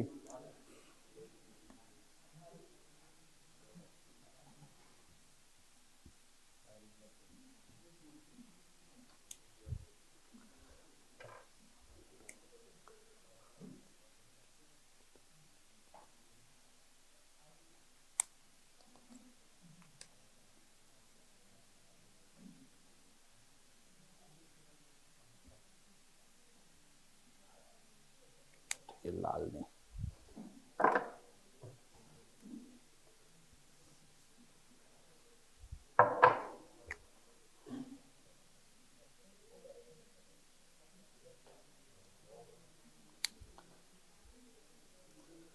After deposition of snake venom, the venom enters into the circulation via which route? Venous route, arterial route, nervous route, or lymphatic route? ভালো করে বল, ঠিক করে বল।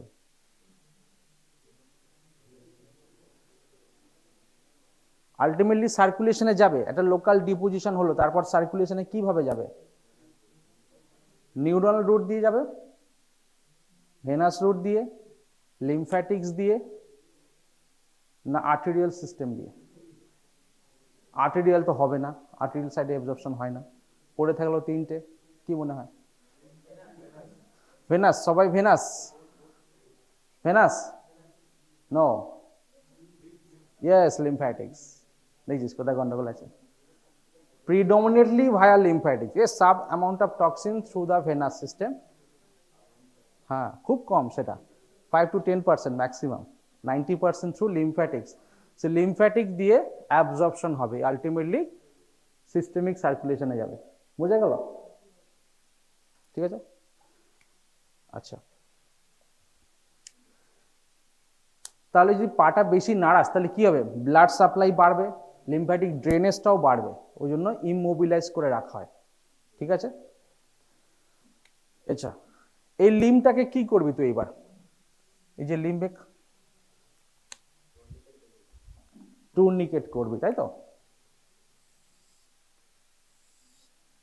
কিভাবে টুর্নিকেট করবি? কতটা প্রেসার দিবি? পুরোপুরি ব্লাড সাপ্লাই বন্ধ করবি? হ্যাঁ, তিনটে আছে না, একটা আর্টারি দিয়ে ব্লাড আসছে, তাই তো, এটা ভেন দিয়ে ব্লাড বার যাচ্ছে, আর একটা লিমফ্যাটিক অ্যাবজর্পশন হচ্ছে। তিনটে সিস্টেমের মধ্যে তুই কোনটাকে ব্লক করতে চাস?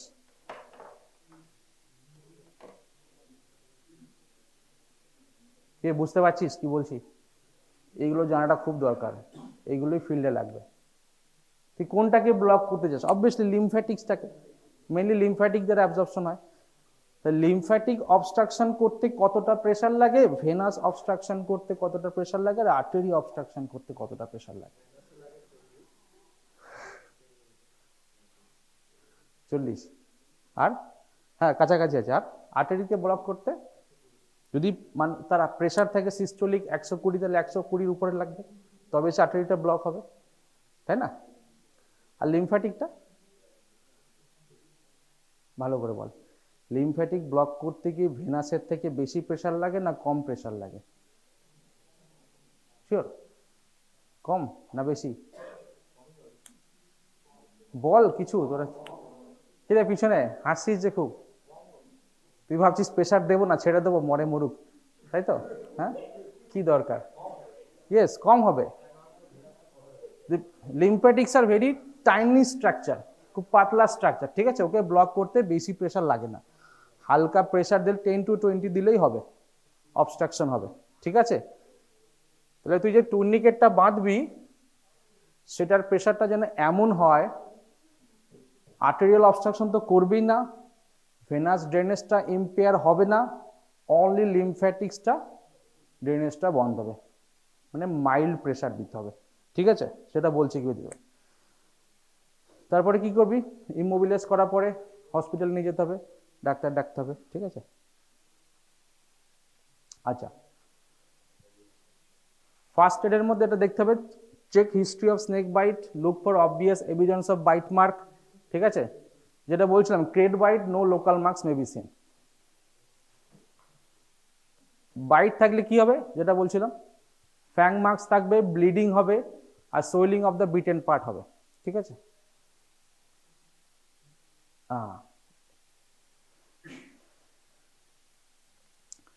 ইমোবিলাইজ করার পরে কিভাবে টুর্নিকেট করতে হয়, আমরা যে টুর্নিকেটটা করা হয়, যেভাবে পেশেন্টগুলো আসে পুরোপুরি শক্ত করে বেঁধে দড়ি দিয়ে হোক বা রাবার টিউব দিয়ে হোক, অতটা বাঁধলে কি ওরা কি করে পুরোপুরি ব্লাড সাপ্লাইটাই বন্ধ করে দেয়, এতটা প্রেসার দেয়, আর্টারি তো ব্লক হয়, সঙ্গে এগুলো বন্ধ হবেই। তাহলে আলটিমেটলি কি হবে, যদি এটাকে আমি প্রচুর প্রেসার দিয়ে দিই এখানে, তাহলে আলটিমেটলি লোয়ার পার্টে কি হবে, নেক্রোসিস হবে, গ্যাংগ্রিন হয়ে যাবে, তাই তো, ব্লাড সাপ্লাই হলো না। একটা মাসেল কতক্ষণ ব্লাড ছাড়া থাকতে পারে, 2 to 4 hours, maximum up to 6 hours, ঠিক আছে, দূর থেকে আসছে তার 6 ঘন্টার বেশি চাপা আছে, তাহলে পেশেন্টের পাটা পরে কেটে বাদ দিতে হবে। সাপে কেটে হয়তো হতো না, ওটাতে নিজের দোষের জন্য পাটা কেটে বাদ গেল। তার মানে প্রেশারটা আমাকে এমন দিতে হবে শুধু যেন লিমফ্যাটিকটা অবস্ট্রাকশন হয়। হলো? আচ্ছা, এখানে দেখ কিভাবে ইমোবিলাইজ করা হলো, একটা লম্বা রড টিউব দিয়ে দেওয়া হলো, যার ফলে ওটাকে সাপোর্ট দিয়ে আমাকে ব্যান্ডেজটা বাঁধতে হবে, যার ফলে লিমটা মুভমেন্টও করবে না, প্লাস একটা প্রেসার ব্যান্ডেজও দিয়ে দিলাম। ঠিক আছে,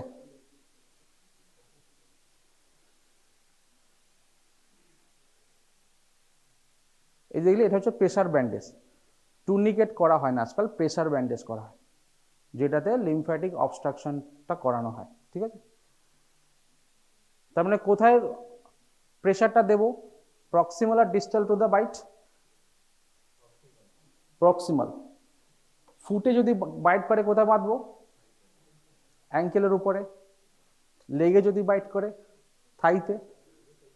যদি বাটাকে বাইট করে কোথায় দেব, হ্যাঁ, কোমরে দিয়ে লাভ হবে? আর হবে না। লিংসে যদি কামড়ায় সেক্ষেত্রে প্রেসারটা আসবে, যদি অ্যাবডোমেনে কাটে, চেস্টে কাটে, হেডে কাটে, নেকে কাটে, এইখানে এই গল্পটা আসবে না।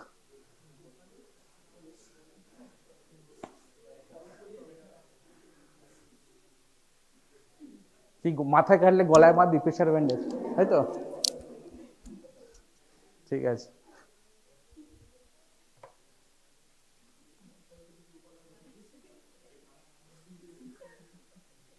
অবভিয়াসলি পেশেন্টকে নিয়ে হসপিটালে যেতে হবে। কিভাবে নিয়ে যেতে হবে? অ্যাম্বুলেন্স তো সবসময় অ্যাভেলেবেল নয়, বেস্ট হচ্ছে bike, motor bike is best. হ্যাঁ, 3 ইডিয়টস মুভিটা দেখেছিস, মাঝখানে বসিয়ে নিয়ে যায়, দেখ পেশেন্টটা মাঝখানে আসে, সামনে তো ড্রাইভার থাকবি, পিছনে একজন সাপোর্ট দেওয়ার জন্য বসে আছে। ঠিক আছে, যদি 3 জন না থাকে কি করবি? 2 জন আছে। ইয়েস, ঠিক বলে।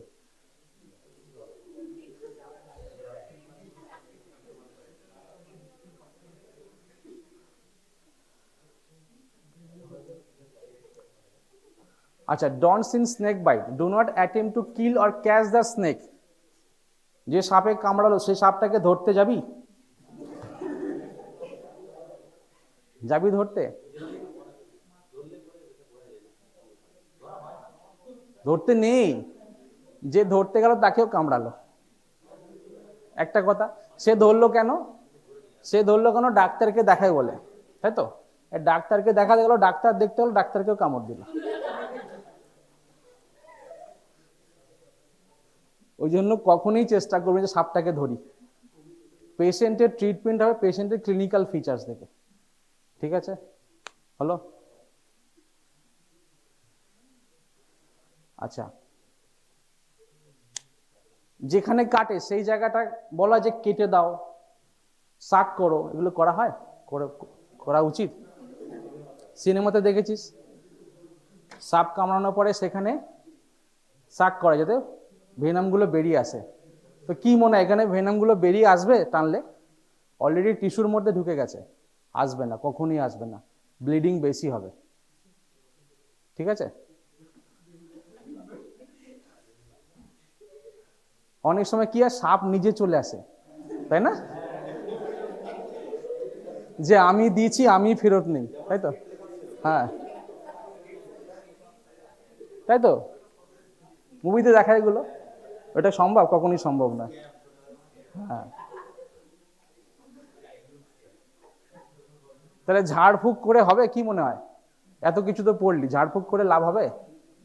হবে না তো। আমি বলি ঝাড়ফুঁক করে হবে, কি করে হবে?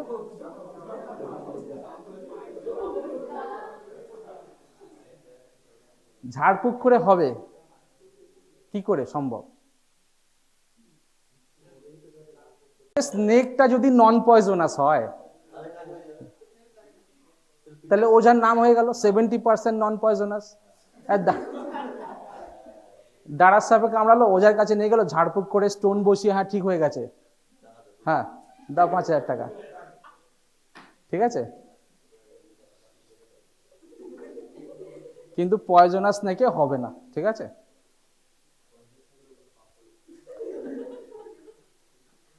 এই যেটা বলছিলাম, ইনসিশন, সাকিং, রাবিং কিছু করা হয় না, ঠিক আছে। এরম করে লেগ পিস খায় না।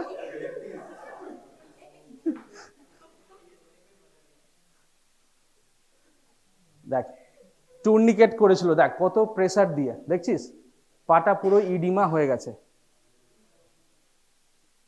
পেশেন্টের পাটা পুরো গ্যাংগ্রিন হয়ে গেছে, পা কেটে বাদ দিতে হবে, কিছু করার নেই। ওই জন্য কমপ্লিট ব্লাড অবস্ট্রাকশন করা যাবে না, ঠিক আছে। আচ্ছা, যেটা স্কিপ করে এসেছিলাম সেখানে যাইবা।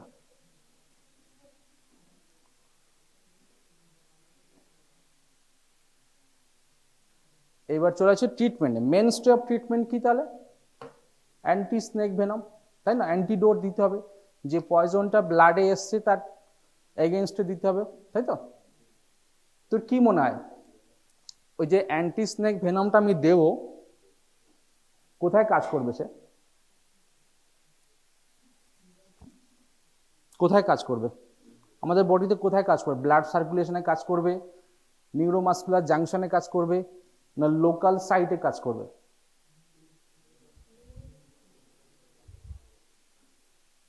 কি রে বল, কোশ্চেনটা বুঝতে পেরেছিস? অ্যান্টি স্নেক ভেনম, যে ভেনমের এগেনস্টে অ্যান্টিডোটটা আমি দিলাম, আইভি ইনফিউশন দিলাম, সেই টক্সিনটা কোথায় কাজ করবে, কার উপর কাজ করবে? Neuromuscular junction. শিওর? হ্যাঁ? No, wrong. It acts or binds only the free circulating toxin, যেটা সার্কুলেশনে ঘোরাফেরা করছে, এখনো নিউরোমাসকুলার জাংশন পর্যন্ত যায়নি। যে একবার বাইন্ড করবে তাকে আর হটাতে পারবে না, তাকে ধরতে পারবে, সার্কুলেশন থেকে বেরিয়ে গেল, তাই না? তাহলে কাকে, কার উপর কাজ করবে? Only on free circulating venom আর ফ্রি সার্কুলেটিং টক্সিনসকেই বাইন্ড করবে, ঠিক আছে। কিভাবে তৈরি করা অ্যান্টি স্নেক ভেনম? ঘোড়ার শরীরে সাপের পয়জন অল্প অল্প করে বহুদিন ধরে ইনজেক্ট করা হয়, ঠিক আছে, যার ফলে ঘোড়ার শরীরে একটা অ্যান্টিবডি তৈরি হয়। ওকে, এই যে এএসবি হচ্ছে, এটাকে টু টাইপস, এটা হচ্ছে মোনোভ্যালেন্ট আর হচ্ছে পলিভ্যালেন্ট, ঠিক আছে। মোনোভ্যালেন্ট মানে কি? মোনোভ্যালেন্ট হচ্ছে মোনো মানে কি সিঙ্গেল, সিঙ্গেল স্পিসিসের এগেনস্টে, সাপোজ ক্রেটের এগেনস্টে একটা পয়জন, সেটা হচ্ছে মোনোভ্যালেন্ট। ওকে, কিন্তু ইন্ডিয়াতে মোনোভ্যালেন্ট অ্যাভেলেবেল সাধারণত নেই, ইউএসএতে আছে। আমাদের দেশে কি আছে? পলিভ্যালেন্ট, যেখানে কমন পয়জনাস স্নেক যে স্পিসিসগুলো আছে তাদের এগেনস্টে অ্যান্টি স্নেক ভেনম তৈরি করা হয়, ঠিক আছে। কি কি স্পিসিসের এগেনস্টে? What are the species? One is cobra, crate, and two viper, saw scale and Russell viper, ঠিক আছে। তাহলে এখানে কি স্নেক বাদ গেল বলতো? কিং কোবরা বাদ গেল। কিং কোবরা কামড়ালে হবে এই স্নেক ভেনমে? হবে না। যদি র্যাটেল স্নেক কামড়ায় সেক্ষেত্রে হবে না, সেখানে মনোস্পেসিফিক লাগবে, যেটা আমাদের দেশে অ্যাভেলেবেল নেই, ঠিক আছে।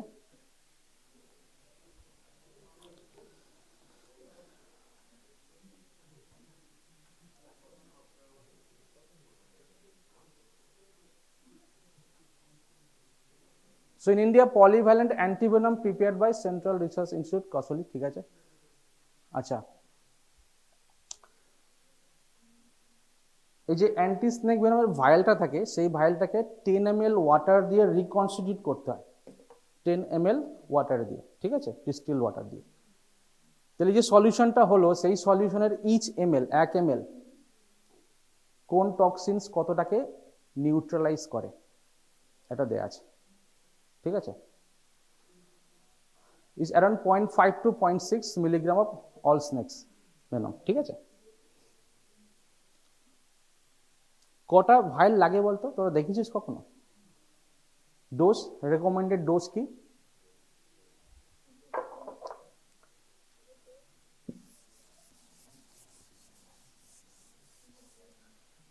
একটা পেশেন্ট হলো নিউরোটক্সিক স্নেক বাইট নিয়ে, দেখলি টোসিস হচ্ছে, রেসপিরেটরি ডিস্ট্রেস হচ্ছে, কি করবি? পেশেন্টটাকে ভেন্টিলেটর দিতে হবে, উপায় নেই, ভেন্টিলেটর মাস্ট, নাহলে পেশেন্ট মারা যাবে, ঠিক আছে।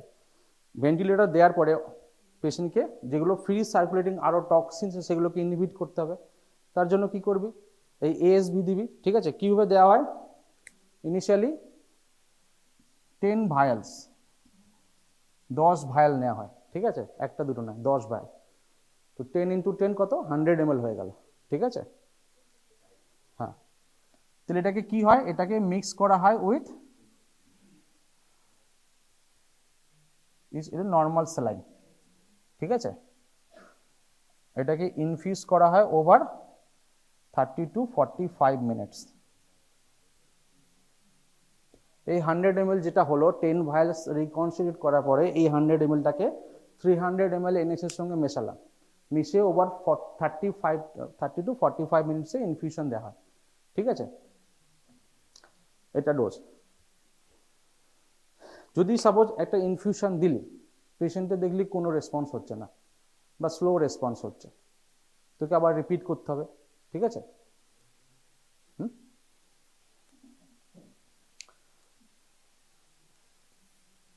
হাফ অ্যান আওয়ার গ্যাপ দিয়ে তোকে আবার রিপিট করতে হবে। So initially is around 20 to 30 ভাইলস ইজ রিকোয়ার্ড ইনিশিয়ালি।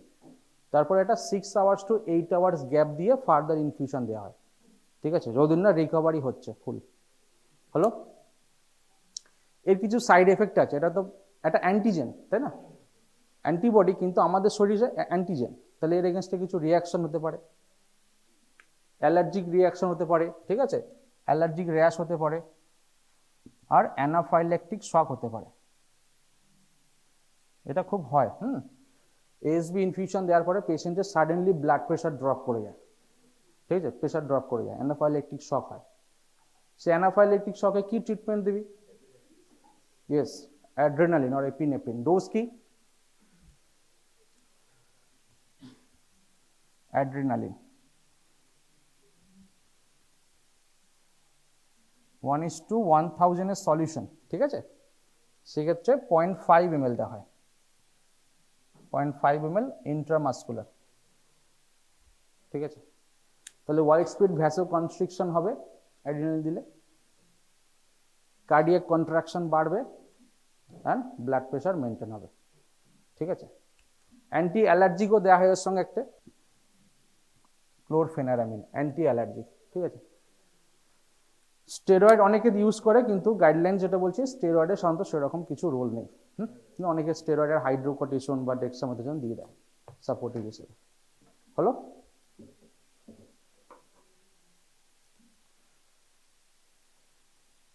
কিছু বুঝলি, নতুন কিছু শিখলি, হ্যাঁ, কিছুটা জানলি নতুন। নেক্সট ইয়ার বা থার্ড ইয়ারে আরো আরেকবার পড়ে নিই ভালো করে, ফার্মাকোলজিটা ভালো বুঝতে পারবে, ঠিক আছে। আচ্ছা, একটু বাকি আছে। How to prevent snake byte. সাপে যাতে না কাটে কি করবি? সব থেকে ভালো সাপের থেকে দূরে থাকা, তাই তো, জঙ্গলে না যাওয়া, অন্ধকারে এক্সপিরিয়েন্স করতে না যাওয়া, মানে আমি প্রাত কাজের বলেছি, প্রাত রাসের কাজ, ঠিক আছে।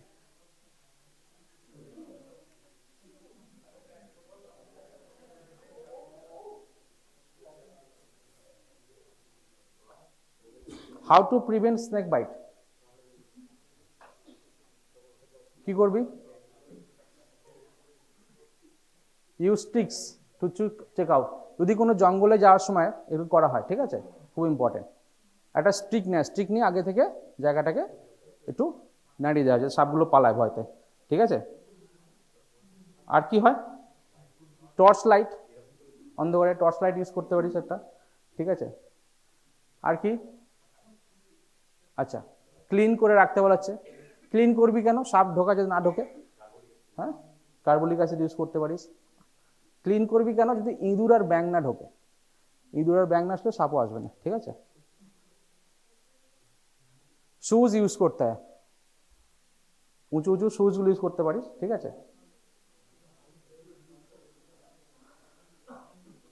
আর রাতে যখন শুবি মসকিটো নেট ইউজ করবে, তাই না, রাতে ঘুমানোর সময় অবশ্যই মশার সময় হোক আর না হোক সবসময় মসকিটো নেট ইউজ করবে। সাপ নয়, সাপ ছাড়া অন্যান্য পোকামাকড়ও তো থাকে না, তারাও কামড়াতে পারে, ঠিক আছে। ঠিক আছে, আজকে থাক এই পর্যন্ত।